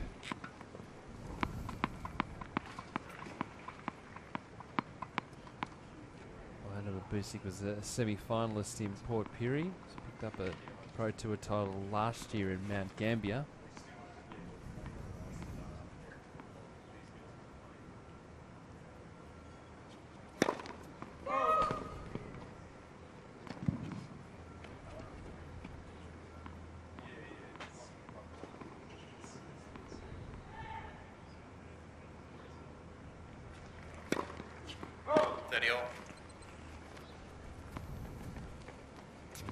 Different to the men's match, which we saw previous to this, where that serve was a massive weapon that you could rely on. It's more the serves just to get this point started. Well, it pretty much is. It's just not the basis of their game, these two. I mean, we all can't have great weapons with every shot we've got, but what they do well is those ground strokes and their competitive ability.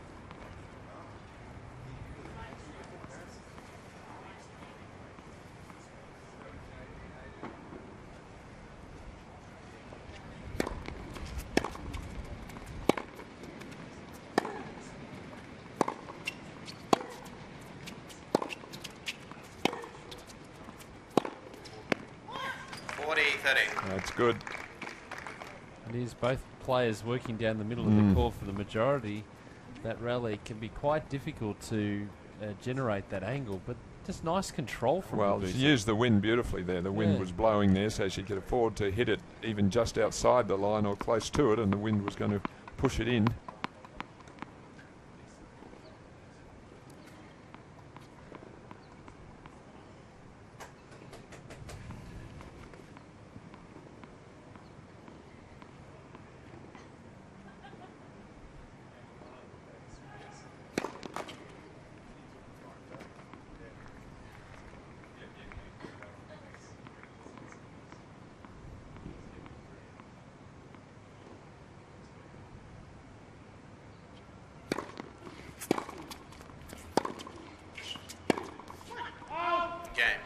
Pumping herself up, 4 games to 1 now.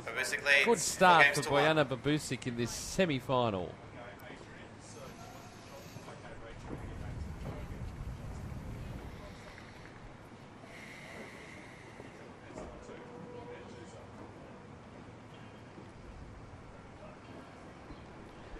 Let's go out to court number 7. What's happening in the 5th set, Adrian?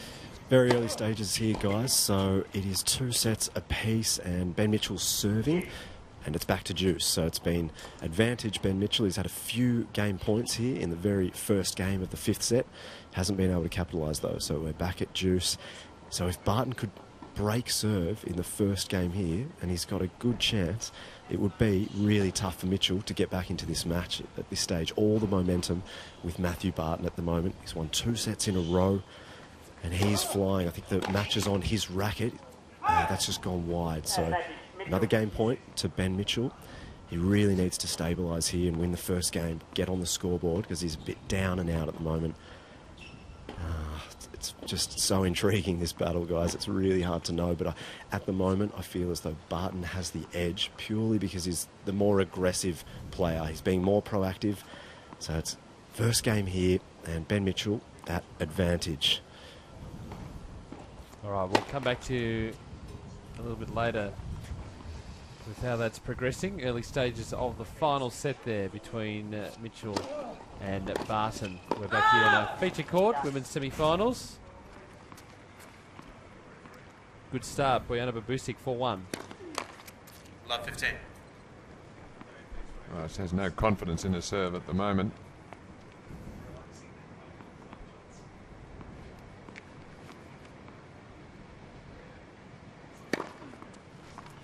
Well, that might help it.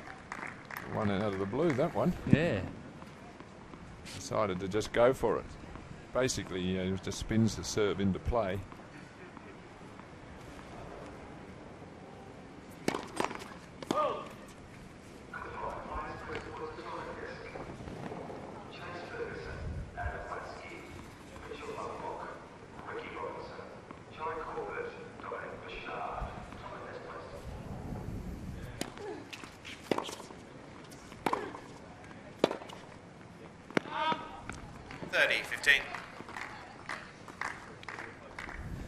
Always entertaining watching Arena Rodionova playing.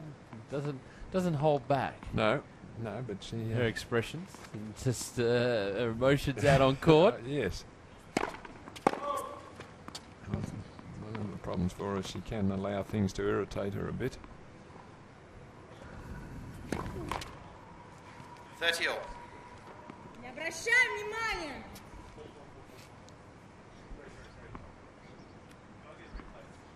Russian is not good. No. However, I don't think that was complimentary.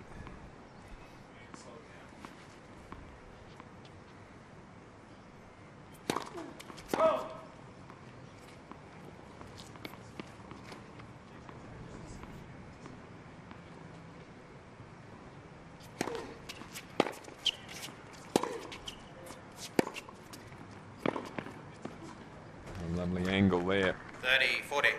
It's all business here for Babusic. She obviously can tell that her opponent's upset, but she's struggling a little with the serve, so she knows that this is her great opportunity to really capitalise and run through this first set.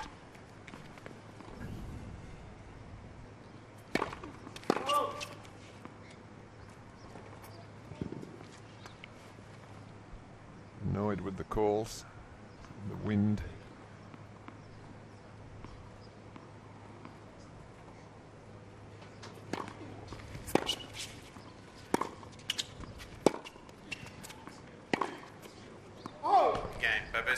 And is all business at the moment. 5 games to 1 now in this opening set. Babusic leads 5 In the games blink to of 1. an eye, Alan. This first set's gone very quickly after a tight struggle in the opening game of the match. Yes, well, it's a little bit surprising because Rodionova's a more experienced player. She's played in the Australian Open. She's been in the qualies of Wimbledon and the French, so she's been around the big tournaments.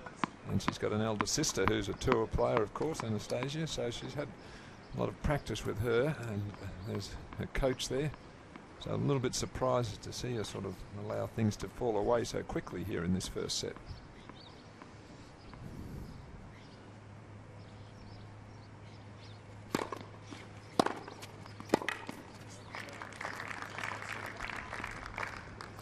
Love 15. Now she's fired up. Yeah, she let out a little frustration on this ball. Yeah. It's really whacked it. About 6 games worth, I think, in that.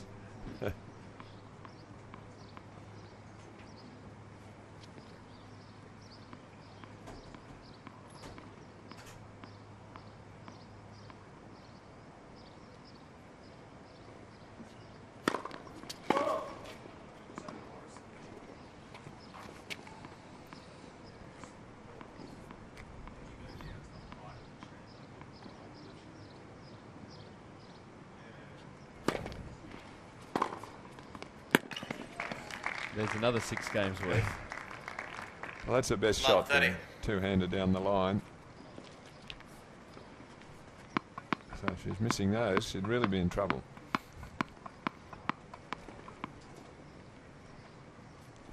Mark Safoulis, her coach.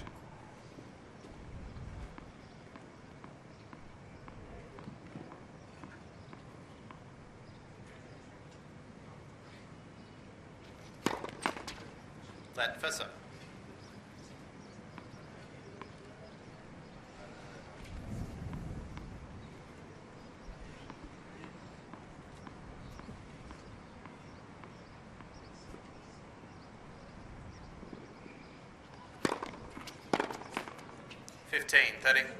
Just at the moment, can't string 2 points together. You talked about the easier serves. We talked about it in the last match. Those shots that just sit up there to be hit.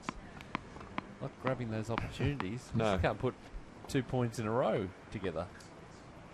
I'm sure she'll pick it up as the match progresses.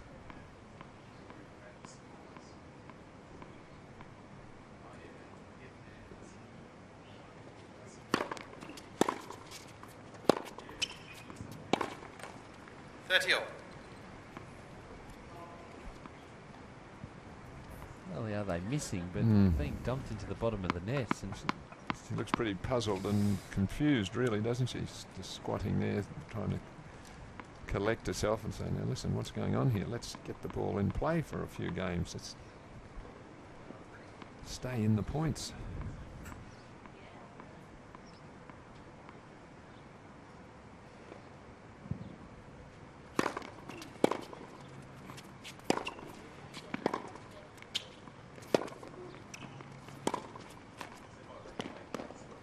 Well, sometimes you just need a little bit of luck. That bounce on top of the net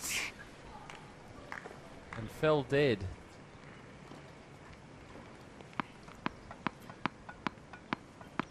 It's going to be a good shot anyway. She gets a lovely angle here. It's always going to be hard to deal with, but impossible once it did that.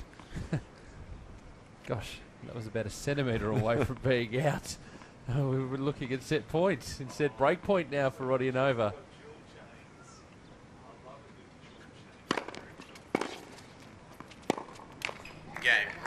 So a break back for Arena Rodionova. Bojana Babusic, though, 5 games to 2 in the opening sets. Let's go out to court 7. What's happening, Adrian? Well, another turn, guys. Ben Mitchell has broken early stages of the 5th and final set. So right now, Ben Mitchell is serving. He's leading 2 games to love. We're back at 30 all, though, so a little opening here for Matthew Barton. Ben Mitchell, as you can see, serving in the orange. Just so many momentum changes in this match.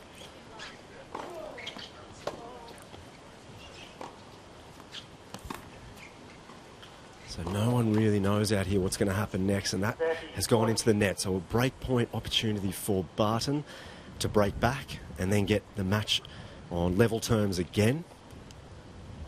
It's just so hard to know mentally where both players are at.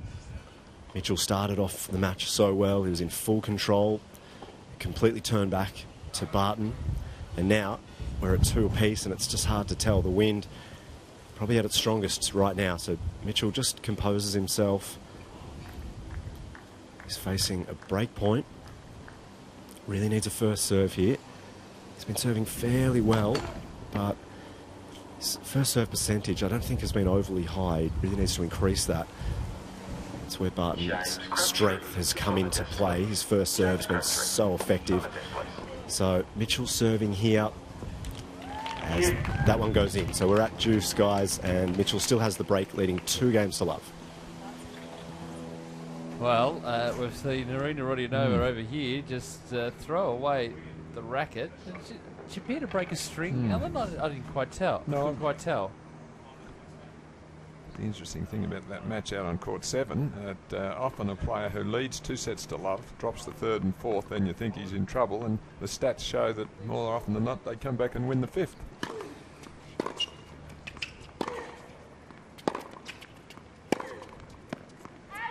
Love 30.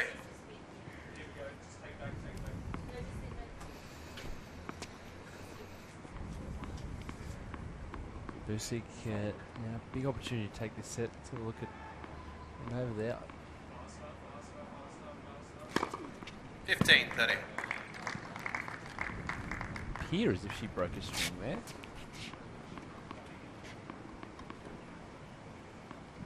Just maybe a change in the tension.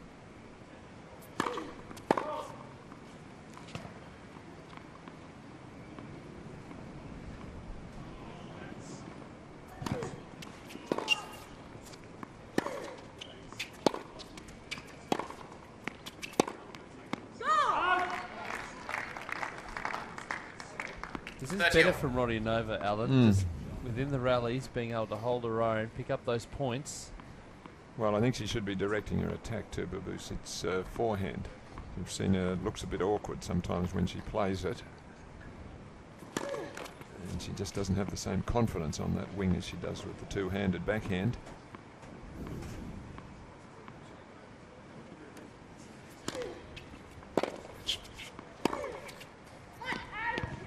But again, can't put the 2 points together.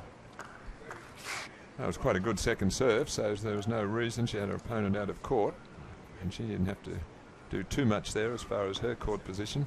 So now it is set points for Bojana Babusic.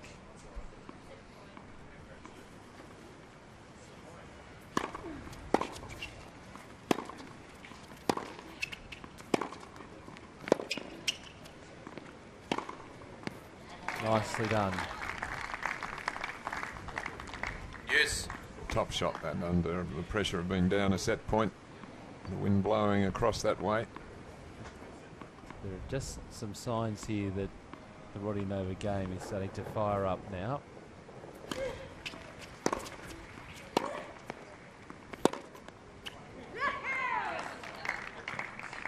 And even though Arena might drop this set, I've got a feeling that she's very much in this match now. Can you pick up the piece of plastic on the court?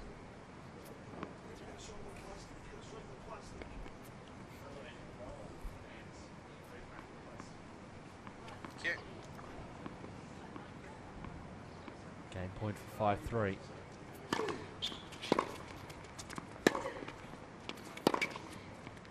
Good game. Ready, Nova? Babusic leads 5-3. Well, good effort there, as you said, Pete. She is starting to work her way into the match. 5-1 to 5-3. And again, just considering a possible change of racket. There's some very artistic shots today around the courts. Must be a used ball, that one. Transfer's a bit worn. It's a little fluffy. Important opening point here for Bojana Babusic as he turns for this first set.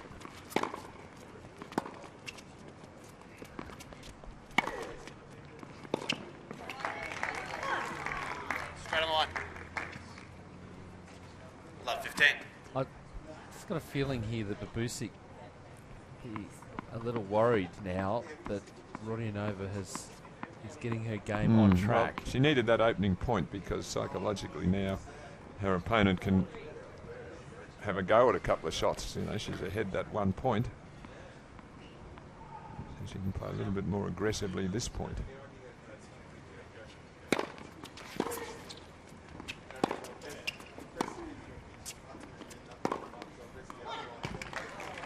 It's a way to fix that. Well, she paid the penalty for defending there, playing a very defensive slice shot.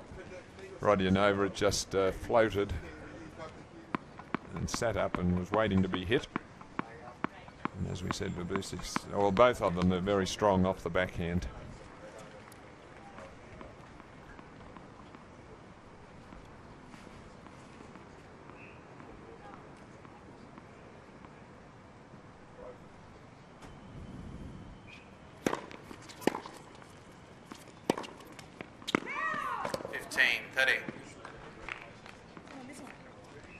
And it starts to be that the balls that were on the line a couple of games ago, just missing now. Well, the body language has changed also for Roddy Nova. She now looks a lot more positive in her movement and her attitude, body language.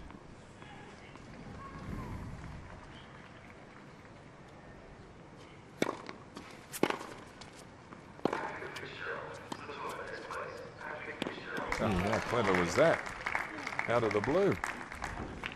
15, Let's talk 40. about on a hard court surface, Alan, the importance of keeping that ball low with the drop shot, otherwise it can sit up. Look at that. Just a bit of backspin as well. Yes, but Babusic was so far behind the baseline, she wasn't expecting it, so even just an average drop shot would have won. So it was the quality of the surprise, really, that did the damage there. So wonderful choice of shot there from Rodionova. 2 break points.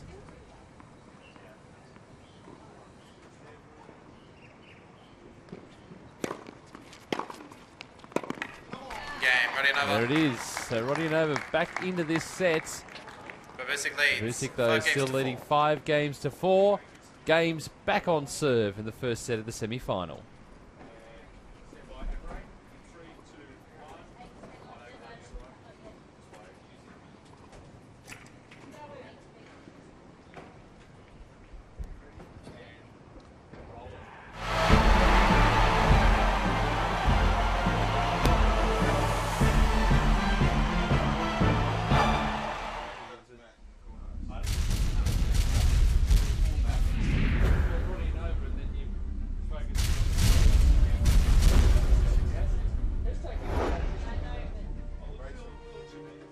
It's a Grand Slam where I've had really consistent results. I always love starting the year there. It's so much fun. There's so much energy. To win it was just amazing, and in the way I did it, it was just incredible, and it will always be in my heart.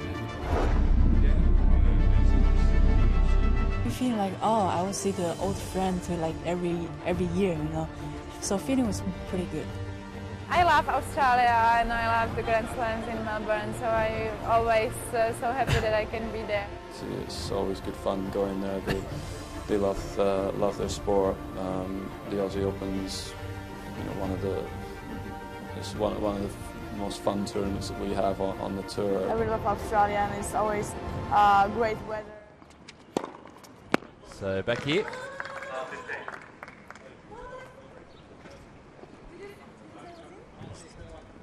Thinking she got a poor call to open that game. She's just almost begging the umpire to change his call or overrule. Okay, but I can't see it from here. Staging a sit-in. Well, he says, the umpire, that it is a difficult line for him to overrule. It's the furthest away from him.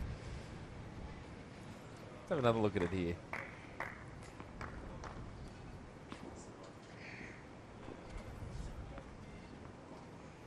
I would say wide. You would say good, would you? Well, I call there we good. go. Well, you haven't got your glasses on. Well, There's a lot on the other side of the court from us. Your vision's pretty good.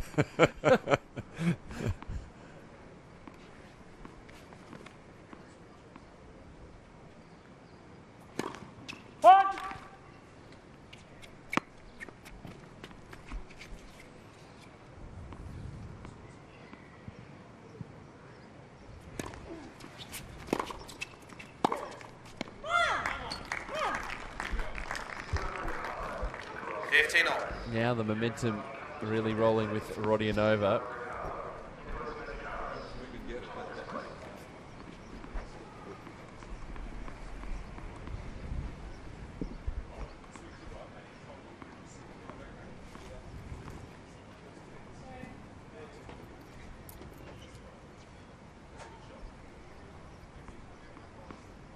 There's Todd Woodbridge, who's watching the action across all the courts, the 2 courts today.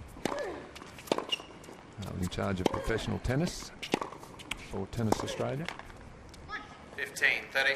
Just to, as I mentioned before, it's going to make some calls along with the rest of the tournament organisers about the discretionary wildcards that are being that'll be given out closer to the events next year.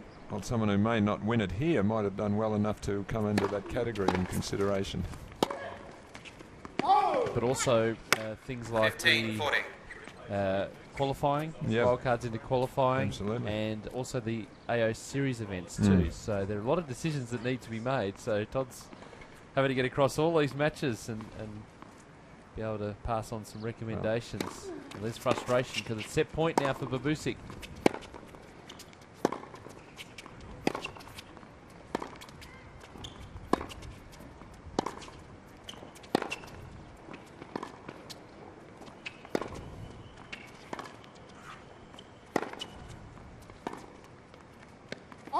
done it. First set, Babusic. Holding her nerve, Bojana Babusic. 6 games to 4, the opening set. And Arina Rodionova frustrated, to say the least. Shaking her head as she walks to the chair. An entertaining opening set.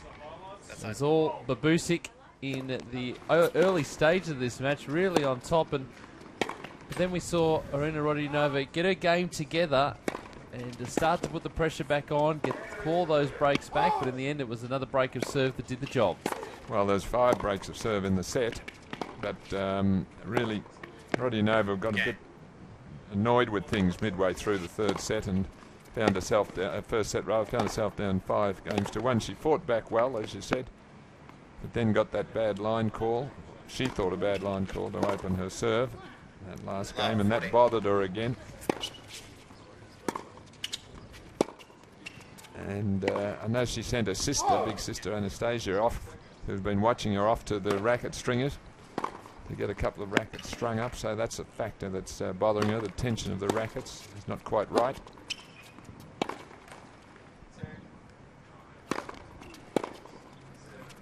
Yeah, so Babusic just doing enough, holding a nerve, and deserved it as well. Played super well, super consistent, and the Rodionova game ran hot and cold. Time. And no birthday celebrations just yet for Arina Rodionova. But I feel that she's in this match. Well, she's still a bit fragile, I think, though, you know, because she did so well to get back to 5-4 and then it lost that opening point of what she thought was a bad call, and then it all slipped away again from her, or for her. So, got to start all over again. Babusic to serve.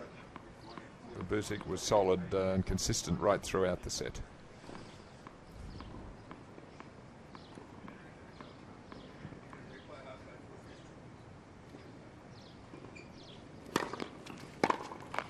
Love.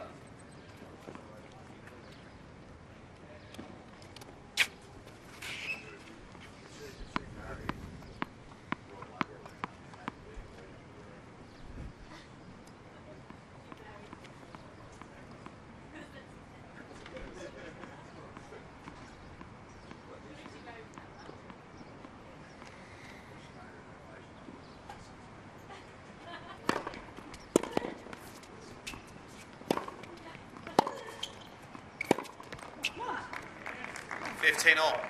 See a lot of Rodionova pumping herself up at the back of the court, well, to get focused. She's usually a very aggressive player, isn't she, emotionally and physically with her game, which is a good sign. You want to show your opponent that you're desperate to win the match.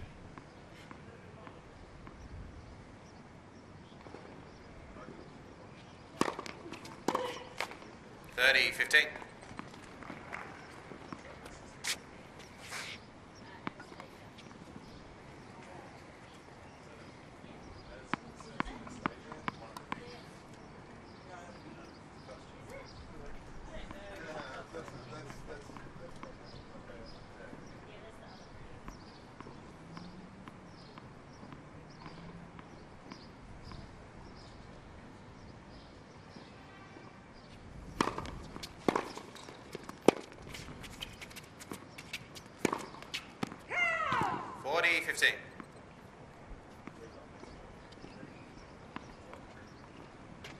Again, just a little bit unlucky, Rodionova, with some of these close shots just being called wide.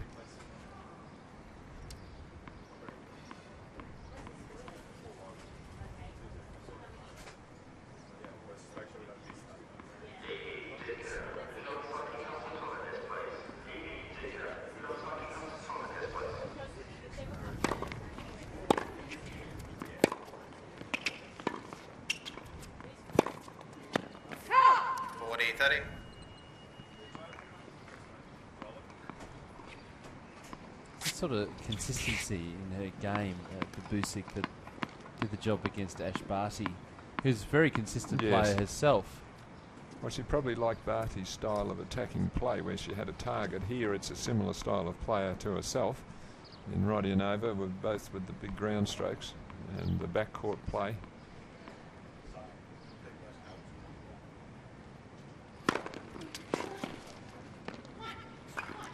Good holds, confident holds.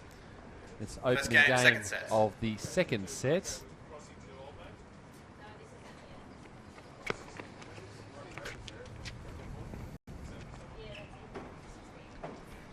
That's Anastasia running over, the big sister and Australian Fed Cup player. She's just been over to the racket stringer, delivering a couple of frames to be restrung to what Arena thinks will be a more suitable tension. And she's having a bit of a chat to the coach. And just a little bit of encouragement. But she's sort of drifting in and out of this set emotionally. Arena is some good stuff and then some ordinary stuff, whereas her opponent, Babusic, is very solid and consistent and measured right throughout. 15 love. Just gets on with it. Really focused and concentrates well.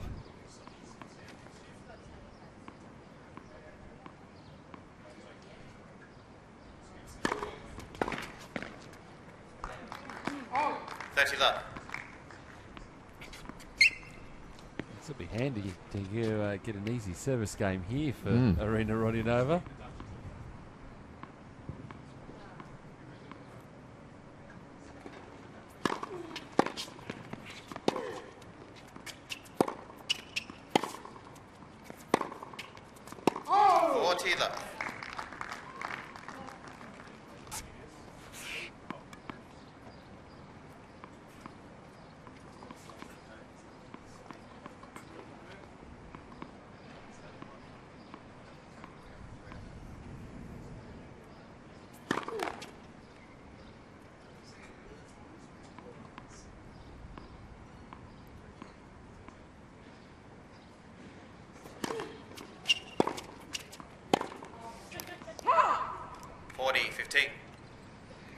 Now that was a loose shot.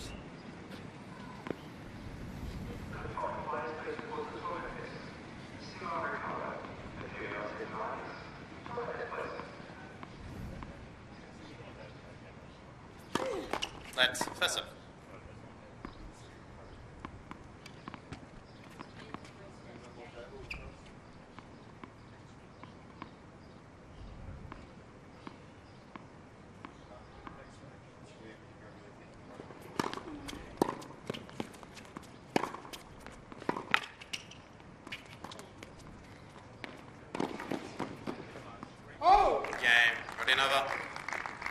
Rodionova levels, 1 game all. 1 game all. Well, again, good use of the drop shot when she can see her opponent stranded behind the baseline. She just gets to it, but really it's a good choice of shots. A couple of times she's caught her with that. And you can see some improved body language from her there. She's all set to go in this second set. Very much a roller coaster ride, isn't it, of emotions? It is. With the Arena. Yep.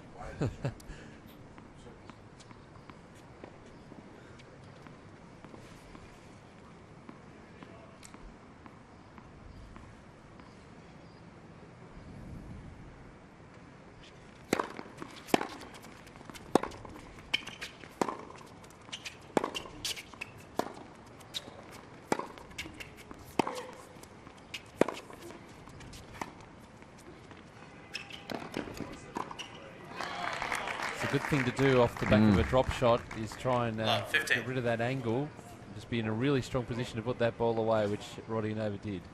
Yes, you usually follow it in yourself, and then that saves your opponent just pushing the ball into the corner. She comes in, she slides it down the line, but Rodionova's there at the net and then has a little easy put away into the open forehand corner.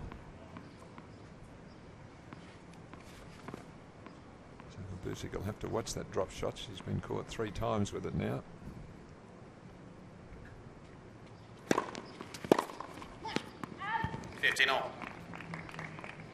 That's a good play from her. I like her serving to the forehand, or both players serving to their opponent's forehand. So just rehearsing the shot.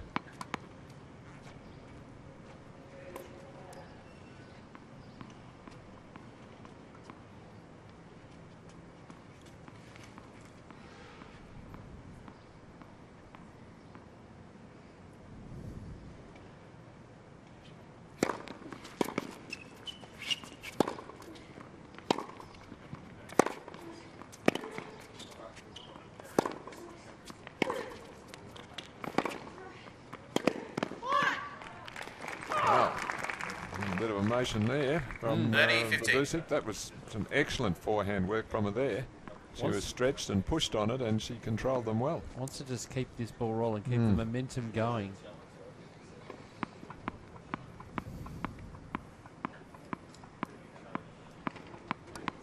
And she's again just blocking out all thoughts or distractions that might keep her from keeping that mind on the job.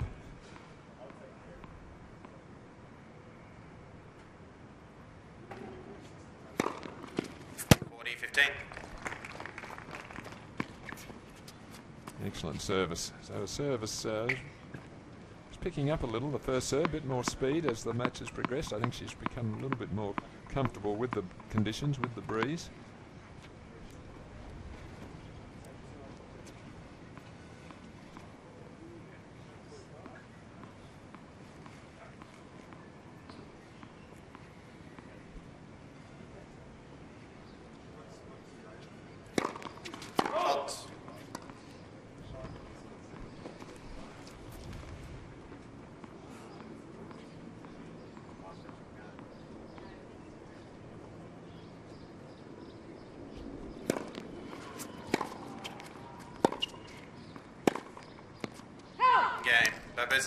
Gee, that was close to the line as well. I think Rodionova's going to ask the question here. 2-1. Not happy. Going to ask the question of the umpire again. In the meantime, Babusic's done the right thing and raced to the chair, holding for 2-1 in this second set. Babusic taking the first 6-4. And that's a frustrated Arena Rodionova. So I mentioned that Bojana Babusic has a set of notes for each match, which she sits down with the coach. She writes the notes herself just to keep her focused throughout a match. The one before, I'm still not sure. Meanwhile, Arena's just calmed down enough to have a conversation with the umpire. I don't know what we're talking about now. And yes, just to no, it's a good idea. Quite a lot of players do that. And as we've said, and you've seen, she stands with her back to the court just before she is about to serve to make sure that she's fully concentrated. All of that, see you later, Craig. All that's, I think, a very, very good move. Time. Yeah, we'll get back to him, I'm sure. Pretty much day one of the Australian Open. We're looking forward to working with him on AO Radio. You can listen to AustralianOpen.com or not, depending on how he takes it. You know, you'll keep, that's what he'll say. I wonder why he suddenly inherited about 15 different helicopters.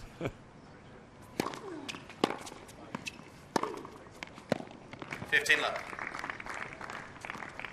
Yeah, but just talking to Bojana's coach, Mark Luber, the other day about those notes, it's something that Bojana's initiative to just write out a series of dot points. It's not something that Mark writes out for her. 30 love.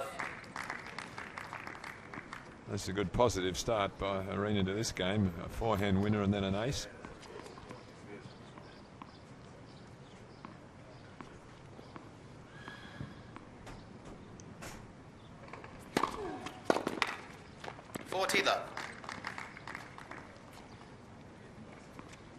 So a lot to like about this game from her.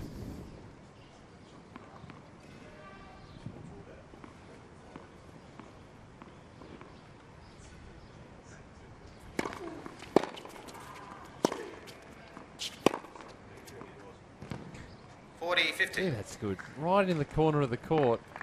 No margin for error. No, well, I think Rodionova thought it was going wide. She was not that far away from it and didn't run for it. I think it's a slightly mishit ball that helped it drop in.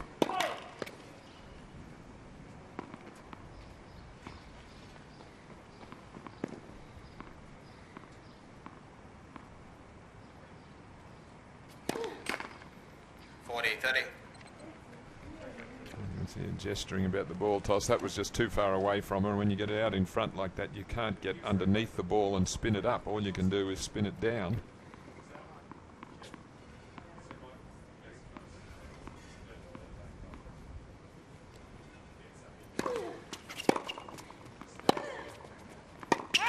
Deuce.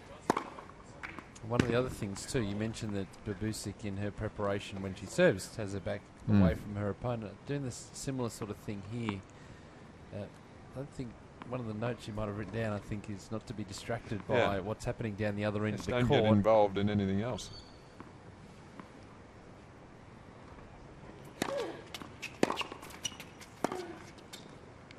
Advantage, Babusic. Well, there's that floated slice, which she again not happy with the call. So she chops underneath it, gives it too much air. And, well, it was certainly very close, but the shot itself, though, wasn't hit with enough firmness, that slice, to keep it a bit lower.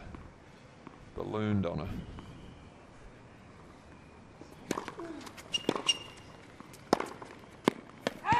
Game, Babusic. So there's the break. 3 games to 1, and the frustration there for Arena Rodionova. Let's find out what's happening on court number 7. Barton and Mitchell. Give us a score, Adrian. Yeah, we're still going, guys. I should have kept notes on this match because the amount of momentum changes has been almost confusing. Barton has just taken that game, so we're 4-all in the 5th set. Mitchell was up early in the 5th. He was up 3-1, but again, Barton fights back. We're 4 games all, 2 sets all. No one knows what's going to happen here, guys. It is an advantage set too, remember, out there in the 5th. Simulating the Grand Slam conditions. We will keep an eye on how that's actually going to be playing out, but a bit hard to pick a winner at the moment on that court. So we'll switch back to what's happening here. Well, that could be a body blow, that last game. Rodionova started off so well. She was well in front, and then to drop the serve from there.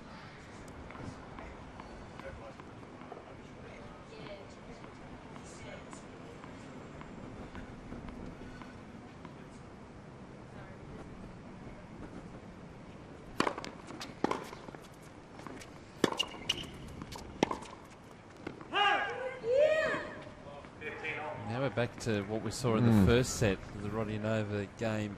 Not able to put those 2 points, not put consecutive points together. Yeah.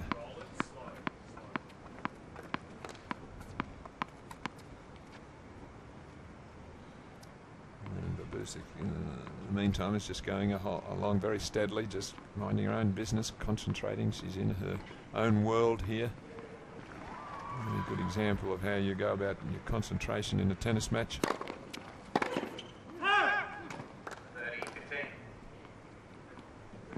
Working hard. Extraordinarily focused too. Got to say, Alan, very, very focused, on task. Good percentage tennis she's playing. She knows her opponent's in an erratic frame of mind, and she's just allowing her to sort of out-hit herself, really. Hit herself out of the match. She's playing exactly the right way for the circumstances here.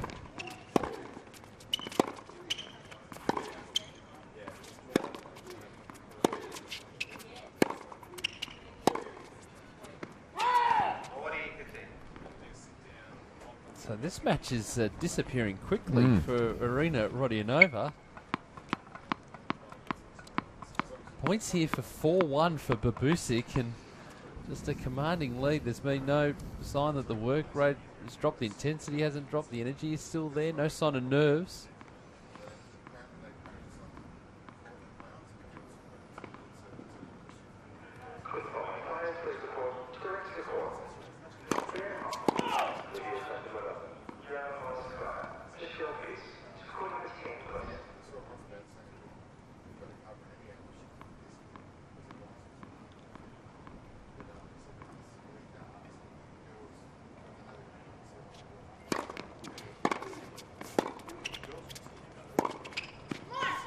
There it is.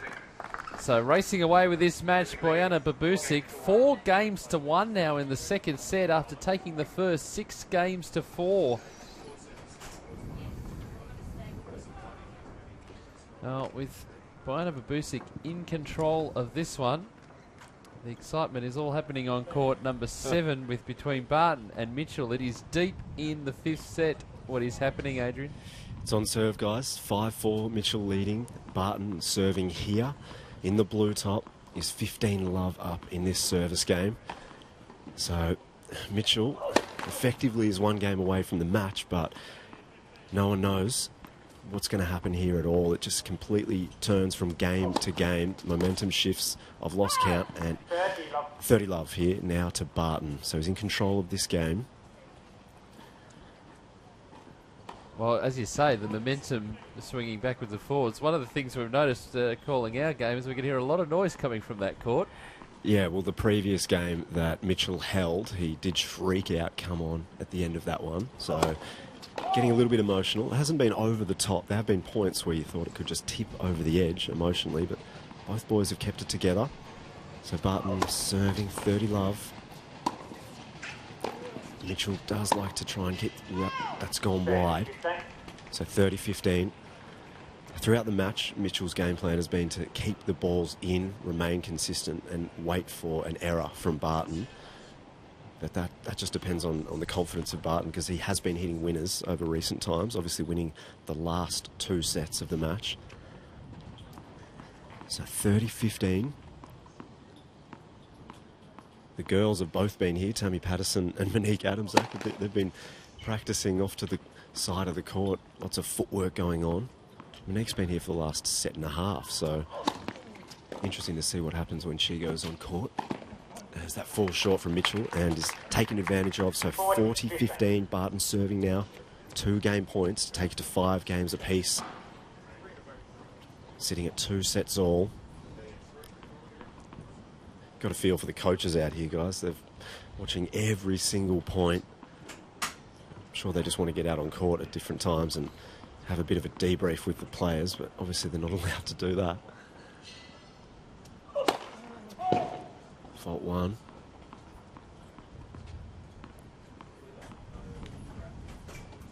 Wind's just died down now.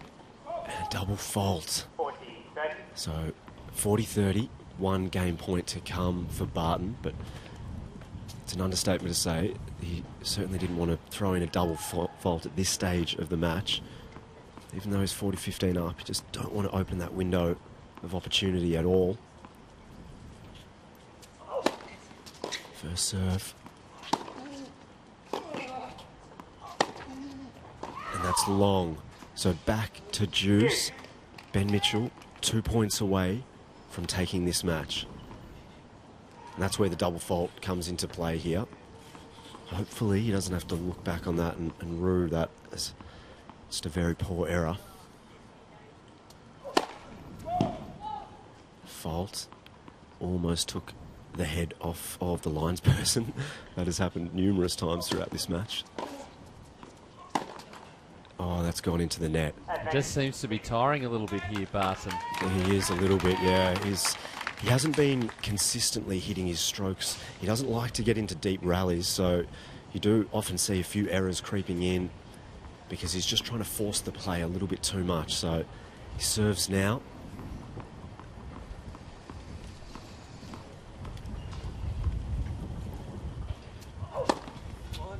And he saves that one, so back to Juice. Not a bad way to save a match point. Not at all.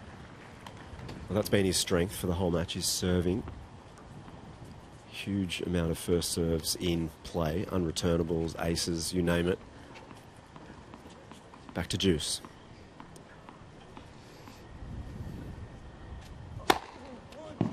And again, another ace. Game point for 5-all. Crowd's been slowly building up. They've enjoyed this match. I'm sure some people have left though, thinking in that 3rd set when Mitchell was up 3-love, 2 sets to love, that it was all over.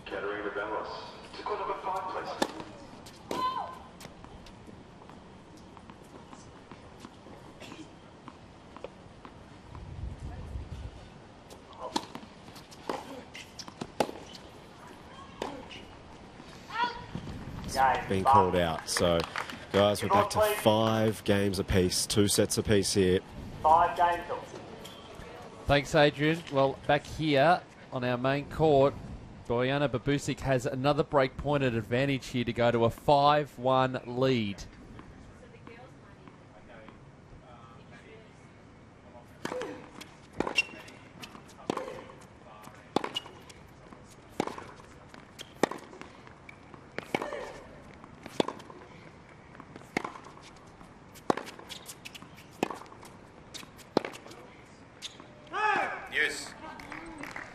Oh, there was a big point. It was a huge point.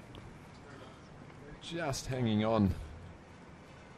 Rodionova. And that ball, you see it went a bit high off the racket, off the strings. It was slightly off centre. And enough to make it fall wide.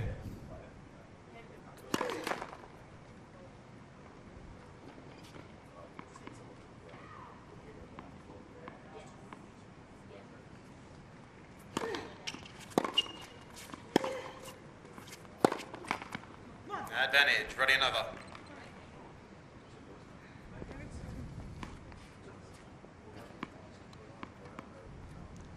Chance just to keep herself close. Well, 5-1, the match is effectively gone, isn't it?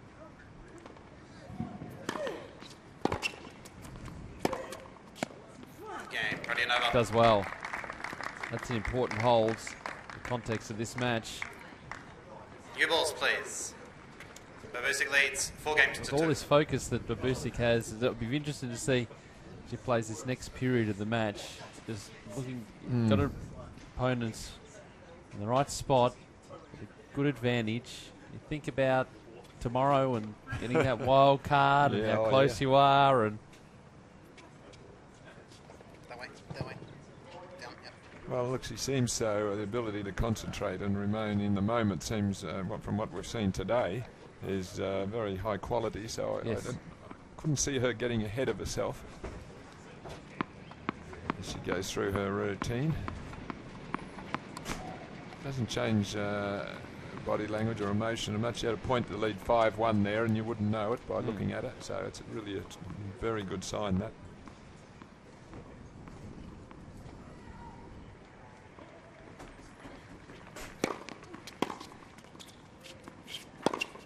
Love, 15. Well, a disappointing miss from her there. And the ball's just hit straight back to her and just doesn't quite get the lift on it. So that's not to say she might be showing good concentration and body language, but that's not to say that you don't get a little nervous, because everybody does.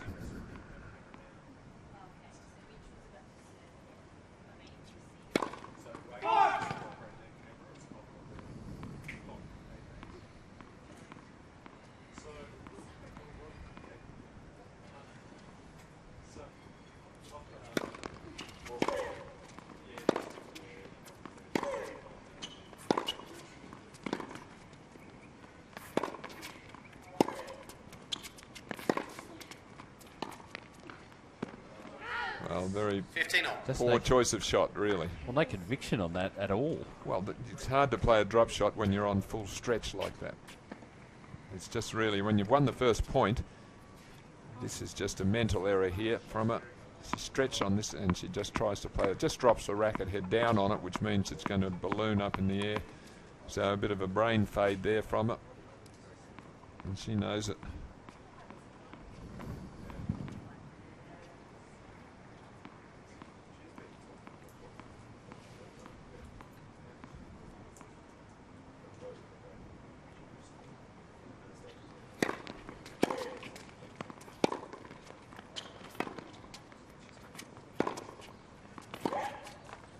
Lovely, accurate 30, drive there.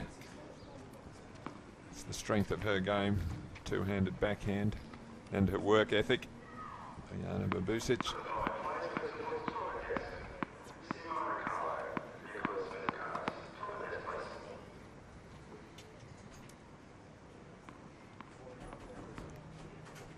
Again, a little bit too defensive from Rodionova with that slice backhand, which just not firm enough, not penetrating enough. 40, 15.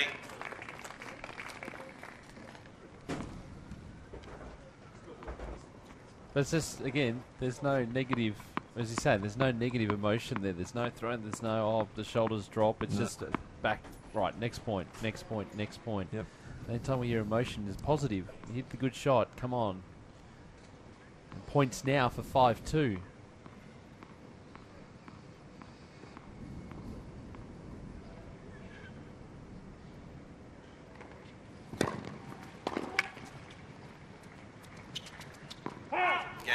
Babusic. There it is. So 5-2 now for Bojana Babusic after taking the first 6 games to 4. Babusic leads 5 games to 2. So close to the finish line, close to the final. Be playing the winner of either Tammy Patterson or Monique Adamczak. And that match to start on court 7 after the Matthew Barton-Ben Mitchell match concludes. It's deep into the 5th set. What is happening, Adrian? We're at 6-all, guys, now. So, as you've said, we're not going to a tie break. So, we could be here until tomorrow at some point. 6-all, 2 sets all. You'd have no idea who's going to win this match right now. Absolutely no idea. Your guess is as good as mine. All right, well, I'll say Mitchell then. All right, well, I'll say Barton then. I'll say Mitchell because it's an advantage to be serving first in the 5th set because you're always that game in front. Yeah, that's a good point. That's just a bit loose there. I mean, I just think it's the player that's probably going to go for it and just go for the win. I don't think it's the player that's going to hold back and wait for the other player to make the error. Can't see that happening. One of these guys needs to go for it. And they haven't really been doing that for this set. It's been just one-on-one battle, a little bit conservative, some of the play. So 40 love now. Ben Mitchell serving to take it 7-6. So perhaps Alan Stone, your prediction is correct. It's going to be a bit of an advantage for him at this point. But yeah, as I said before, I probably should have written some notes, guys, because I've almost forgotten what happened in the first set.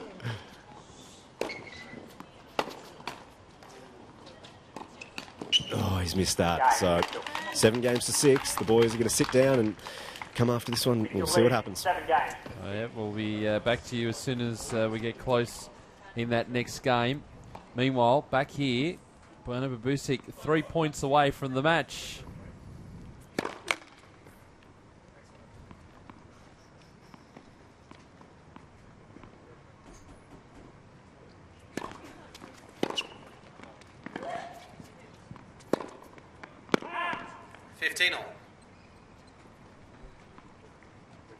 You mentioned that match out on court 7 is going to be followed by Tammy Patterson and Monique Adamczak. They were ready to play at 3 love in the 3rd set. They were ready. They had their gear on. They're doing a little bit of jogging out beside the court. 2 hours later, they're still not on. Might have wandered off to the cafe or something like that just to get some refreshment. So difficult circumstances for them.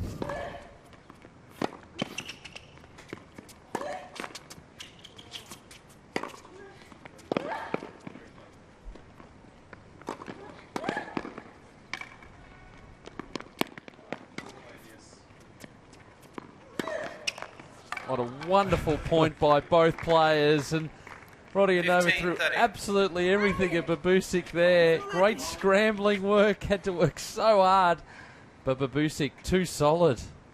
Well, a perfect example of how you keep yourself in a point here by Bojana Babusic. No wild shot, no desperate, just keeps herself alive. When she doesn't put this away, she doesn't panic. She doesn't try to do a big shot here. She just loops it up high, keeps herself in the game.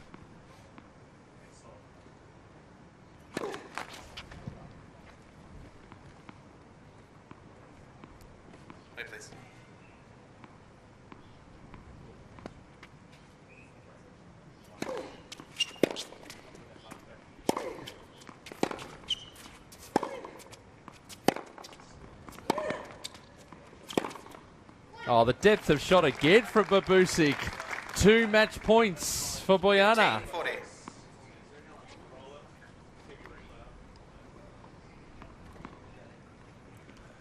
Can you pull the banner out? Again, in control at this point. Yeah, she does it all with the backhand and goes for the forehand, flattens it out down the line, and deservedly at match point.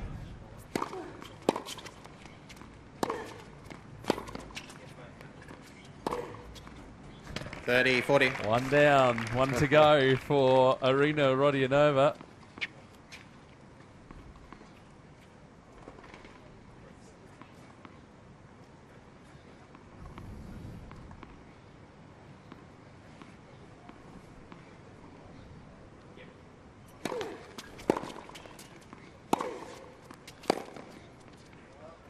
Nope, it's into the net, so yes, great fight back Yes. from Irina Rodionova.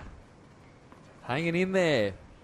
Well, she just couldn't get the ball where she wanted it in those 2 match points. But when you got a match point, you try to get it to the side or to the weakness you think of your opponent. And she was not able to do that. Rodionova able to get out of it with her backhand. Advantage, Babusic. But they get back into that situation, and then there comes the error. Another match point here for Babusic. Well, this hasn't been a good shot for her, the two-handed slice. Just too much height on it all the time, and it floats long.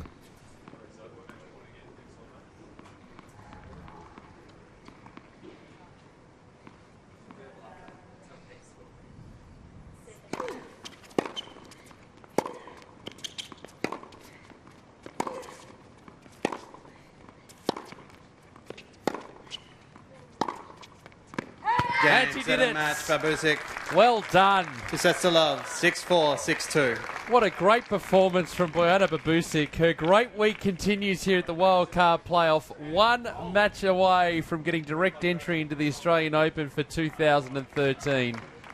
6-4, 6-2.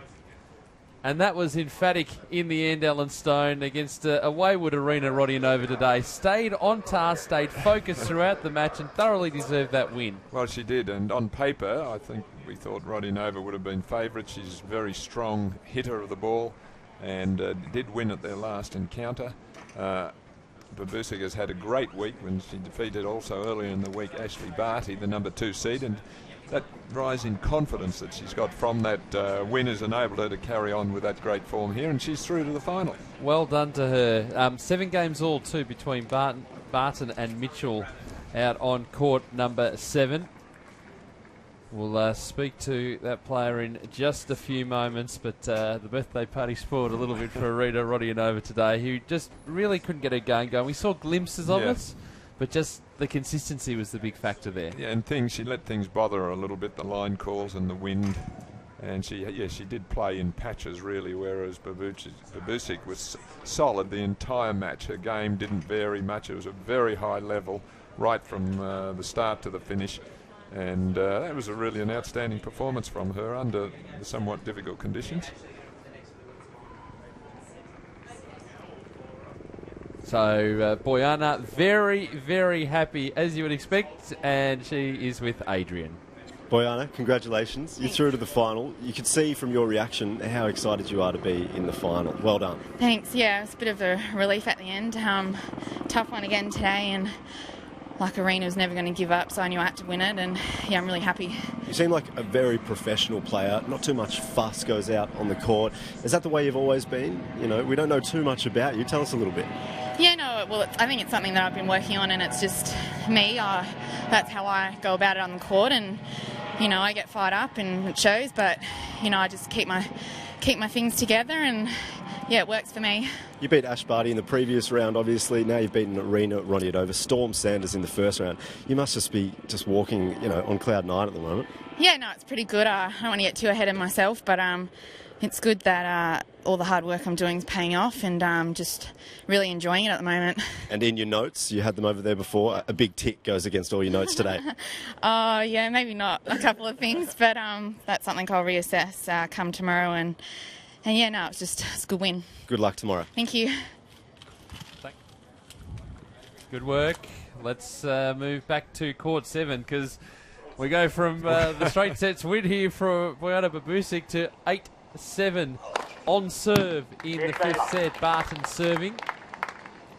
This is an advantage set. He's taken the first point.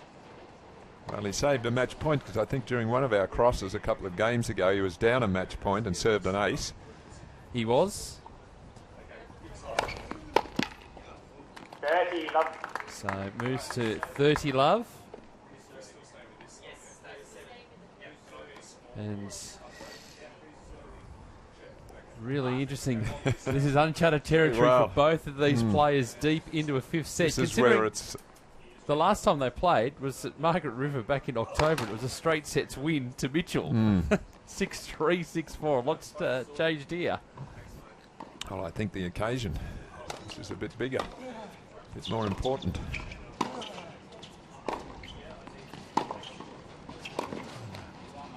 And a chance to get into the Australian Open, one of the world's biggest stages. is a little different to Margaret River. Mind you, Yes. Margaret River's a beautiful place. Wonderful place. Lovely wine.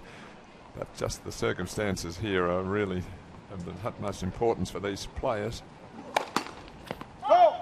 So 30-15 here.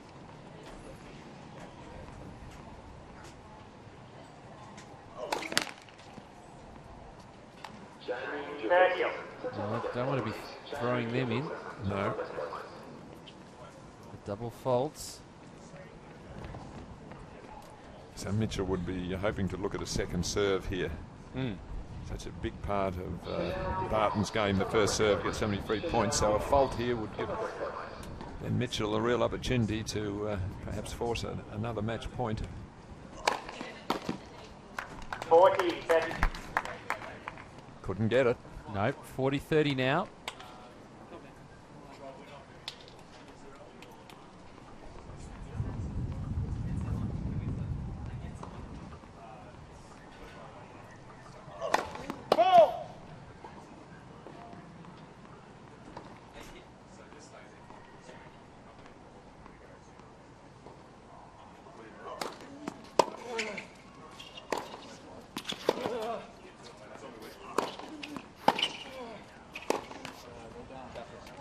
Right into the net. Both players don't want long rallies here. Well, just looking at the two of them, you'd think Ben Mitchell, the slighter, more agile player, bigger, stronger Matthew Barton. He's played some long matches, Barton, so whether he's it might tell against him as this match just continues to wear on.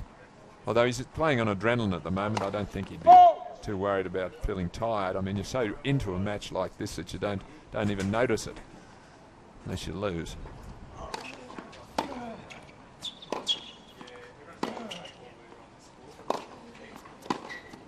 Oh, nicely done, up the line. Brings up match point now for Mitchell. Well, he got what he's looking for. He got to look at a second serve. It got him into the rally. That was a tired-looking approach shot, I must say, from Barton, straight down the middle of the court. So, long match. Started at around 10:30 this morning, Melbourne time. Oh, that is clutch. Brilliant. I'm sure it was. That is amazing. Coming with that pressure of being match point down, what great hands at the net. Well, it's just, I think, desperation, you know, just, it's a winner or I'm out of here. Yes. But what a quality shot.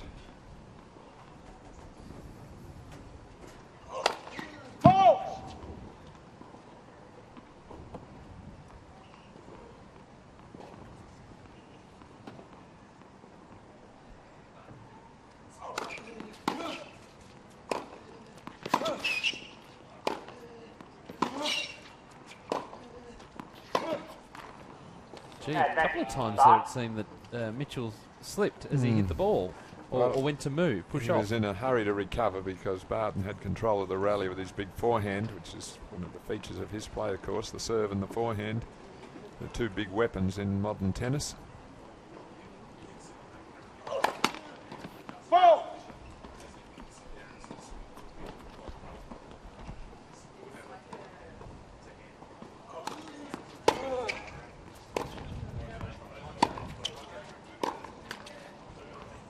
Back to Juice.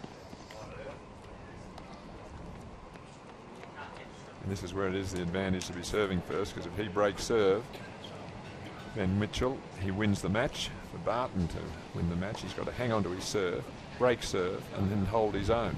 Well, he's saving match points, so... Yeah, that's right, whereas Mitchell would only be saving break points, so it is a big advantage. Not just think of that at the start of the match.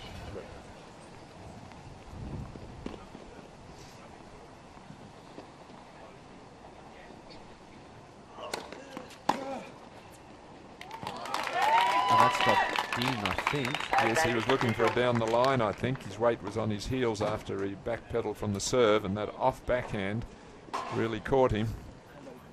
So another match point here for Ben Mitchell. Well, and a second serve. At least the third match point, as far as we know. And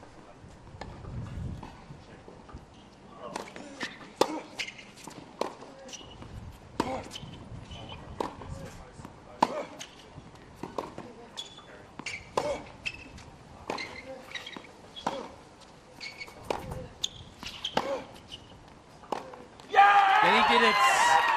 Oh, he's excited as well, as you would expect. What a match. 9-7 in the fifth set for Ben Mitchell. He is through to the final.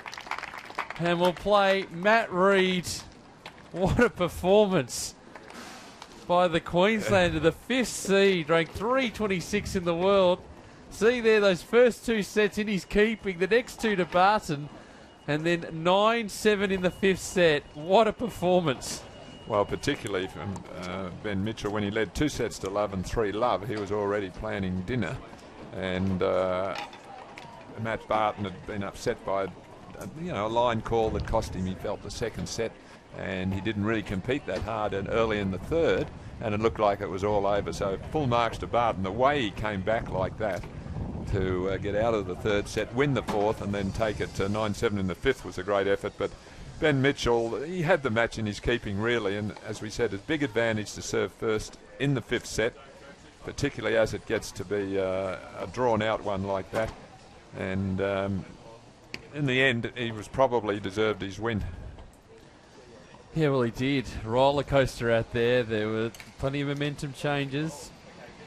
There was a period with disputed line calls too from Barton, particularly in that second set. It took a little while to get going in the third, but boy, he did get going, and a great fight back too to come back from 2 sets to love down. But I'll memo to the Tennis Australia staff in the cafe, get the ice bath ready for this man, Ben Mitchell of Queensland. He's with Adrian.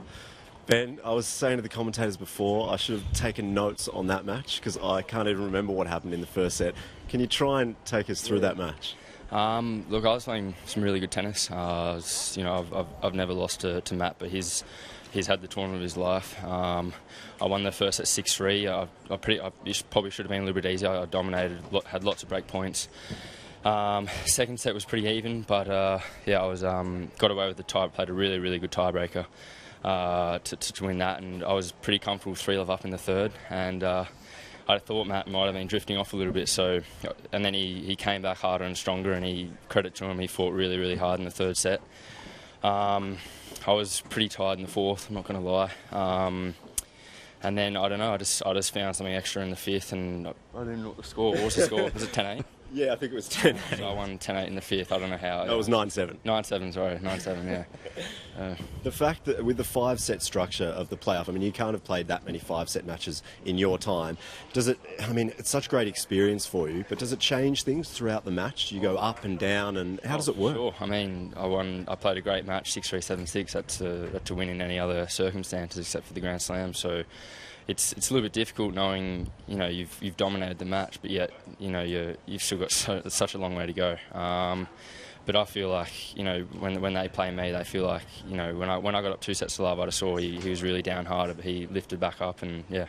You seem to be very fit at the moment, so I'm sure you don't really concern yourself throughout the match with your fitness. I spoke with Ben Mathias, your coach, a couple of times actually throughout that match. Tell me about the fitness work you do throughout the year. Yeah. Well, I mean, I actually, to be honest, I don't know how I'm going to be in the fifth set. Like, I've done all the work, but when it comes to the match, like, you don't really know, what you're going to be like in the fifth set. But the whole year, Ben's been on my back about fitness, and Ian Prangley was doing on my back fitness, and I guess it paid off today. You've got Matt Reid in the final. You may not even know that. Did you know that? Oh, no, I did know that, yeah. Oh, you did? Yeah. What are your thoughts going into that one?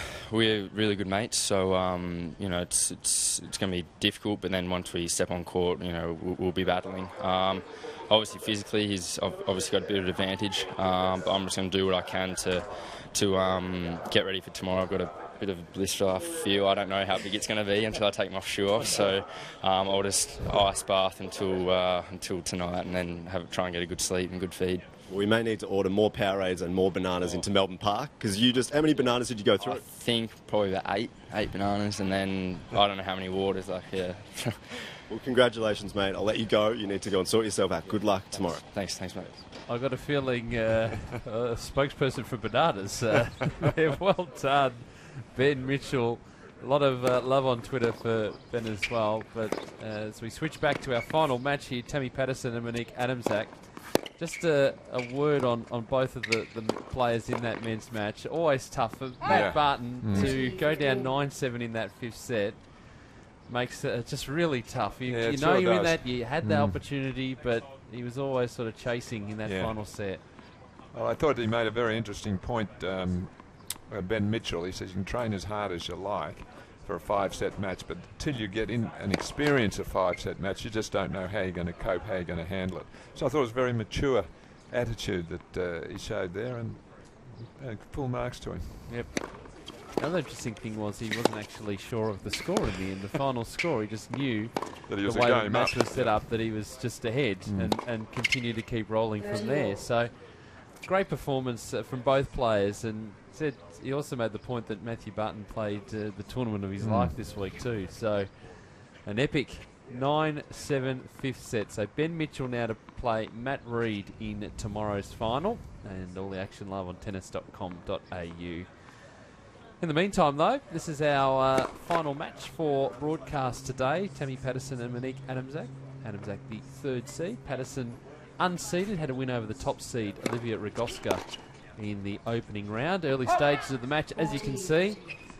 And the first meeting between this pair. Yes, well, that's Tammy Patterson on screen from Victoria. Done well this tournament. She's 22, 23 years of age. She's long been one of our top juniors, and then just struggling a little to make the transition from the juniors to the seniors, which a lot of players do. Well, Patterson's had an interesting road through to this stage of the event. Played Priscilla Hon. The match was actually played yesterday despite the rain. It was moved indoors because, if you remember, if you're watching on Thursday at tennis.com.au, the match was held over due to the rain. It actually had started on our main feature court here. But to get that quarter-final through to ensure we could play the semi-final today, the match was moved indoors. Priscilla Hon managed to just work her way into the match. Patterson dropped that first set 6-3 after Hon had a bit of a slow start, 3-love down, but then got her game going. Then a tiebreaker, 7-5 to Patterson in that tiebreaker. And then Hon, I think, was 4-1 up in the third set, but Patterson came back with a huge rush to win the next 6 games, to take it 6-4. So Monique Adamczak, she's 29 years of age. She's been around for a while now, and she's had lots and lots of good results on the international, on the women's tour, winning some of the shall we say, second-tier tournaments. It just struggled to really break through to the top level. So has played the Australian Open before a couple of times. Yeah, so it's good to see her back playing and playing well here, and vying for that wildcard spot.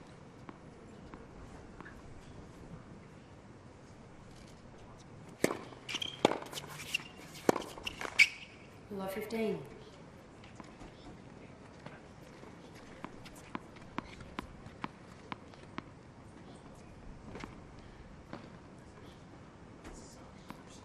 It's been good to watch Adamczak move her way through the draw as well.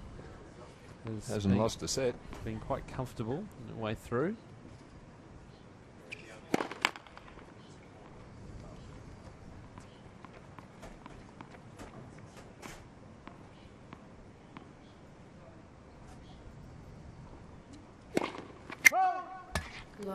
Just the experience factor may also play a part here too. I mean, we've been saying that with all of her matches over the past week. Well, she's ranked 194 in the world, and Tammy Patterson's 580, so there's a bit of a discrepancy there. And she's won all the matches in straight sets. Tammy's been battling.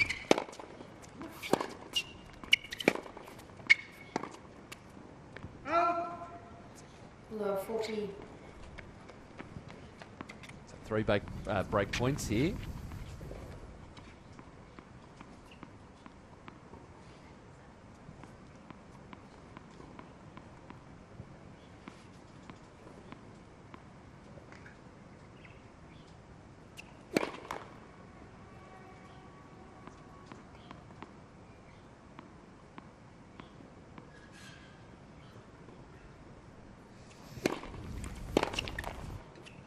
15, 14. Well inside the baseline there, Patterson wanting to make an aggressive attempt at that second serve, which is a good idea at love 40. If you've got 3 break points, you certainly wouldn't want to be defending on the love 40 one. Or playing negatively. She just didn't execute as well as she would have hoped.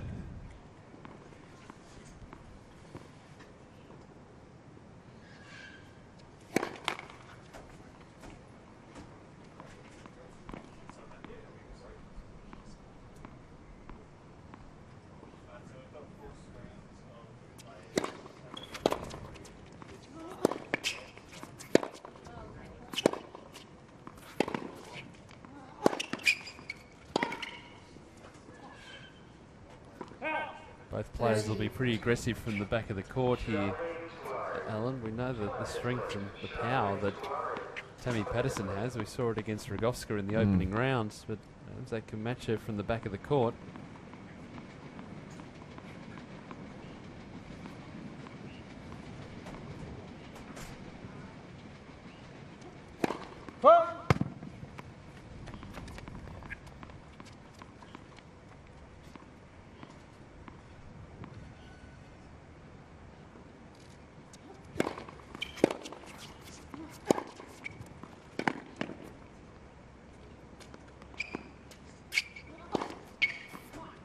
Juice.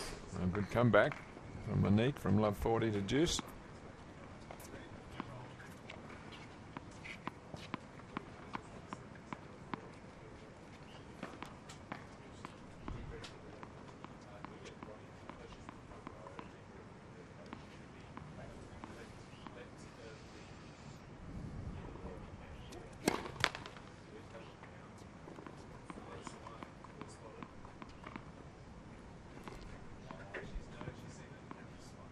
That's Rodionova, Rena Rodionova, debriefing with her coach after that loss. It looks like Louise Fleming there It in is. the front row. That's Louise, her coach. Works with the AIS. He's worked with a number of players, Yelena Dokic, Sally Pearce, to name a few. And quite a good TV commentator, tennis commentator as well. Can do it all, Louise. Okay, Madam Zach. 1 game more. So that's good a good fight effort. back, Yeah, yes. love 40. Very important not to drop your opening serve. It often sets the whole pattern for the match. You come out full of hopes and expectations, and if you drop that opening serve, it's rather deflating.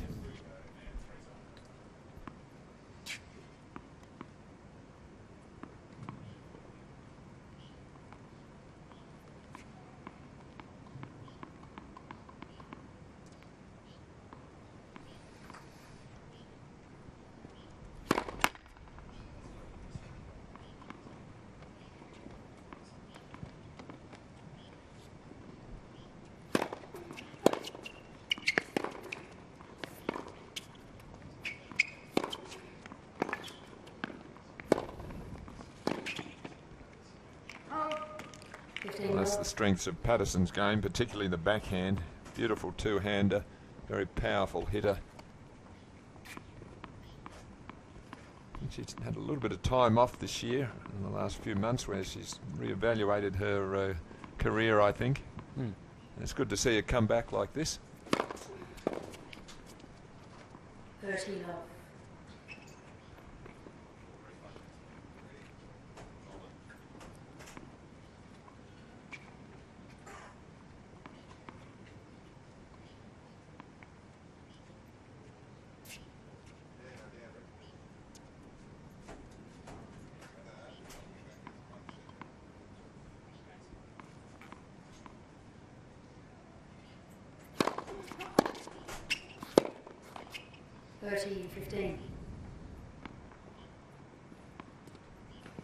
Pretty flat hitter of the ball, Monique Adamczak.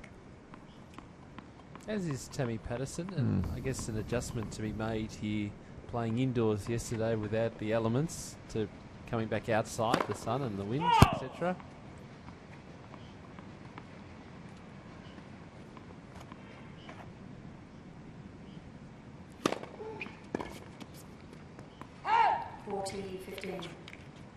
Adamczak with a one-handed backhand. A little bit unusual these days. I guess he just Pushes that floated backhand long. A slice.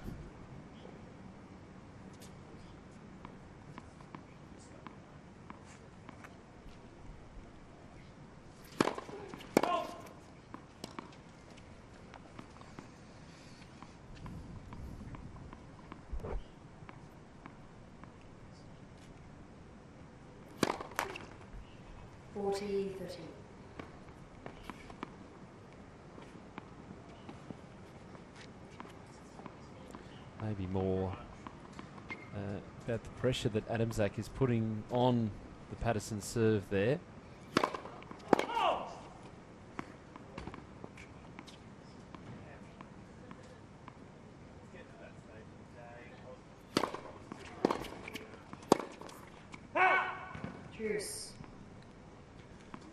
Nice early take on the return of serve there by Adamczak. Nice flowing shot. And you can see it made her rush at the last moment to try to control that backhand, Patterson.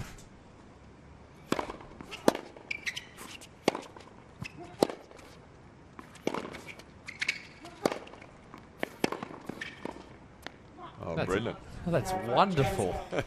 That's one of the shots of the day. Absolutely. Quite a good response from Patterson as Adamczak comes in.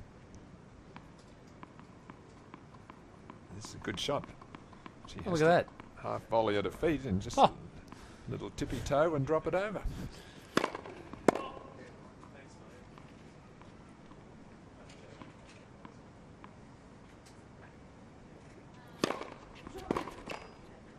Gee, that was living dangerously. That second serve.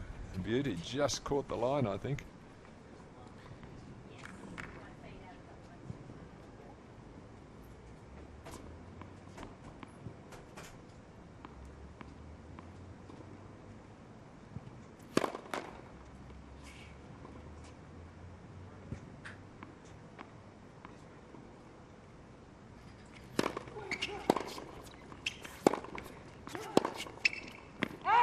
Advantage Patterson.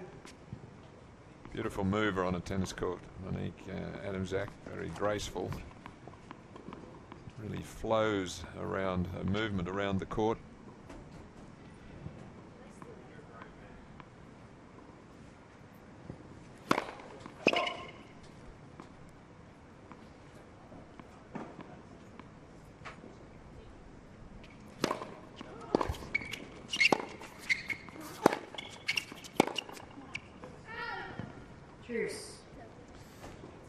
Terrific opportunity for both of these players. You mentioned Tammy Patterson and the re-evaluation she's made in her career, but Monique Adamczak too is the highest seed now left in the draw. Be hoping to get back into first round of the Australian Open again.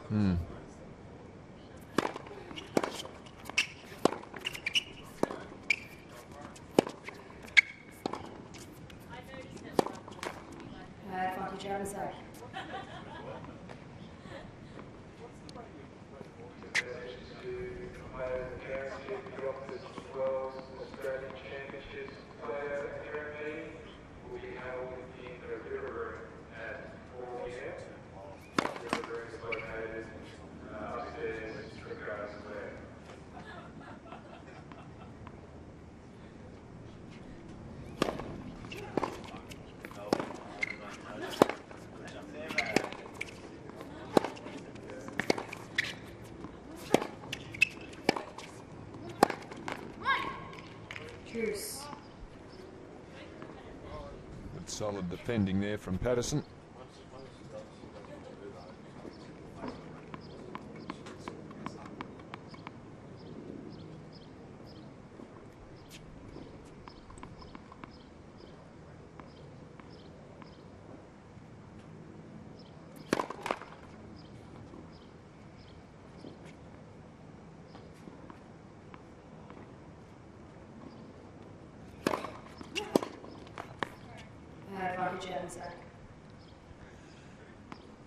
What an angle that off backhand. I'm not sure if it was 100% off the centre of the strings, but the intent was there.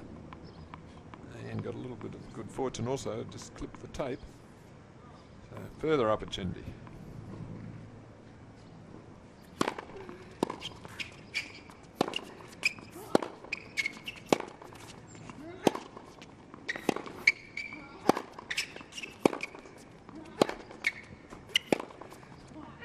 Hey, Madam Zach. So Adam Zach getting Zach leads the break 2 there, games leading to 2 1. games to 1 early in the opening set.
So, our final match, the final of the women's singles semi-finals. Both men's and women's finals will be played tomorrow. We'll have all the action on tennis.com.au.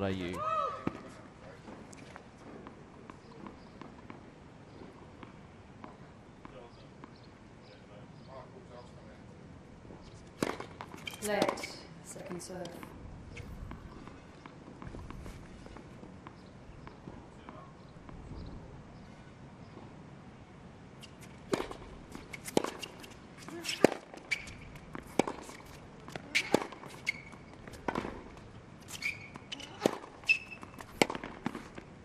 Oh! 15 off. Patterson will be disappointed, I think, with this potential start, the good start that she's let slip.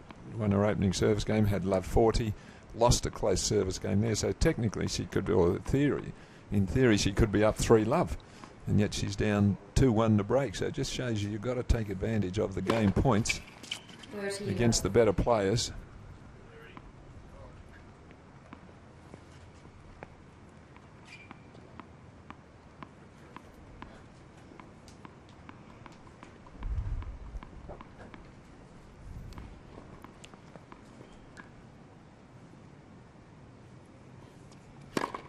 Left, first serve.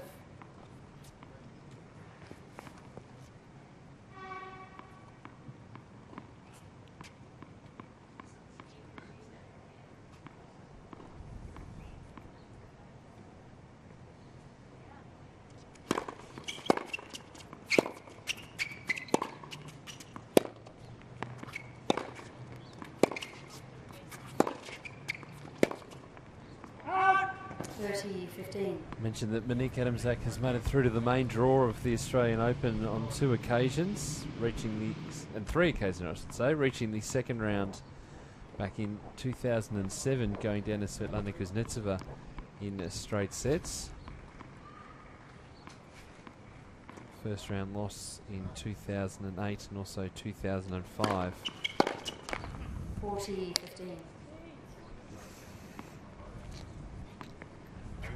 And qualifying, bowing out a number of years as well.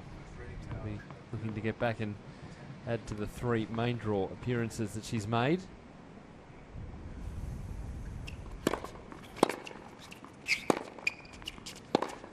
Game, Adamczak. It's off to a good start. Adamczak 3 games to 1, leads consolidating 3 the break games in to the 1. opening set. Well, 3 straight games.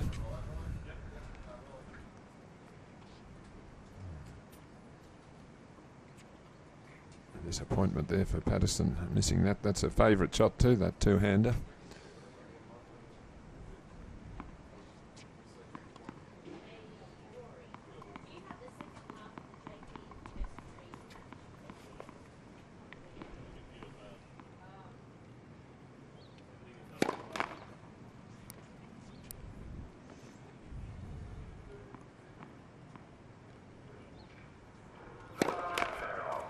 Number 15.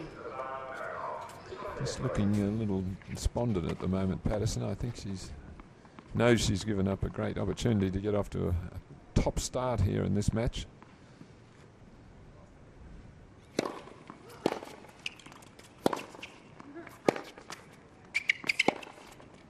Love 30.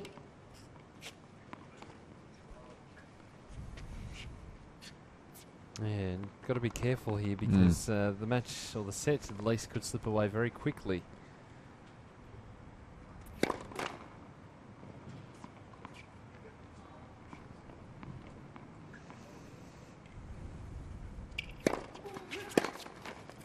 $15.30.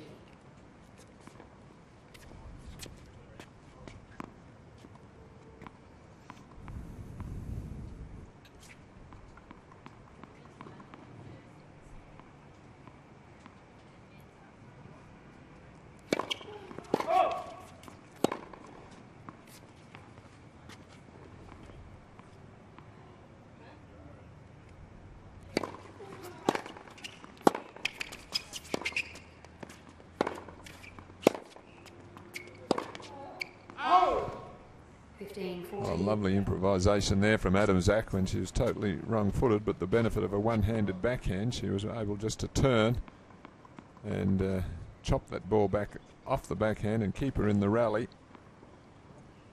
and then ended up winning the point.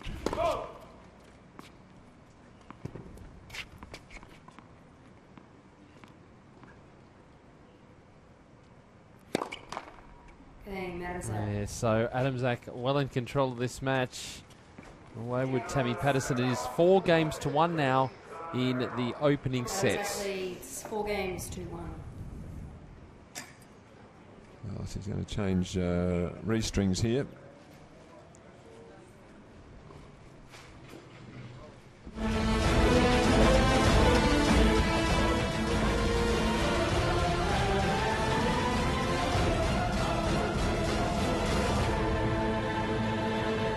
The best tennis players in the world are coming for the APIA International Sydney. Are you? See them battle for one of the world's most prestigious titles in one of Sydney's premier sporting events. Sydney ready? Play and book at Ticketek now.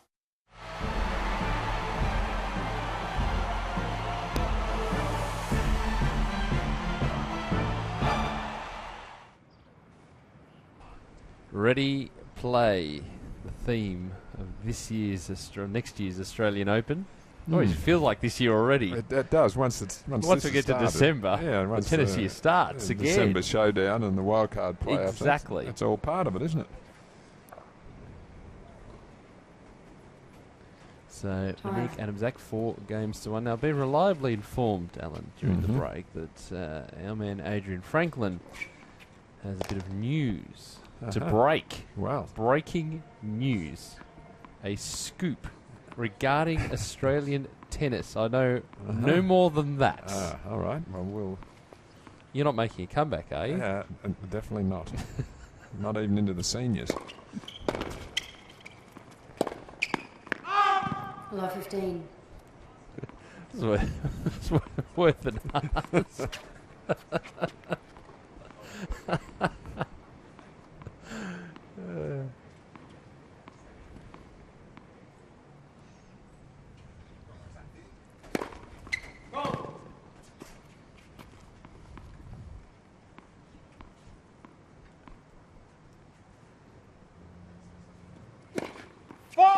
Love 30. Okay, so here's the opening now for Tammy Patterson to get herself back into this match.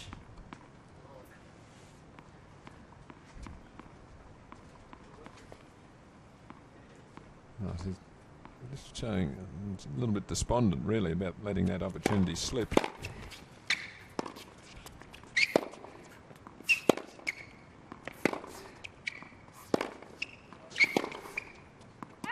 15-30.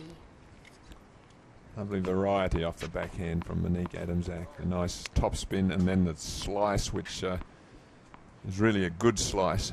There's the top spin and the slice skids. Bit old-fashioned these days, but still very effective. I like to see the players have that in their repertoire of strokes.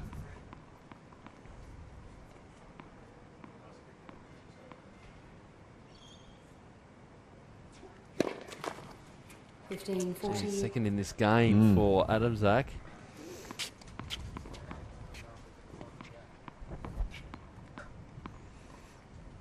You wouldn't even consider playing doubles on the senior tour?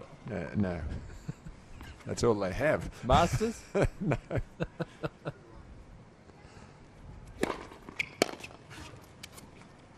Too busy on the golf course. So Adamczak saves one break point, still one to come. Conditions now probably the best since we've seen on since Monday. In terms of temperature and the wind.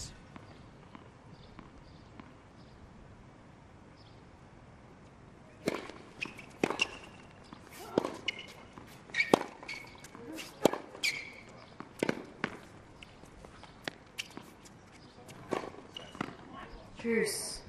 Beautiful length on that previous forehand that did the damage. Can't go wrong on a tennis court if you hit the ball deep.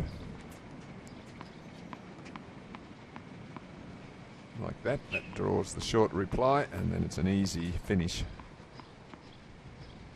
And something that you said that you don't need to hit the cover off the ball to get that sort of depth. No. Just wait for the next shot to be able to put it away. And the other thing is that it's hard for your opponent to attack you if you can hit the ball within a third of a metre or so of the line pretty consistently.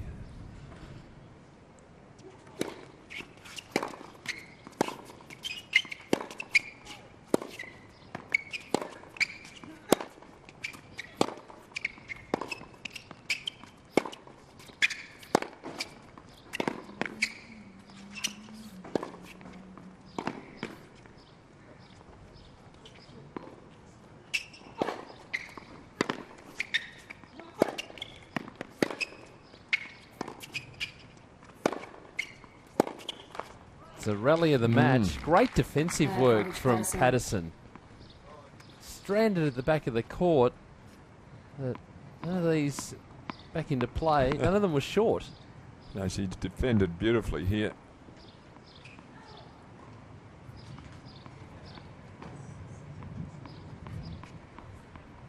Deserved this break back point. Tammy Patterson.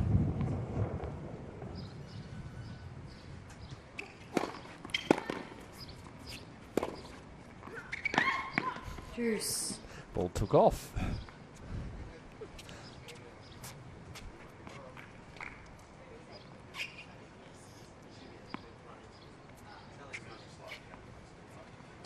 think there's a breeze coming into effect there.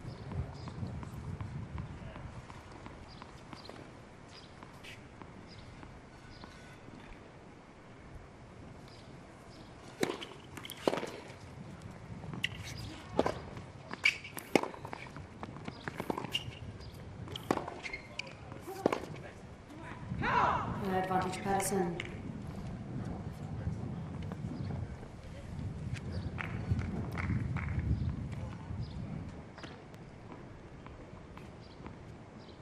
I suspect Bojana Babusic would be going through her warm-down routine now with our live streaming coverage on, with the notepad out, making some notes on this match today.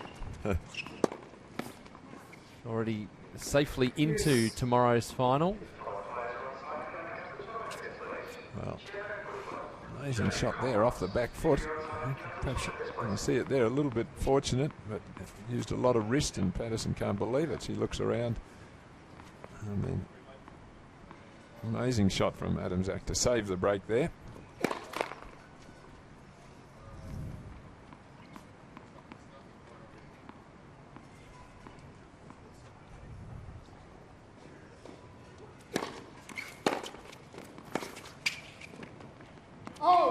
Advantage Patterson.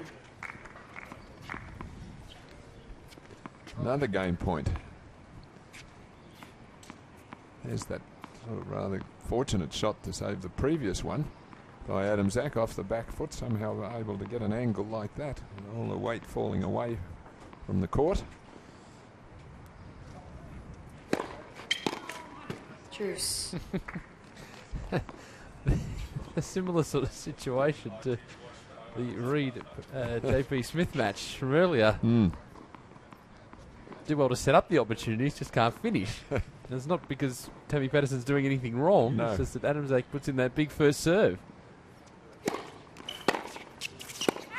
Advantage Adam Zak.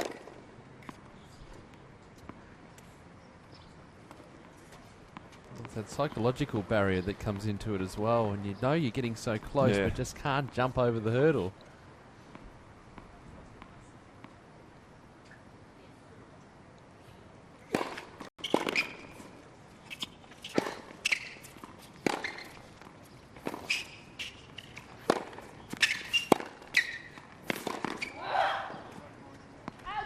Game, Adam Just get Zak. worn down. Well done to Adam Zak. Adam They Zak just keep leads fighting. 5 games to 1. 5 games to 1 now. Really, Alan, if you're tuning in just now and you have a look at the scoreline, you see 5-1, you think it's all one-way traffic, Yeah. but really, Patterson is still very much Yeah, in this well, match. We've had some long games. She's had break points on 2 occasions. Just shows you the importance of winning some of these big points. Really, if you saw the score line at 3-all, you'd say that's a true reflection of the play. Oh. 15 love. I've been given a little more of a teaser as to, and have it's you? not Adrian Franklin's going to play qualifying next year. So we're just knocking these off. I've got a list of them.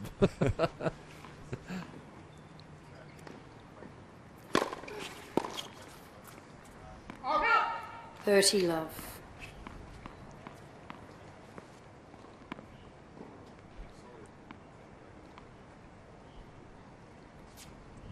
We'll get to Adrian in a moment with that news. Breaking news.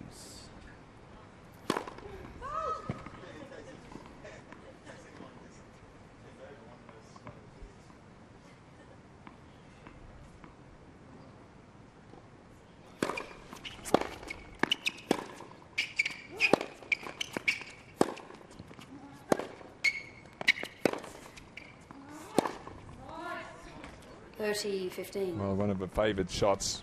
She's quick on her feet, Monique. She can get into position to play this off forehand. So from there, she moves back to the centre and then gets around that ball. And that's one of her favourites.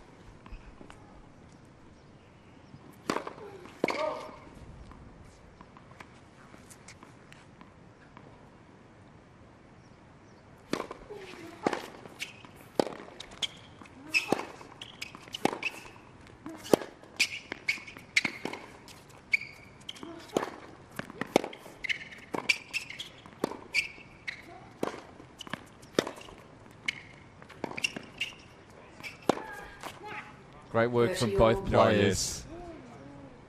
Yes. Excellent point. Particularly Adam Zak at the net there. That was a tricky overhead. Well, I think it shows us her athletic ability here. She's really on her toes. She's a great mover. Ready to attack, and she comes. Nice volley, and then a good lob, a quick turn, and gets the ball back safely.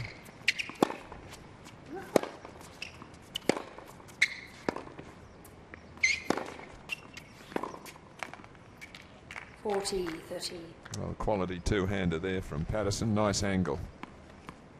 Pulling Adams well out of court. I suspect if we have a look at the stats for the match, the winner count would be well below the average for Patterson in the tournament at the moment.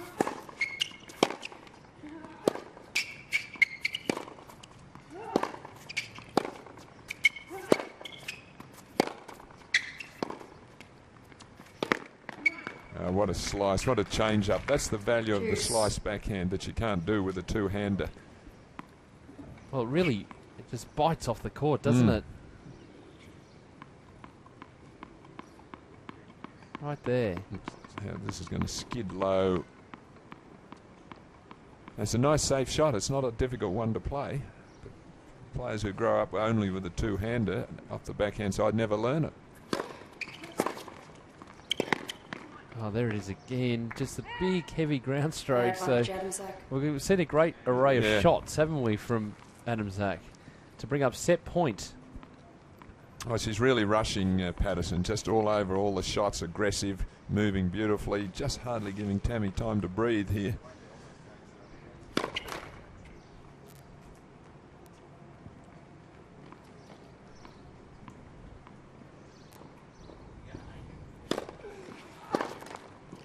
Truce.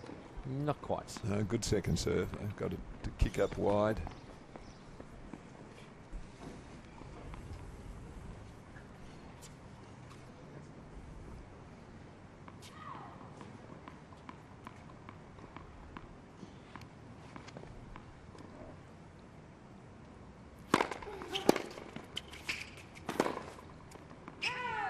So another set point here for Adam Zach, and once the players sit down, we'll go to Adrian Franklin with the news. That's all you're going to tell me, is it? Yep. Okay, I can wait. I can wait. Okay.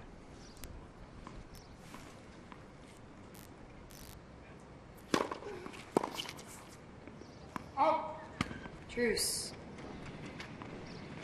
We might be waiting a little while here.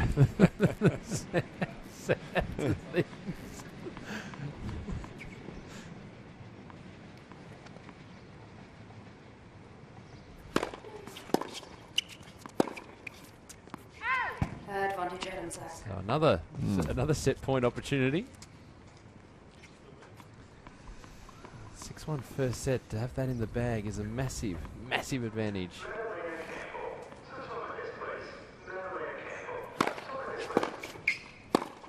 And has it. First set, Adam Zach. Great work from Monique Adam Zach, the number 3 1. seed, 6-1 in the opening set. But I can tell you, despite what the scoreline looks like, Tammy Patterson is by no means out of this match.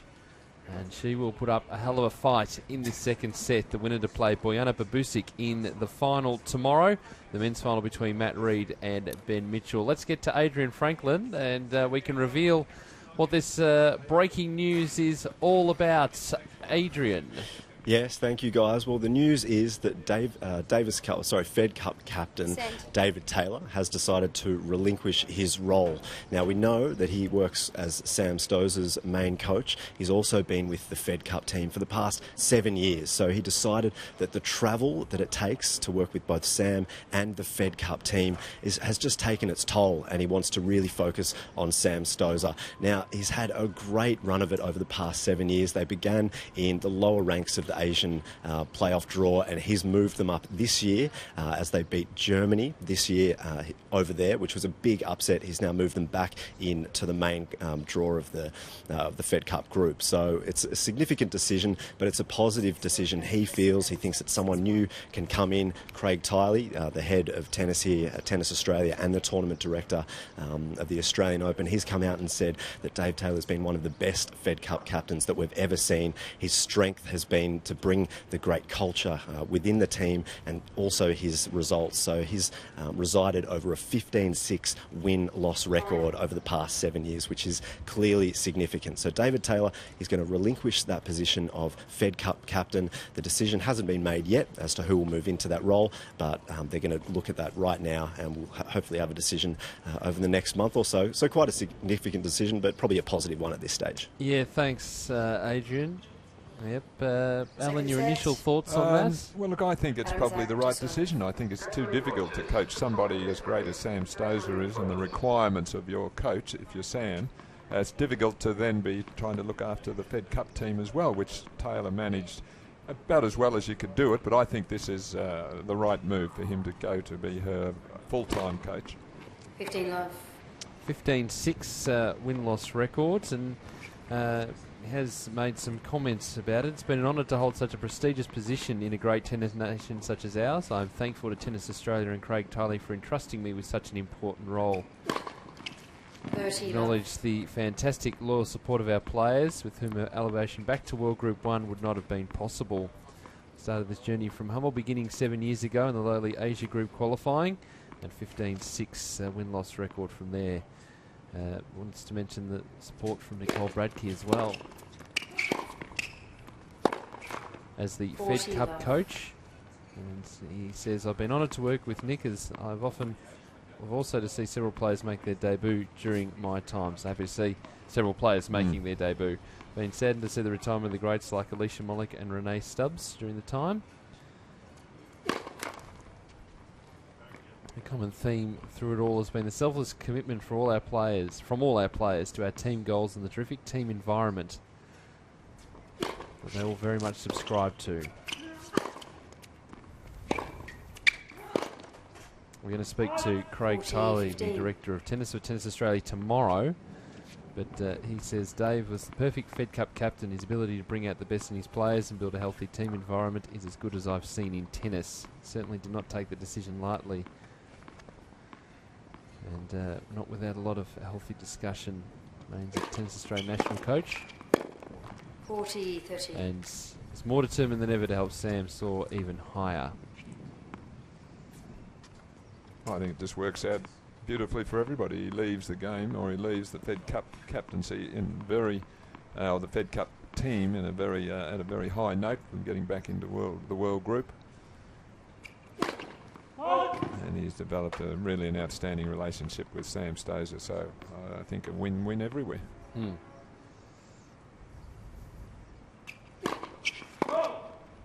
Juice. Yep, so the search begins immediately for a new Fed Cup captain because an important tie, the Czech Republic in February. It is a massive tie coming up then.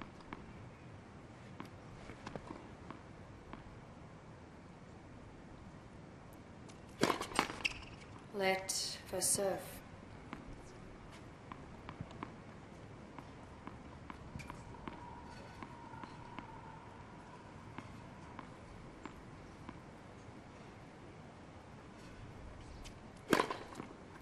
Advantage Adam Zach. Very handy time for that serve. Couldn't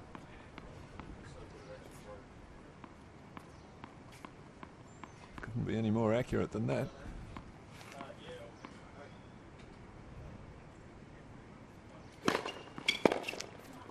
Okay, Adam Zach. So positive First game, starts. Second set. Adam Zach taking that first game of the second set. As we take a look at the highlights of the opening set, and as I said before the break, you look at the scoreboard, it's the 6-1 result, but Tammy Patterson was very much in this, some long games. There was, and she hit a lot of quality shots, but she was just put under pressure all the time by how early Adam Zach likes to take the ball and how aggressive she is with those ground strokes and how quickly she moves around the court to get herself into position. You can see her moving Patterson around there, and then that lovely pickup on the half volley, just showing that she's a class player. The one-handed backhand, which I like, I must say. Yeah, it's good, beautiful to watch. Patterson had her chances. She had about 5 or 6 break points over 2 service games and didn't break. Love 15. And needs to really keep a positive attitude here, Tammy. Otherwise, this match they can slip away pretty quickly against quality opponents.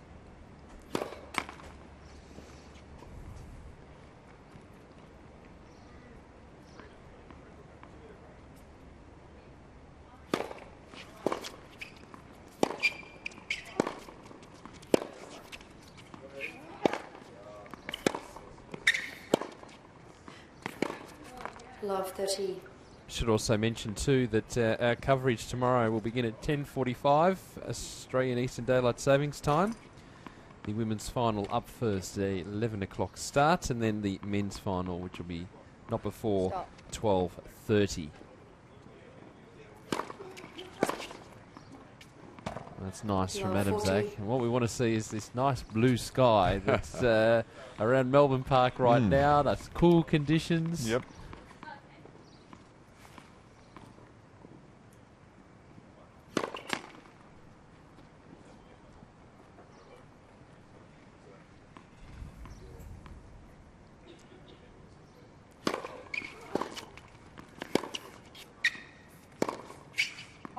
15-40.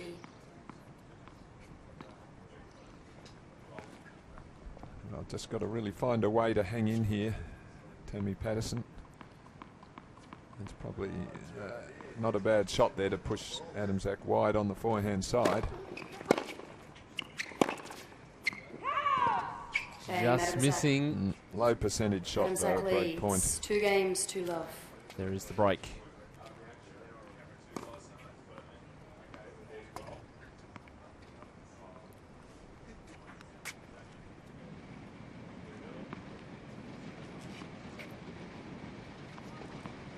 Can't believe it. Got so close to that line. Well, Patterson hasn't won a game since the opening game, so he's got to do something here to try to see if she can break the momentum and the steamrollering performance from Monique Adamczak. Love 15.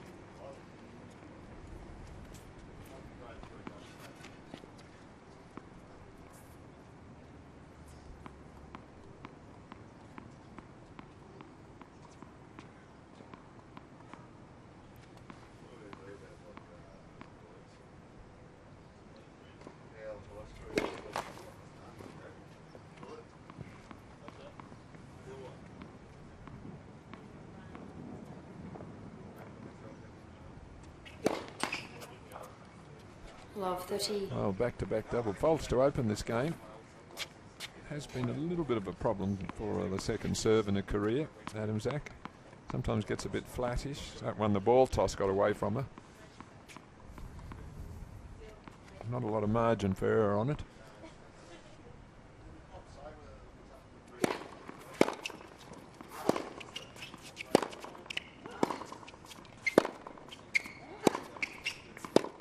Love 40. It's a bit of a turnaround here. Well, she needs it. She's just got to get this game. Patterson to have any hope at all, really. This will keep her alive in this second set.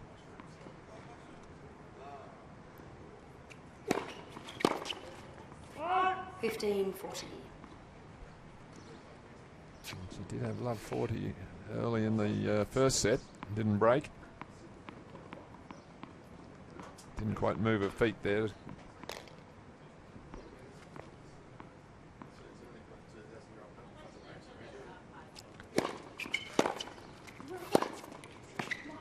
$30-40.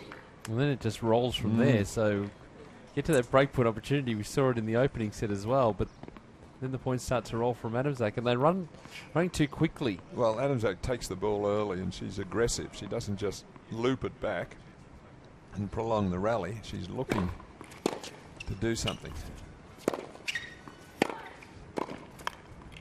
That's terrific. That is an outstanding What athletic volley, that one. What a great catch. And just there, that ball going away from her all the time. That was the previous point. But just picking that up beautifully. Ball going away from her all the time just to trap it and bring it back. You don't see too many better volleys than that. And it shows if you've got a one-handed backhand like she's got, it'll help you with your volley.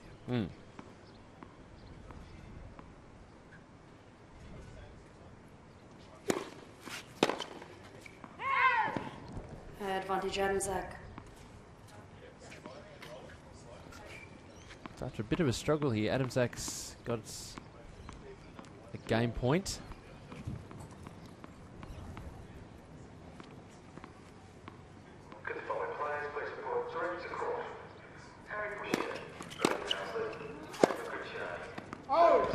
Juice. Just can't finish it. Well, seems to have been a theme today. It'll be devastating for Patterson if she doesn't break. For all these opportunities that she's had. Love 40 previous game, love 40 here. It's still at juice, but it plays on your mind.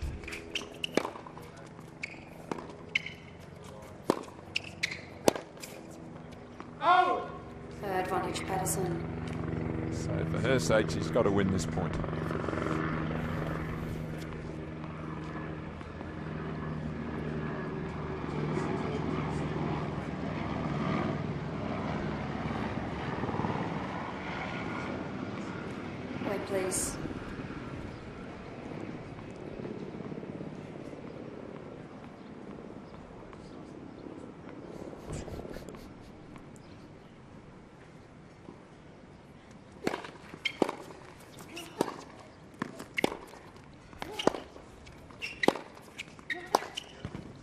Game Patterson. Well, that's caught behind.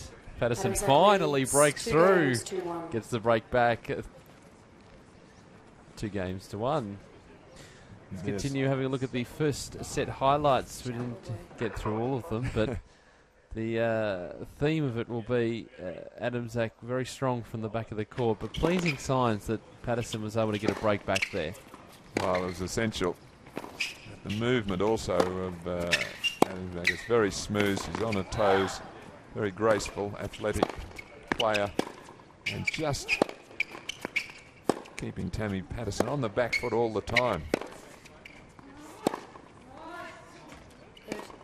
Just always trying to create something, whether it's the forehand or the backhand. There's a beautiful slice there. And the off backhand, the topspin. A great variety from that backhand side. Game and first set Adamzak. That was at set 6 point. game.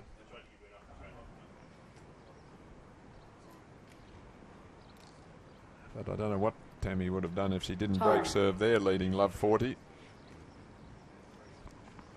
Already had one of those happen to her. So let's see if that can give her a lift. That's the thing now. Middle. To take this momentum.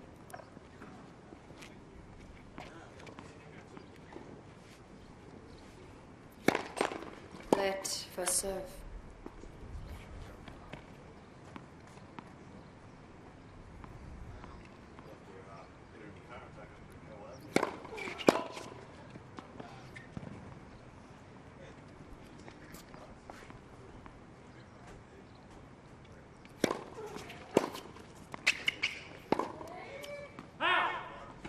Love 15. You can't really say that the momentum is swinging back to Tammy Patterson. It seems like, despite that break of serve, that Adamzak still has the control at the moment. It's on her racket. Let first serve. Well, she's going to keep the pressure on with her experience. She went through a record.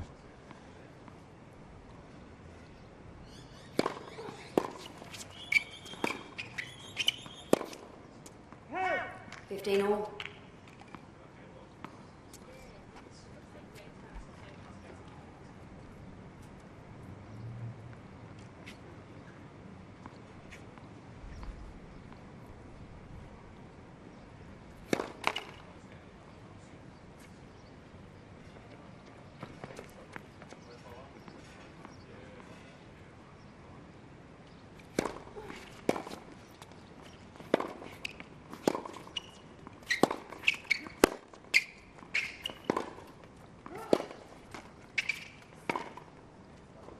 Hey!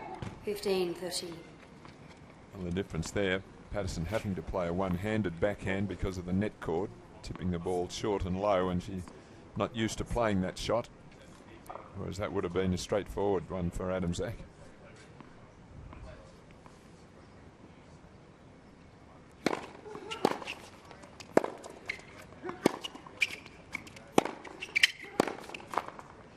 All.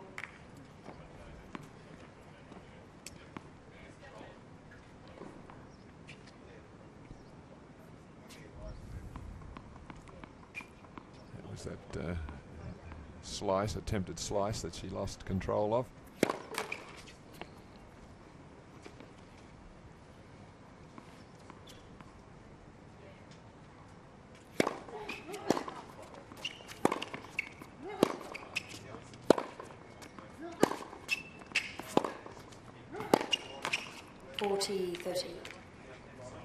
And good depth that time from Patterson.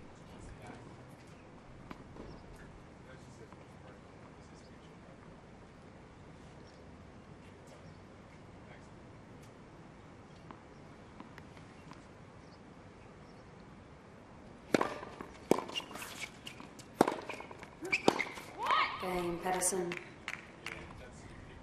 2 games all. So on serve, the second set. And a bit of reward for effort too for Tammy Patterson here. Yes, absolutely. I mean, things weren't looking too good at 6-1 2 love. And getting that break back and now consolidating and tying up the second set, that's got to give her a lift. But she really needs to show some real determination here now that she's got back to 2-all. She wants to try to go on with it now. Really try to put some pressure on.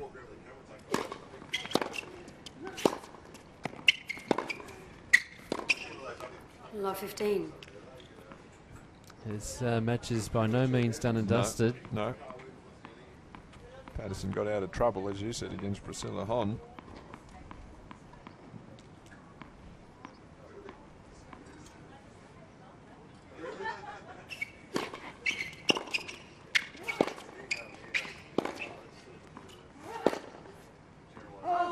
Love 13.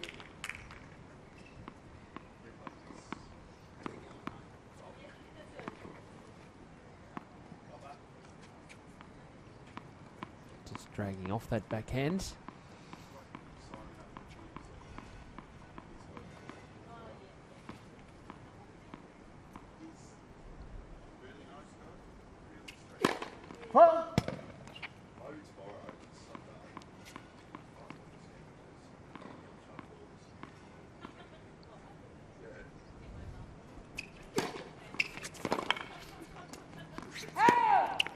Fifteen, 30.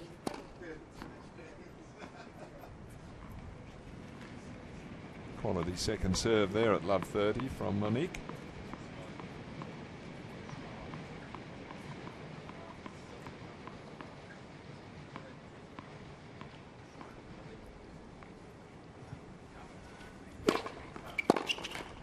All. Yeah, she'd be pretty happy with the way she's serving at the moment.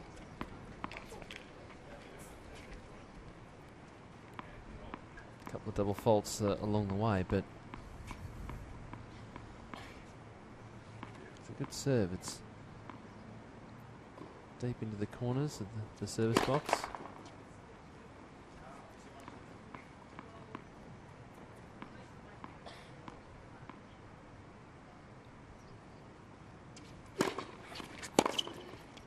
Out.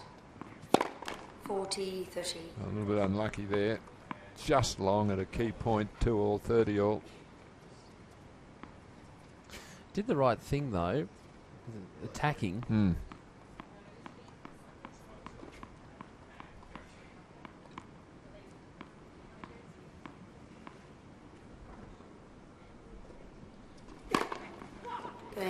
Yep, and got herself out of a tight spot. Did well on serve in this second set. It is 3 3-2 after Adam Zak took the first set 6-1. The winner to play Bojana Babusic in the final tomorrow from 11 Melbourne time on tennis.com.au.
So Tammy Patterson serving now. We are on serve in this second set. It's Melbourne Park, bathed in sunshine. It's good to see after all the rain from yesterday.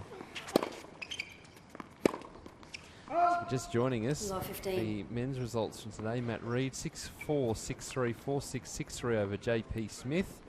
We'll play Ben Mitchell, 6-3, 7-6, 6-7, 3-6, 9-7 in the fifth set. There are a lot of Ben Mitchell fans out in the Twitterverse, I can tell you.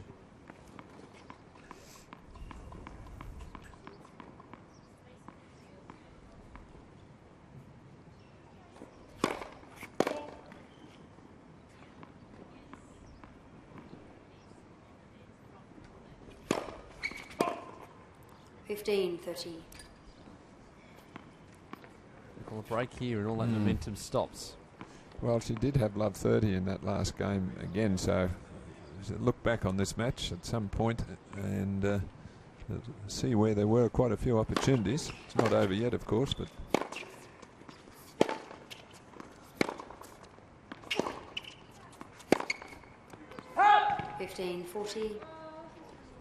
Just been too wayward for too long.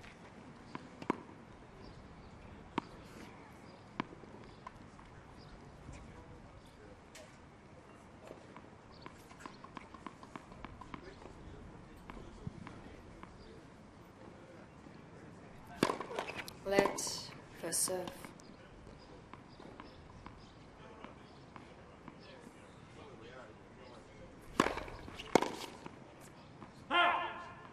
It's almost as if Patterson is caught in two minds between trying to rally with Adams-Zack and just keep the ball in play and really try and attack and go for those big shots, which is her natural game. Yeah, I think that's what she's got to do. I mean, she's just not serving all that well at the moment, and her body language could be a little better as well. Juice. Been a help there from her opponent to get her back to juice, so...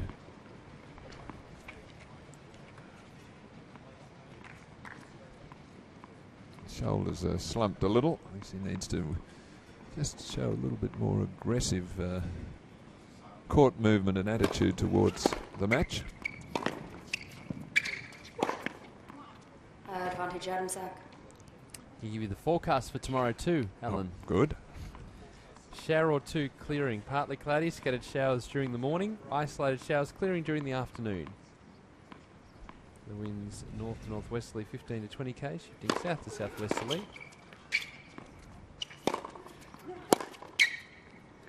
Shifting south to southwesterly 15 to 25 k's in the morning. 21 degrees. The top 17 tonight.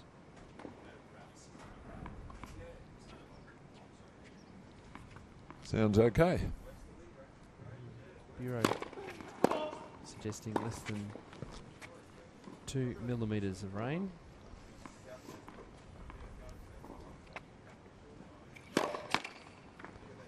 Advantage Adams-Zack.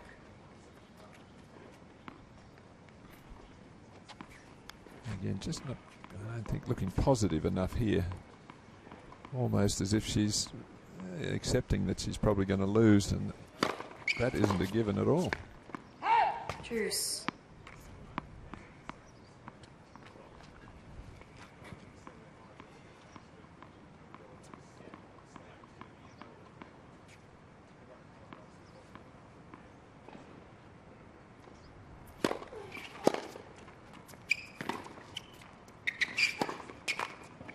Advantage Patterson. Now is in that position to take well, game. Adams-Zack's going through a little bit of a flat spot herself at this stage, so I mean Patterson's not that far away. She's starting to make a few forehand errors, Adams-Zack, which is a weaker side. You see both players are really struggling just at this point to find their games, their best games. A little bit of a lull, I think, in the match.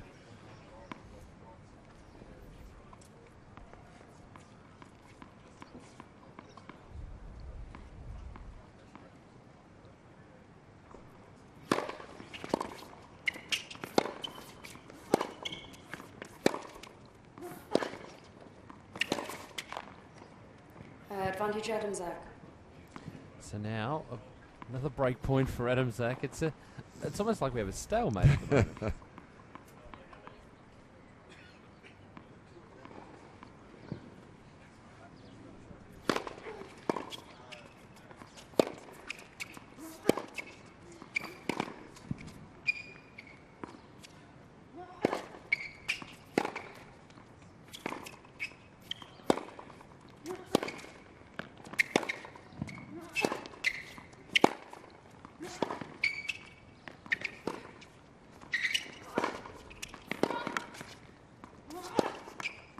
Nice. Got there. There's the break of serve. Adams-Zack 4 leads games to 2 4 now. games to 2. Well, Adams-Zack always on top in that rally. It took little while to finally finish it off, but she was the aggressor, she was the playmaker. Patterson was defending for all she might, but in the end, the inevitable. Her shots were just starting to lack that depth and penetration.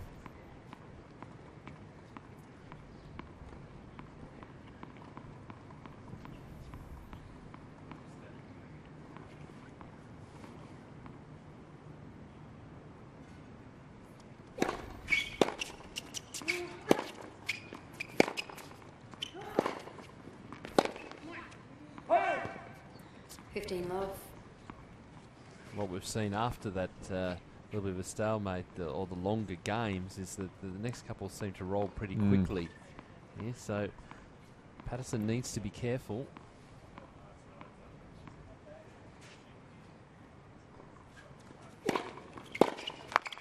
Love. Well, Adamczak vastly more experience with the break, making sure she got off to a good start on this game to consolidate that.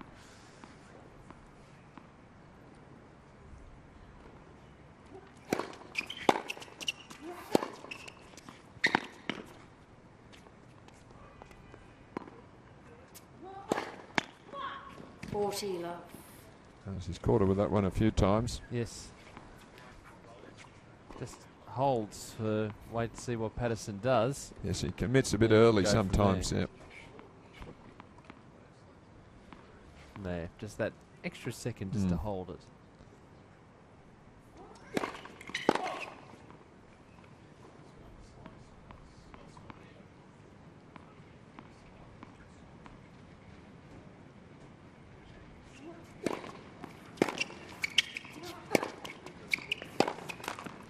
Adamczak.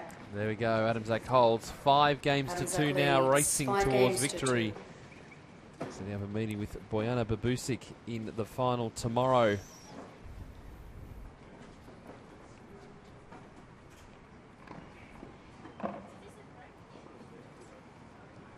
Cement.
So Tammy Patterson now serving to stay in the match.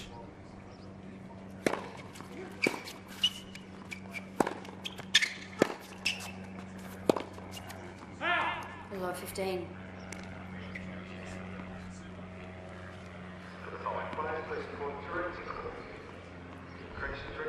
Well, she hasn't really recovered from that missed opportunities early in the first set, which showing a little bit her inexperience there, I think. It was a great opportunity for her to be ahead, maybe 3-love.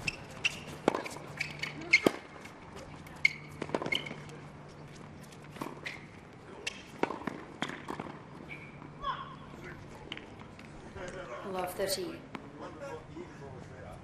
And using her experience there, being able to chip the ball.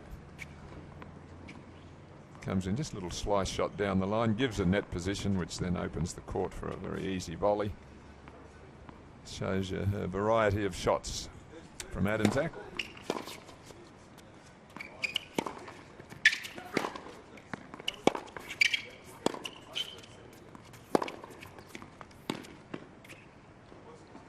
$15.30. Well, just fighting to stay in this at the moment, fighting to just hang on. Tammy Patterson.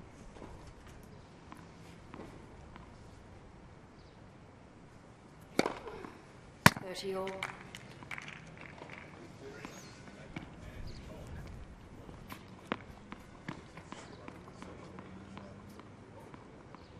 Not much Adamzak could do about that placement. Let for serve.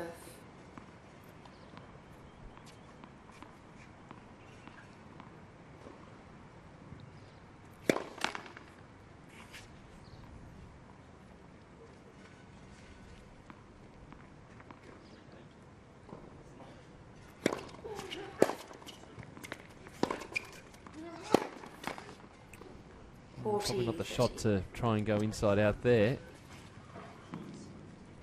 Well, at least Patterson looks like she's going to make Adamzak serve it out, and she did have one game where she served a couple of doubles, so I mean that's what Patterson's goal should be.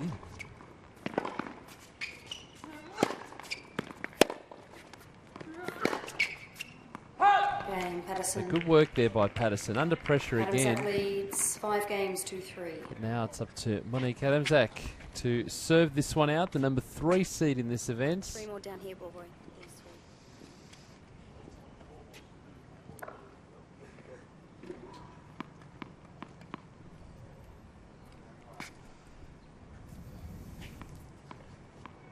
Well, Tammy Patterson's just got to get this first point, or at least one of the first 2, to really be able to put some pressure on her opponent here.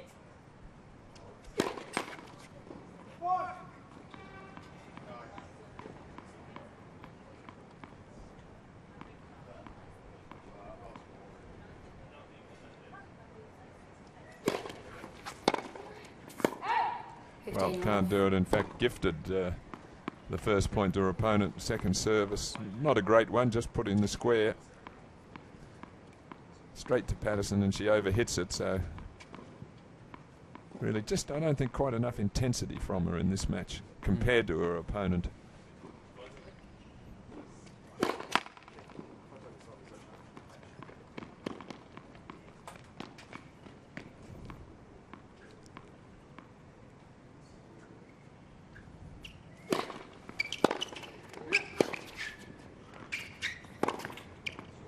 All.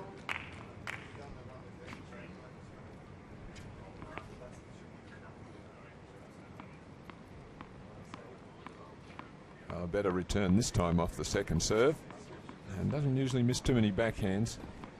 Really a fine shot for her. 30-15. And that's what she was looking for. She served a fault first 2 points. Need that to be rolling and up and firing against Babusic tomorrow. She'll just get through here. 30-15.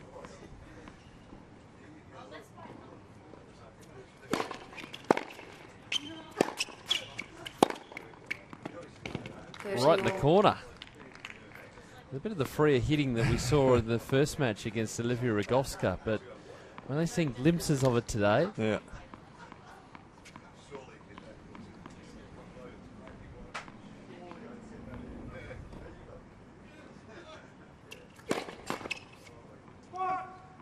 Now Patterson really should move around a little, put some pressure on the second serve here. Threaten, look dangerous.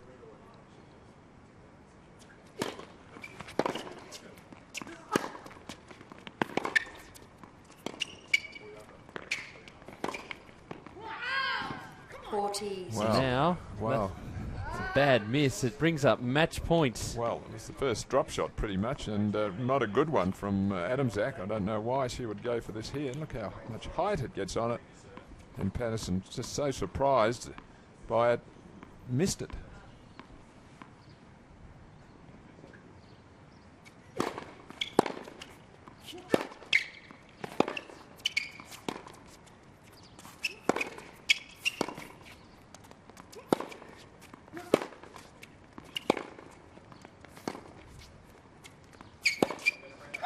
Got there. Well done. Monique Adamczak is through to the final. 6-1, 6-1, 6-3 over Tammy Patterson. Tammy's big run in this event comes to an end. Monique Adamczak to play Bojana Babusic tomorrow in the final. Well, just a little bit too experienced, I think, Peter, there. As you said, Patterson's played really well to get through the semi-finals. There's a big difference in their world rankings, 580 to 194, and it showed there on the key points, really. Adamczak was able to fight off the break points that she was down, and Tammy Patterson never really, after that opportunity she had at the first set, I think she allowed it to bother her a little bit, as we see some of the highlights of the match.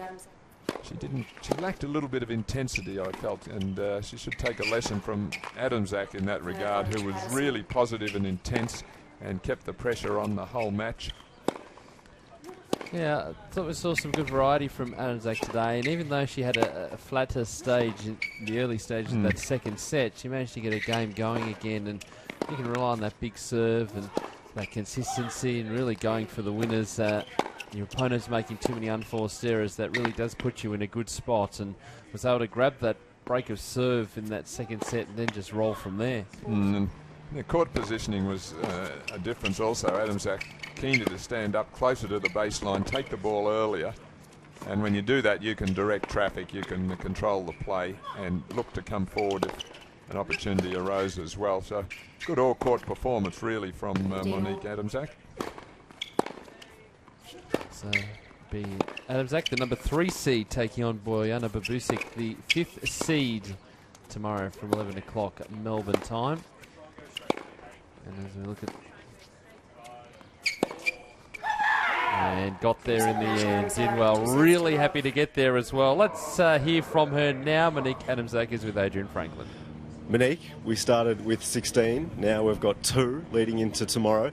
When the draw took place, did you entertain the idea you'd make the final? No, like I said at the beginning, I was just taking one match at a time and really working on what I had to do out there every match. And yeah, if I can play my game, then I knew I was going to do well. Before this match took place, we obviously had the 5th setter over there, and you were out there running around doing your little training, your movement. Did that put you off at all? Because you had to come out once and then twice and wait. Yeah, I did about 10 warm-ups, probably, waiting for that match. No, look, it's part of playing at a Grand Slam, so it's actually really good to play this event and get used to that, what to expect, you know, when you're in that Grand Slam format. So, yeah, I was ready to go regardless. Bojana Babusic, who is your opponent in the next round, now she writes notes throughout her match. Do you have any idiosyncrasies at all that you do? No, I just rehydrate as best I can, you know, and yeah, try and stay calm on the change of ends. And yeah, no, don't have time to write notes. You only get a minute. She must be really fast. What are your thoughts going into that one against Bojana? Yeah, well, I've played Bojana before a couple of times, and I think we're head-to-head, maybe 1-1. So, yeah, it's going to be a good match. Been practicing with her a bit as well, and she's a tough competitor. So I'm going to bring my game tomorrow, and yeah, take it to her. I spoke to Irina Rodionova after one of her earlier round wins, and she said to me, she promised me if she won that she'd dance for me after the match tomorrow. Now, she's not in the draw anymore, oh, really? So can I ask, will you do something tomorrow? Can we ask you now? Jesus, put me on the spot. Well, I know Irina dances really well, so that's probably why she promised you that. Can we, a dance from you, perhaps? God, no. Maybe a little one. I'll learn the Gangnam Style. How about that? Yeah. All right, I'll learn it tonight. All right, hopefully we get to preparation. It's not very good. Hopefully we get to see that tomorrow. Good luck. Right. Thanks very much. Thanks, Adrian. With Monique Adamczak there, the two have met before. They are at 1-1. They played at Burnie earlier this year. Babusic getting the win in 3 sets, and then in Traralgon last year, Adamczak 6-4, 6-4. So they've got the split one apiece. How do you see it playing out? Well, you've got the experience against the youth or the younger player in the experienced Adamczak, who's been around for a fair while. Pretty tough to beat. And then Babusic, well, I thought she's had a remarkable tournament, so I think it's pretty even money there. There is confirmation of what's happening tomorrow, 10:45 a.m. at Melbourne time. It'll be Monique Adamczak and Bojana Babusic, and then not before 12:30, Matt Reid and Ben Mitchell, 3 v5 in terms of the seedings. We've got a little bit of a look at Ben Mitchell as that long match went on. You got a good look at Matt Reid, Alan. How do you see that playing out? Well, a bit will depend on how Ben Mitchell recovers. I mean, 9-7 in the fifth was a very, very long match. Matt Reid won in 4, but the points weren't that long in that 4-setter that he won today. So if Ben Mitchell can recover all right, then you'd like to think that his chances are pretty good. But I think both these finals are very, very close and pretty hard to call. Will there be any fatigue factor, do you think, with Ben Mitchell coming into the match tomorrow? A long 5-setter as opposed to a 4-setter for Matt Reid? Well, I think so. It just depends on what sort of shape he's in. He looks in pretty good shape. He's been working hard on his level of recovery. If he can have a good recovery, I think the adrenaline will be there, though, for all these players because the reward is so great that I think we'll see them disregard everything that's happened today and put in 110% tomorrow because the reward is a spot in the Australian Open. Any factor in the fact that they're friends and they know each other's games pretty well? A lot of these players know each other's games. No, I don't think so. I think once your umpire calls play, that's it. You're into it. They are at 2-all in the head-to-head as well. So we look forward to your company. 10:45 a.m. tomorrow morning, Melbourne time, to get this underway, to find out who will get direct entry into the Australian Open for 2013. We look forward to your company then.